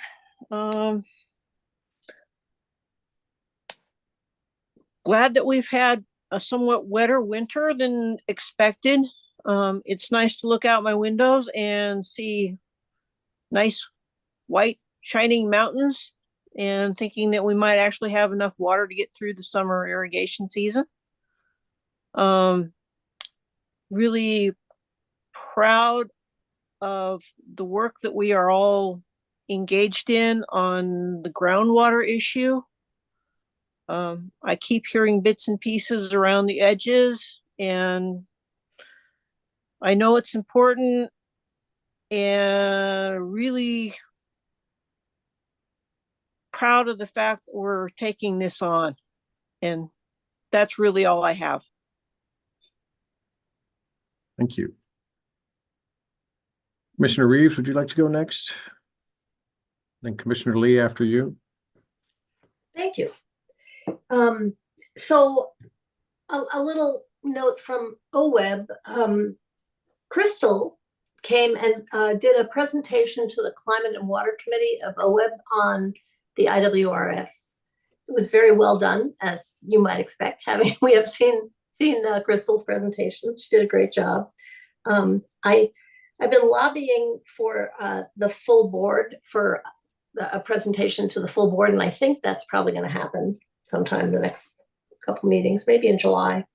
I'm going to be really interested to see what kind of feedback we get in this public review process on the strategy, because what we've seen is a compilation of the outreach that the kitchen table did, and other than that, we really haven't yet, I don't think, heard from the public on this. So I'm going to be interested to see that. The only other thing I wanted to talk about was, and I'm not really, was in our legislative and budget update today, I was feeling a little unable to weigh in basically on the question priorities, because I think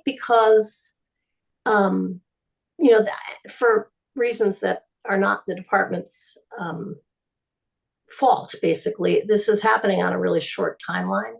And it felt like, to me, like there was less context in which to be able to say, you know, for us at least, the commission, I would prioritize, I would prioritize everything on all three lists, basically, and which of course is prioritizing nothing.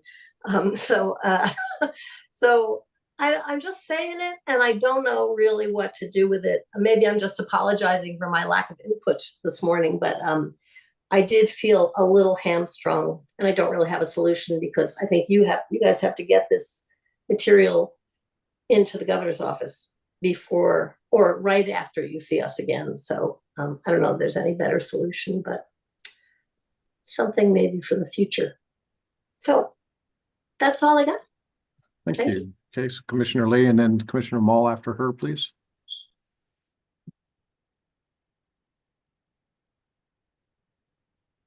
You're muted. You're muted, Commissioner Lee. Sorry, I forgot to unmute before I started talking.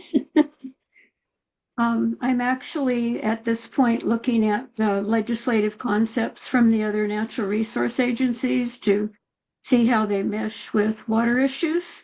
So this week, both LCDC and EQC are sharing their concepts. DLCD is updating its rules on farm and forest goals, and I was appointed to that RAC. I think there's going to be some water-related issues coming up in that discussion based on some of the recent court cases. And then lastly, the Oregon Watershed Enhancement Board is working on rules to define grants for natural and working lands. And both water quantity and quality will be involved in those, because they're both, excuse me, co-benefits of the kind of climate work and restoration in those programs. The legislature gave $10 million for that work to 4 agencies: Forestry, Fish and Wildlife, OWEB, and Department of Ag. So we'll be seeing a number of projects coming forward. The only other thing I'd mention is that it might be interesting sometime to invite the co-leaders of the legislature's Water Caucus to talk with us about what they envision if there's time for that. That's it. Thank you. In her comments earlier, Kimberly used the word gravitas in reference to, I think, associated with regulation or management of water. And I've been thinking about that relative to, I think, what we're seeing as the department over the last year has become more restrictive, has started to say we recognize declines and we have to stop them, and have started to implement those things that I think the origin of the word gravitas is like gravity. It just means weight. Things are getting weighty. And I'm having calls from small farmers who are saying, hold on, I'm being told that I can't use my groundwater, my well, to do my little truck garden because I don't fit in the commercial exemption. Like, okay, we've got a problem here. There's some things happening. You've got the Winchester Dam and the problems that it is causing within that community. Again, a result of us taking on more and more of these issues that have been facing us for quite a while.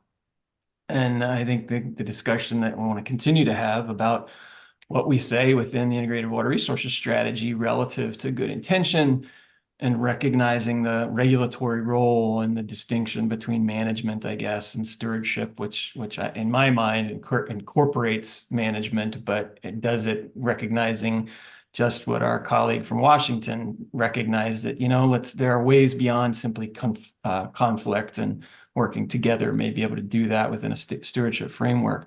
But again, I just want to applaud the staff that are dealing with these realities and these decisions to start holding the line on some things that we haven't been holding the line on for a while. It's playing out. There's been a lot of press in the last month over the dissatisfaction on the Deschutes Basin relative to the groundwater rules. And we're certainly going to hear that between now and in June. But I think that's a great sign. It means that we are addressing the challenges that need to be addressed. And as long as we can continue to agree and disagree without being disagreeable, we're doing our jobs. So I again, to the staff, I really applaud what you all are doing every day. Thank you. Thank you, Commissioner Mall. How about Commissioner Wolf next, then Vice Chair Smitherman after that? Yeah, I'd just like to reiterate what some of the other commissioners have said. It's nice to see some water especially on an El Nino year. A little bit warmer temperatures is of concern, but we're dealing with some difficult issues, and the staff of the department is to be commended for moving forward, and I don't look for it to get any easier, and it's nice to be a part of something that's feels like we're accomplishing something, and I'm appreciative of that. And I think just be mindful to do our best to get it right, and I'm enjoying being here. So thank you to the department and the rest of the commissioners.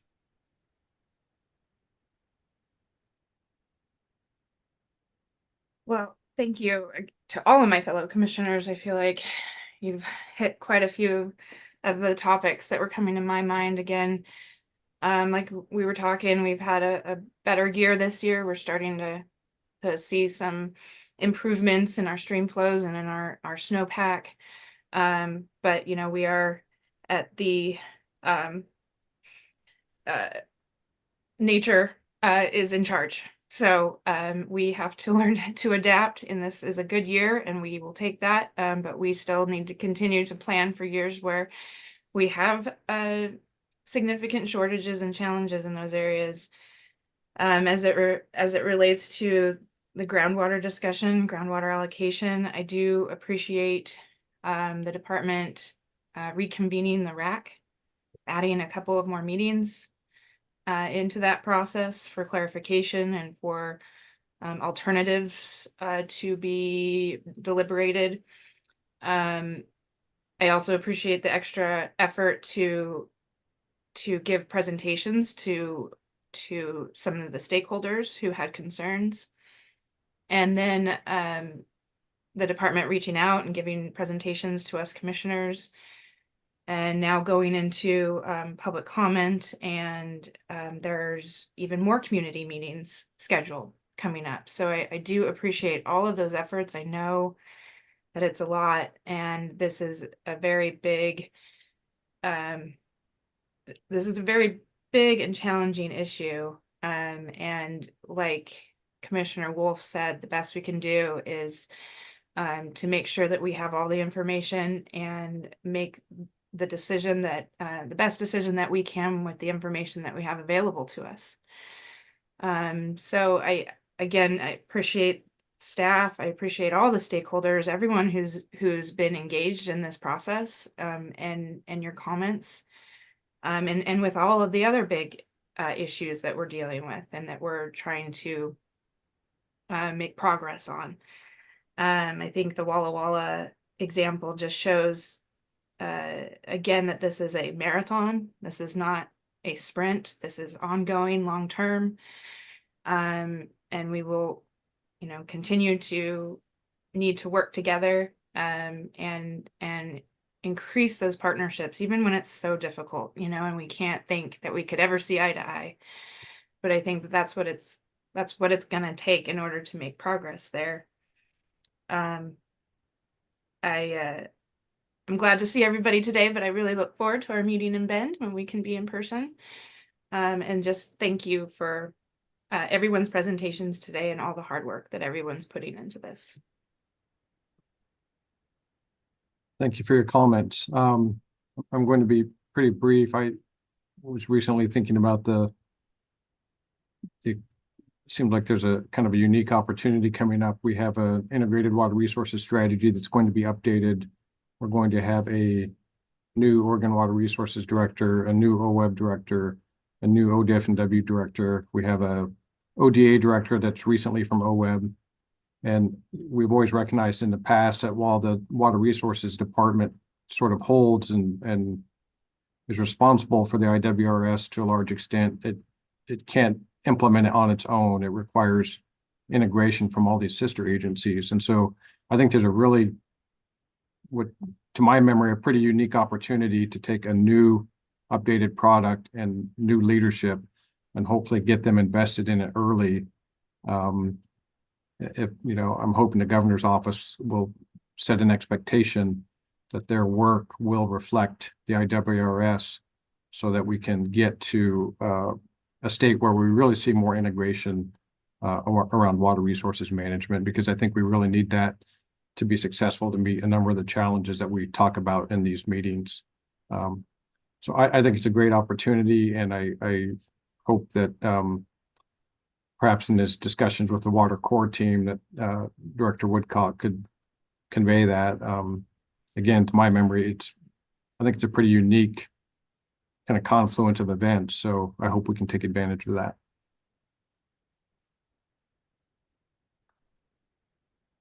That's all I have. We will go to public comment. We have a number of people that would like to comment. So out of respect for each person's time, I would like to ask that each person try to restrict their comments to 5 minutes or less. April Snell had expressed comments or interest in commenting earlier and then moved back to the public comment. So I would like to go to her first, and then we have a block of several people that want to comment on the Harney Basin issue around Division 512. And when we go to them, we'll start with Brenda Smith and then Representative Mark Owens. But I'll go ahead and start with April Snell. Welcome, April. Good to see you again.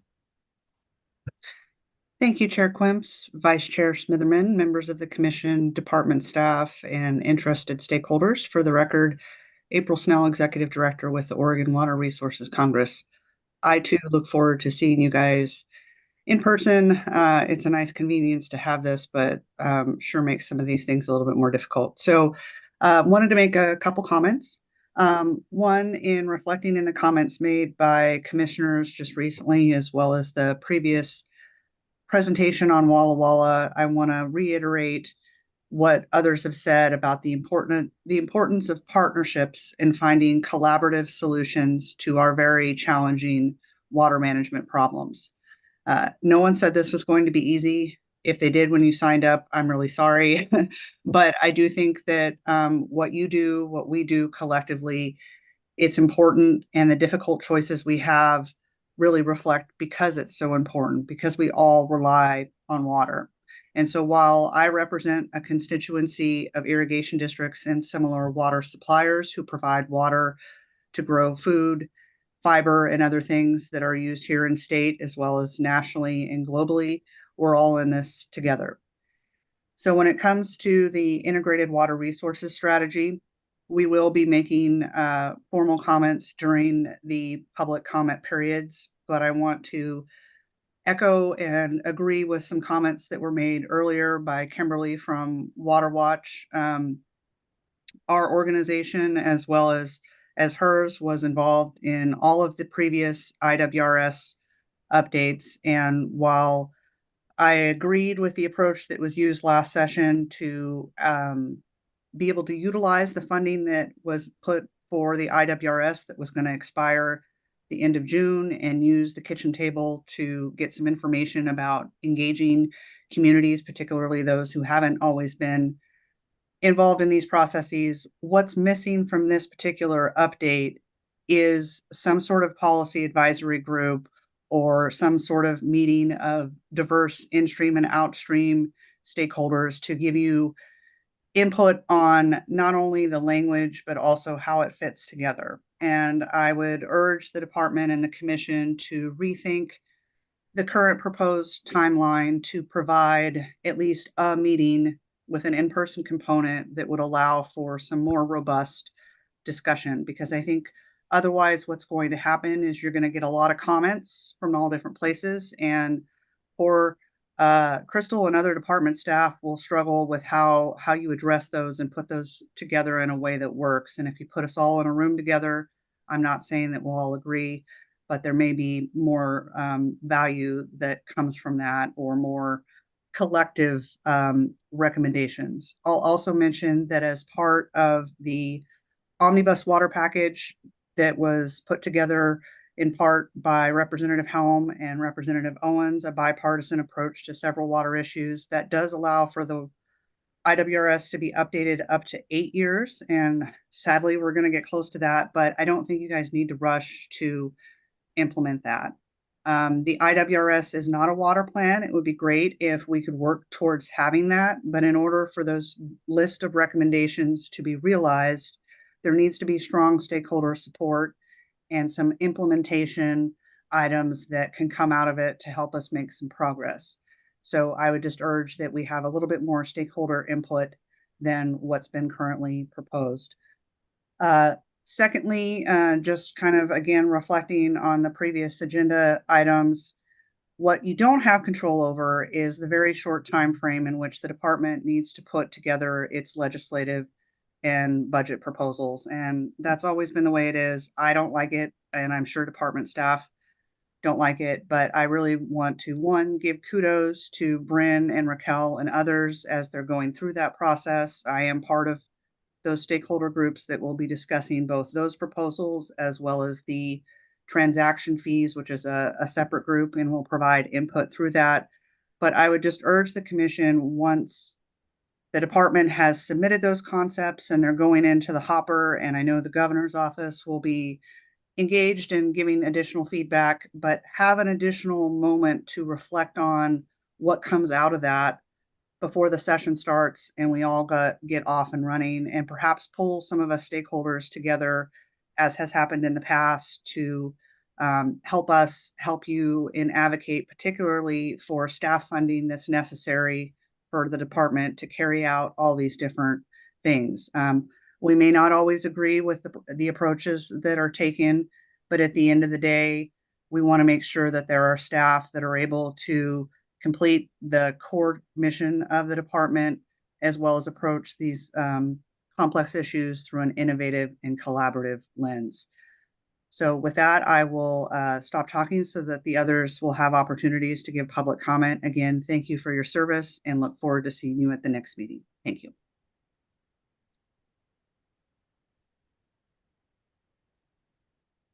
Thank you, April. We will move to Brenda Smith now, please. Thank you, Chair Quamps and members of the commission. For the record, my name is Brenda Smith. I am a current member of the Harney County RAC. I've also been a part of the Harney Place-Based Water Planning effort since its inception in 2016. I've been coming to the commission for a number of years. You may recognize me. In my day job here in Harney County, I am the director at High Desert Partnership, and we're an organization that works to bring diverse groups together to work together to solve complex issues. So sort of everything in my world revolves around working together and digging in these really sort of tough issues.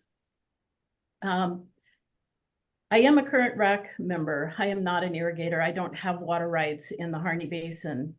And from the very beginning of this process, I have always been interested in paying attention to the process. That's what was important to me and remains important to me for our community. We submitted, several of us signed on a letter that I believe you received last night. And I'd just like to go through some pieces of that letter today regarding the Rules Advisory Committee process. So the Harney Basin will be the first basin in the state to have a critical groundwater area designation using the updated critical groundwater area statutes and Division 10 rules.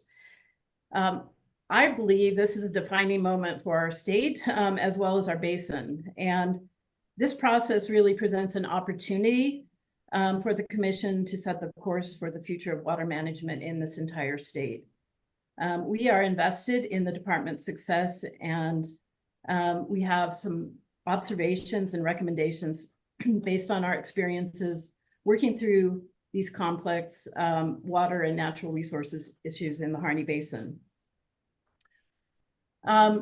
Since place-based planning was initiated in 2016 through funding and support from the department, community members and stakeholders have devoted thousands of hours towards coming to consensus on decisions that can achieve sustainable groundwater management. Last count is that we actually have 14,000 hours invested in the community-based planning. So that's not the groundwater study advisory meetings. That's not all the stuff we do. Those are counted hours in meetings. So I mean, I think that's probably easily could be doubled. So we are really invested in this, in finding balances around our community, our ecological issues, as well as our economic needs in the basin. We didn't have the benefit of the groundwater study results, but we were working in conjunction with that effort all along. We have done the difficult work of developing a shared understanding of groundwater issues and identifying areas of agreement, including actions that we can take to be implemented in the near term. We understand that a mix of regulatory and voluntary approaches are needed to achieve sustainability, and the department has a responsibility to use authority to ensure outcomes are achieved. The department has on numerous occasions committed that they would seek and actively support voluntary efforts and other creative efforts that have not been tried in the basins before. And I think that's what has given us hope in this sort of dire situation. As water leaders in the Harney Basin, we have worked tirelessly over these many years to build strong relationship with the department and establish trust between department and the community. Department staff, including the former director, as well as current staff overseeing the rulemaking process, have given us reassurances that and made commitments that are not currently being upheld. We understand that the department has undergone significant changes over the past several years, and there are a number of new faces at the table. We continue to believe that a better outcome can be possible if we work together as partners. And so in light of our concerns, we would like you to consider the following requests. Continue to track the Division 512 rulemaking as it progresses in the Harney Basin by including it as an agenda topic at each upcoming commission meeting and inviting comments from RAC members at those meetings. Identify a commissioner to participate in the Division 512 RAC meetings going forward. Direct the department to follow its own process that's outlined in adopted Division 10 rules by providing a draft report for public comment, as we indicated in presentations to the community prior to holding the RAC meetings. Focus on enacting rules in the near term that address the most acute issues or areas of agreement, while simultaneously allowing for more time in areas where issues are less acute and or more complex to determine the appropriate path forward for establishing and achieving necessary reductions. Direct the department to use the forthcoming Harney Basin groundwater study model with the RAC and the community to examine anticipated response of various management actions devised by the RAC and allow time for this to occur. Direct the department to develop a roadmap for how they will engage the broader community and water users throughout the basin in conversations to understand the groundwater system and define desired outcomes and management objectives. And consider how policy decisions made in the Harney Basin may set precedents and affect groundwater management in basins throughout Oregon, and how that may affect the department's legal, budget, and capacity to effectively managing water resources across the state.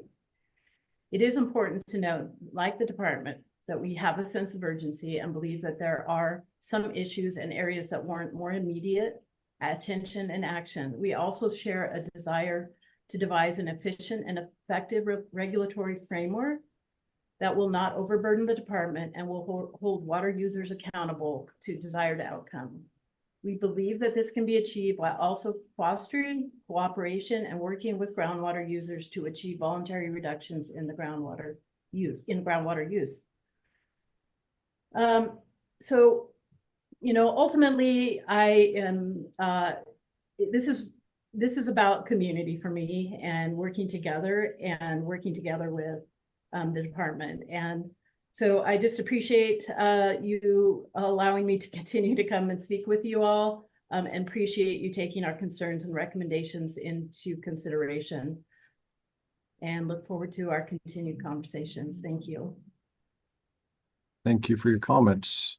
Are there any questions or comments for Brenda?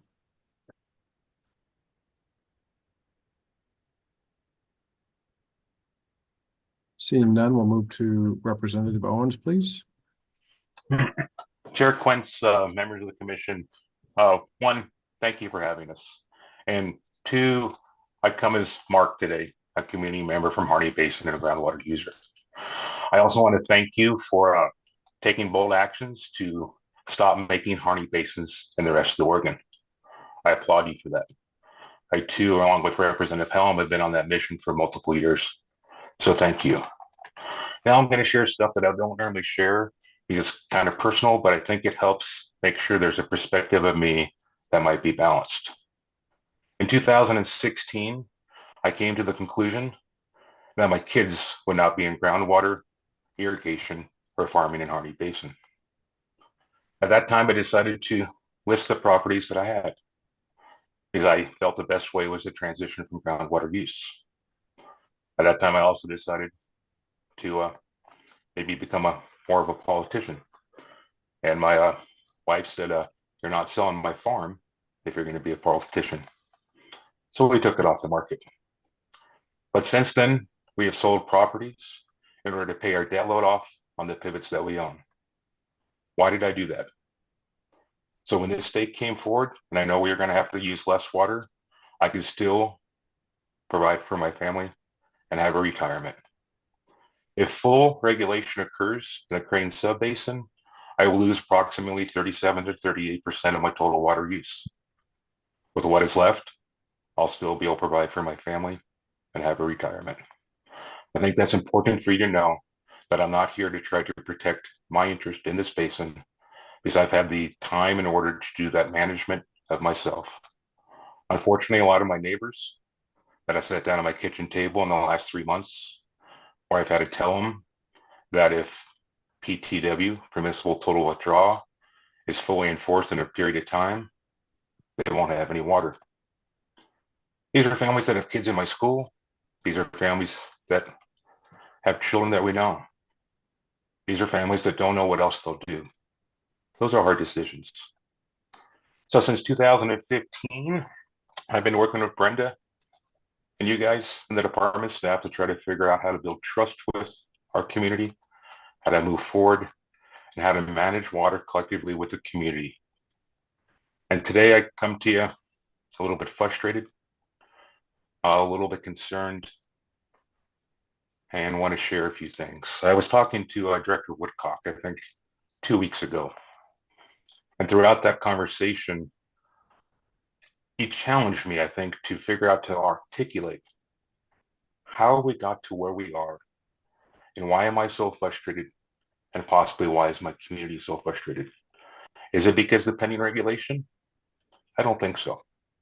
So what I've done is I went back and I listened to all the previous RAC meetings. If you have 24, 25 hours to spare in the next week, it might be enlightening. But so I'm going to go through a few of the things that I pulled out from the RAC meetings. And I do have timestamps if anybody from the department would like them or the commission would like them. But I just think it shows a trend. And it shows a trend that has developed in this last year that had not been in the basin the last 8 years. So 20 minutes into RAC number 1 last April, there was 4 slides presented on the groundwater study. 4 slides. A question was asked, are we really going to spend 6 minutes on the groundwater study in this basin? It was answered, that is our plan. But then there was a little conversation about the amount of work that the department had done and the amount of community meetings they had. And that is true. But there are now half that RAC members that weren't involved in those processes and 70% of the community that is trying to play catch up. And I even articulated in that meeting, I shouldn't be being frustrated in the first 20 minutes, but I guess I am. And honestly, it hasn't got better since then. Also in RAC 1, it stated that we will provide the community with options. What does a half a foot drawdown look like?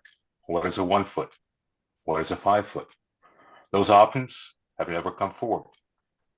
It also said, what will the total permissible with total withdrawal in different sub areas would equal the total withdrawal of the whole area? A little clunky. We can go into more detail later. That has not happened.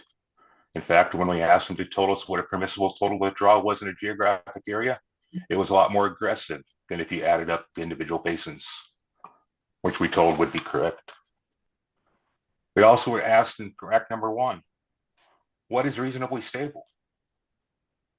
And we were told the community would be options and the community would be part of that conversation.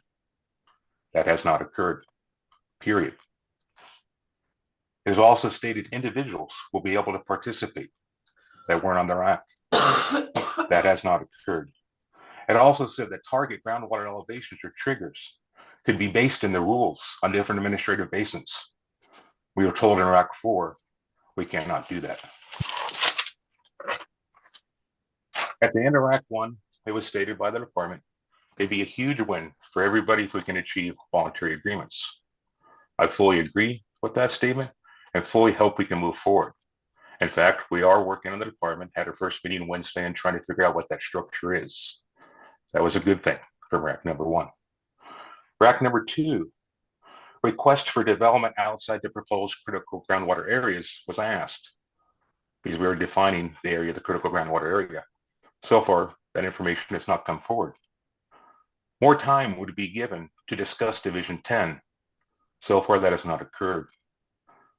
The goal would be to slow the rate of decline. Maybe stabilize would be the gold standard, was quoted from the department. That is not true at this time. We'll come back with RAC 3 with more proposals on the critical groundwater designation area. It never happened. Prior appropriation is the only system that we can do. That's a tough one. RAC, there's more questions and more commitments that still go unanswered, and we don't find time to have the conversation as we move forward. RAC number 3, we started talking about the administrative areas that would be in the critical groundwater designation. And we asked, why? And it was quoted, biggest bang for a buck is why we're taking this approach. We asked, should all administrative areas actually be in a critical groundwater designation? The department said yes. And you might ask why? Because we hear a lot about Weaver Springs. We hear a lot about the groundwater levels that are declining 5, 10, 12 foot a year. We hear that 140, 150 foot of decline.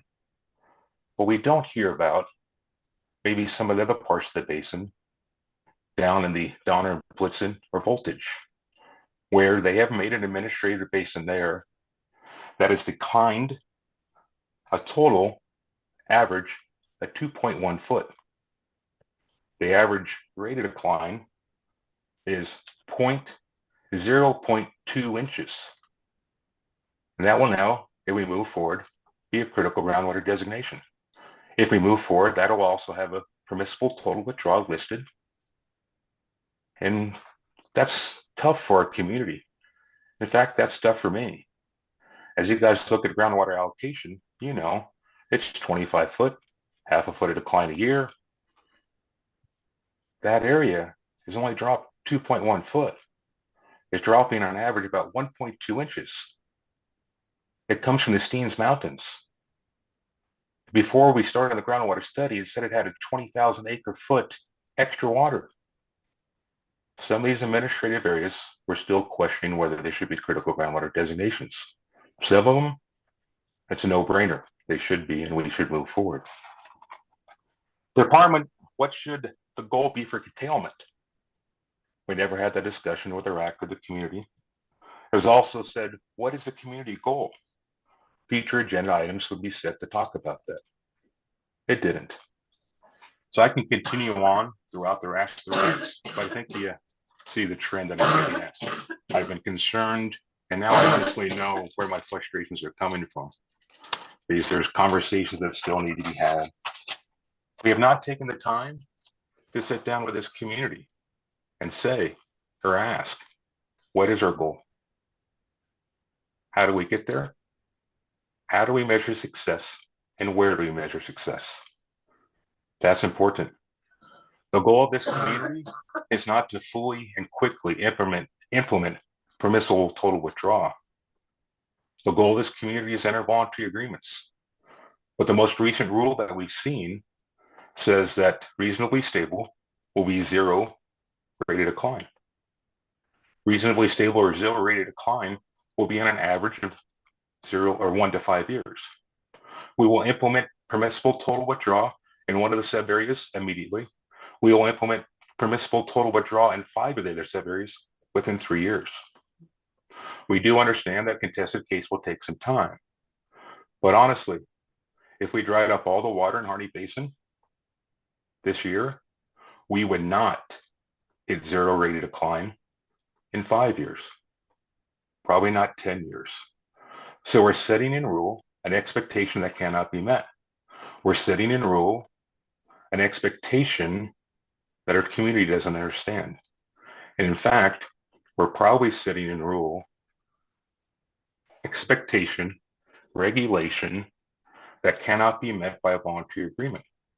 So if you guys, when we come to you sometime in the next year or 2 years with a voluntary agreement, are going to be given a choice whether to go that way or go the regulatory route. But if a volunteer agreement doesn't show 0 rate of decline in 5 years, but that's what's stated in the rules, do we collect a fail when we get litigated? That the volunteer agreement is not at the same path as regulatory action? Possibly. That is some of the concerns we have.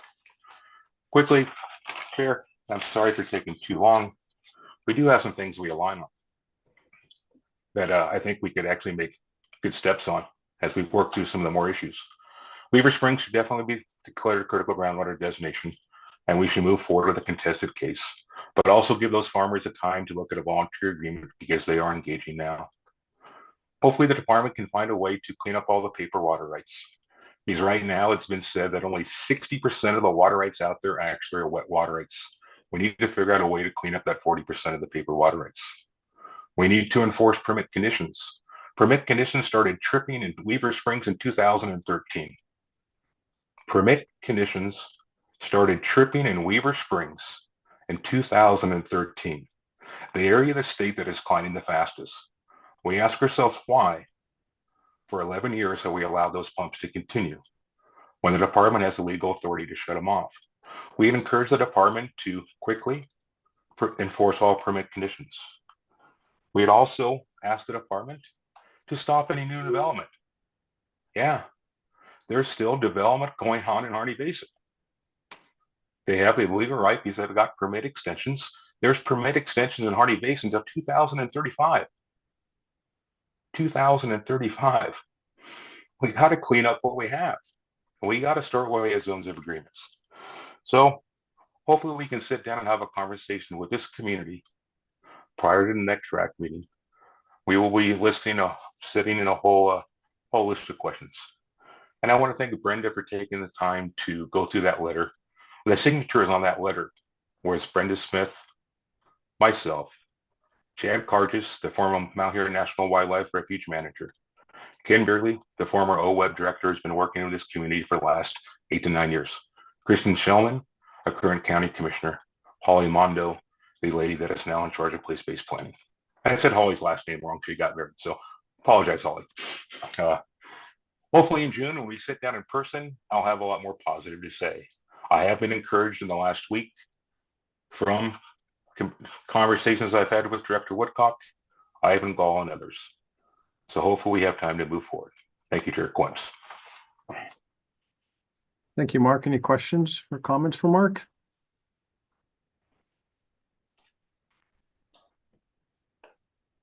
Okay, we'll move to Larissa Singhose, and then after her, Roger Shealy, please. Hello, my name is Larissa Singhose, and I am a farmer rancher in Harney County. I am part of the current RAC, and I also was on the first RAC and also the study advisory committee. So I've been involved since 2015, and I'm also participated in the place-based planning here in Harney County. So I would just like to just give a little rundown of what's the feelings are at this point. Water Resource, they came to us and said, hey, we're going to do a study and we're going to draft new rules at the end of it. They also came and said that they wanted to work and collaborate with us to come up with solutions. That gave us in this community some hope that maybe we had some say in how our community can move forward. We wanted to be a part of this so we could ensure our future for our community. Our community, we wanted to have a positive, active role in helping to assure that we can survive these policies and rules. At this point, we feel that the Oregon Water Resource at this point in the collaborative RAC process has not lived up to their side of the collaboration. We feel like we haven't had the opportunity to discuss and really give some input. We've been in a process where we've been presented rules, options. We can ask questions, but we haven't been able to actually engage in the topics and really work through dialogue to include us. And I became involved with all this so that we could find solutions that our community can work through, and that we wanted practical, outside of the box approach to our water issues. We came with a willingness to sit across the table from Water Resource to find solutions. But at this point, we feel that some of the collaborative attitude has shifted recently, and we've gone back to the same old policies that don't account for our human lives and the impact that they are going to bring to our community. If we get this wrong, our community can be financially devastated by what has been proposed to us. And that's not what we want. We want to be able to work through for solutions that can work for our community.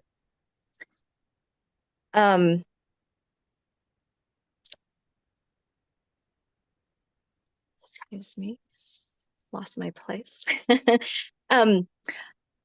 As we've sat here trying to work as a collaborative with the community and with Water Resource, we've been opportunities to, to have that, thinking that this was going to work. And we had a study advisory committee that we got to participate in, and it was very useful for us to be able to better educate ourselves and inform us about the basin. And I thought it was so that we could be better informed, so that we could make good decisions when it was to come and work with Oregon Water Resource. And we wanted to help bring meaningful policies to the basin that the community could support and get behind. My impressions at first of Water Resource wanted a new approach to work through these issues with communities, to do something outside of the normal and collaborate for the good of the community for the people. But right now it feels like it's business as usual, that sometimes I feel like they're working against the community and not for the community. Right now, I would ask Water Resource to go back to their collaborating spirit that we started with and come to the community and let us put in our input and have a voice to shape our future. And for that, I would say that we are going to need more time than what they are currently pushing for. We don't have very many more meetings, and I feel like we are just getting started. And we have a long ways to go, and we owe it to our community and our family and our next generation and everybody involved to get it right. And for that, I would suggest that we need some more time and not be pushing a timeline over our community's future. So I thank you for your time and listening to me, and thank you. Thank you for your comments and taking time to make them today. Are there any questions or comments for Larissa?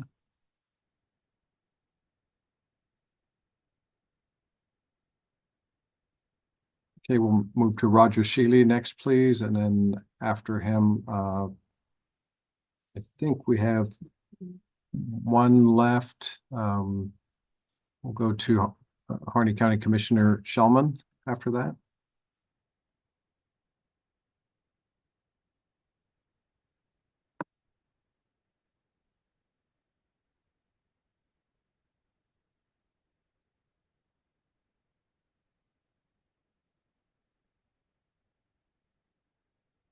Roger Shealy, did you want to offer a comment?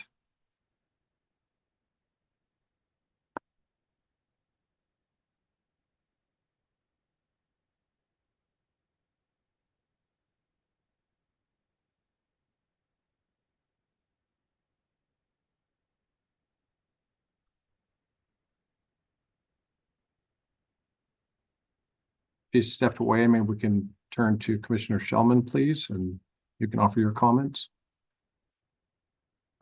Chair Quims, members of the committee, and Director Woodcock, I appreciate the time to speak today. For the record, my name is Kristen Shellman, and I'm a Harney County Commissioner. I'm also a member of the community-based water planning effort, as well as a member of the Division 512 RAC. I want to try to raise the discussion of what reduction impacts to my community will be. As we discussed in many RAC meetings thus far, we've had fiscal impact as an agenda item on multiple RAC meetings. Never once that discussion been able to actually get to the heart of what's going on with the fiscal impact that will occur as water is reduced in this community. I want to point out that the ag industry is not the only industry in Harney County, but it is one of the main industries in Harney County. We have very few options in Harney County for creating new industry. We are willing to partner with the state in trying to find a solution for water reduction. As community leaders, we know that this is necessary. The ag industries knows it's necessary. But I think something that gets overlooked in a lot of the discussion and the meetings that we're in is the fact that the state, the actions and inactions of the state of Oregon is what's brought us here today. And I just want to let that sink in for a minute. It's not just the actions of this community, it's the actions of the state. And so as a community, we are willing to come alongside the state. We're willing to come alongside this commission, but we do need the time to thoroughly think about the many impacts that will occur and be able to work with those industries that will be impacted. Our banking industry, our fuel providers, our farm implement dealers, our schools, our local businesses, our local tax base. You're going to see a reduction of farm ground going from $2,500 to a couple $100 of tax base. We have a very small tax base here, and this reduction will only do more harm to it. Our livestock industry has to have hay production in order to survive. There will have to be major adjustments if sufficient hay supply is not met within the county. There's also been Oregon Department of Agriculture who's brought folks from international areas to come and buy hay in Harney County. Agencies within the state have tried to bring people. And when I get a call from them and they're embarrassed that they're bringing people, knowing that we have a water shortage, but it's their duty to try to continue to bring trade to the state of Oregon, there's a lot of ironies in the background in some of this.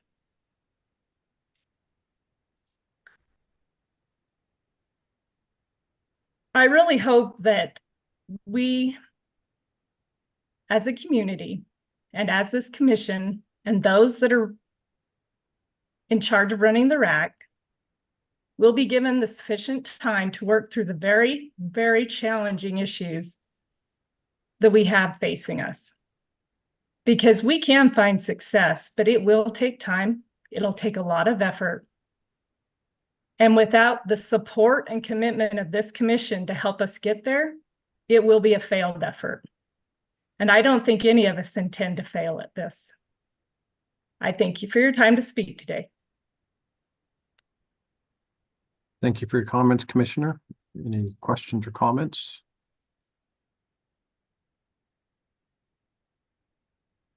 Okay, our final commenter is Roger Shealy. Well, thank you. Sorry for the technical glitch on my part. But what I wanted to do was just describe a little bit about things that I've seen in the past and how they've worked. I've spent the last 40 years as an ecologist, a rangeland ecologist. I worked for the Agricultural Research Service for the last 20 years. And before that, I was a statewide specialist working to make positive ecological changes throughout the state of Montana and throughout the West. In all of the cases that we've been successful, it has only been through a collaborative, very difficult, long process of working together to educate one another about what's going on. And what we found was that if you want change, educating people and most people out here are on the land, have the biggest hearts and the biggest interest in the sustainability of all of this, all of the ecology of this system. And that once they learn what the right thing to do is, they will do that. We also learned that if you try to regulate them and just tell them what to do, the likelihood of success is very low. The exciting thing for me is that when I came to Harney County, I found a group of people that were incredibly innovative, and they're incredibly into the environment, and they're incredibly into making community level decisions that work for everyone. This is a very unique group of people. And I'm convinced that if you will give these people, me, I own a farm too, give us a chance to work with the department to implement and come up with volunteer kinds of ways combined with some regulatory ways of dealing with things that they will come up with very complicated and very unique and very amazingly successful ways of dealing with the water issues in Harney County. And the only thing that I'm really asking for is that we recognize that these processes take a lot of time. The problem has been occurring for the last 30 years, if you look at their data, and that the idea that we're going to spend a part of a year or a year coming up with the solutions to these problems is almost ridiculous to me. And that I'm asking the commission to consider advocating to the Oregon Water Resources Department to give us and work with us in a honestly collaborative way. And I think you'll be very happy with having done that. And it has the highest likelihood of being successful. We're going to need more time than just a year to listen to what the department would do from a regulation standpoints. We really need to capitalize on the goodness of the people that are here and the creative ideas they have. And I think we can solve these problems. I'm just hoping you will consider giving us the time to do that. Thank you. Okay, thank you. Thank you for your comments. Very, very thoughtful and very helpful. So any comments or questions for Roger from the commission?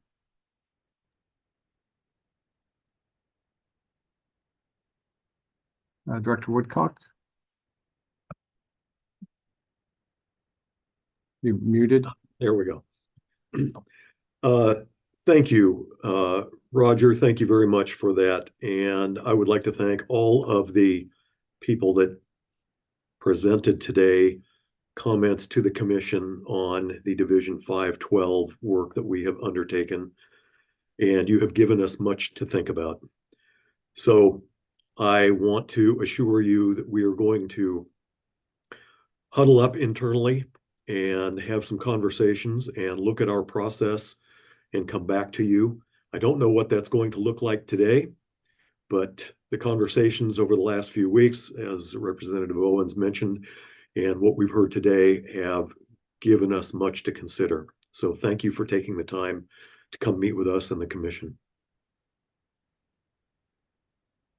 Commissioner Reeves? Thank you, Doug. And I really wanted to echo Doug's thoughts, thanking the all of the commenters and particularly the group from Harney County. And I'm glad to hear that you are, Doug, that the department is going to take this input under advisement. It sounds like the main requests boil down to time and more information and more back and forth.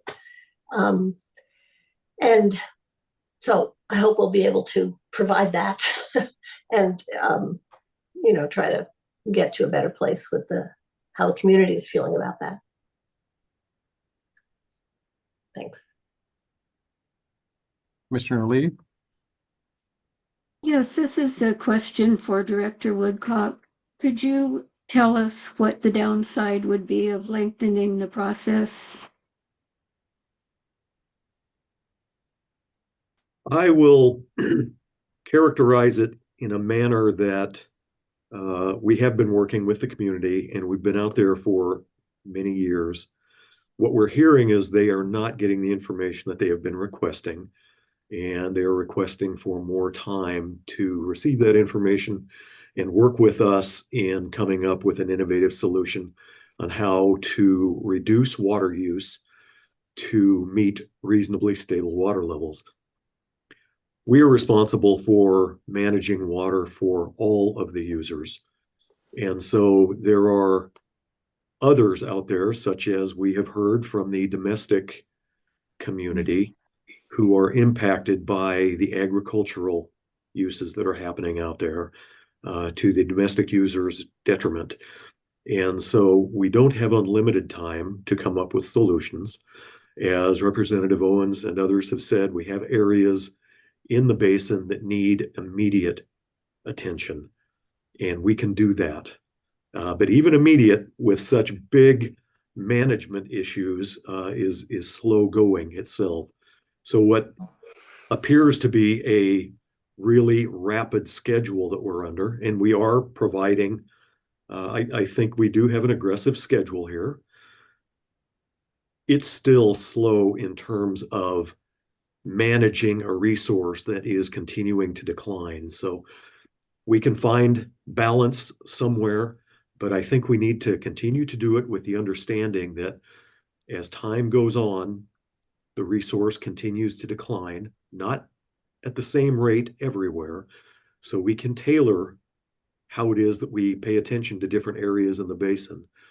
But I think we do need to be cognizant that there is a need to reduce the water use in that greater Harney Valley area. And we are hearing from the very people that spoke today that they recognize that as well, and they want to partner with us. So we appreciate and acknowledge that. Thank you for the explanation.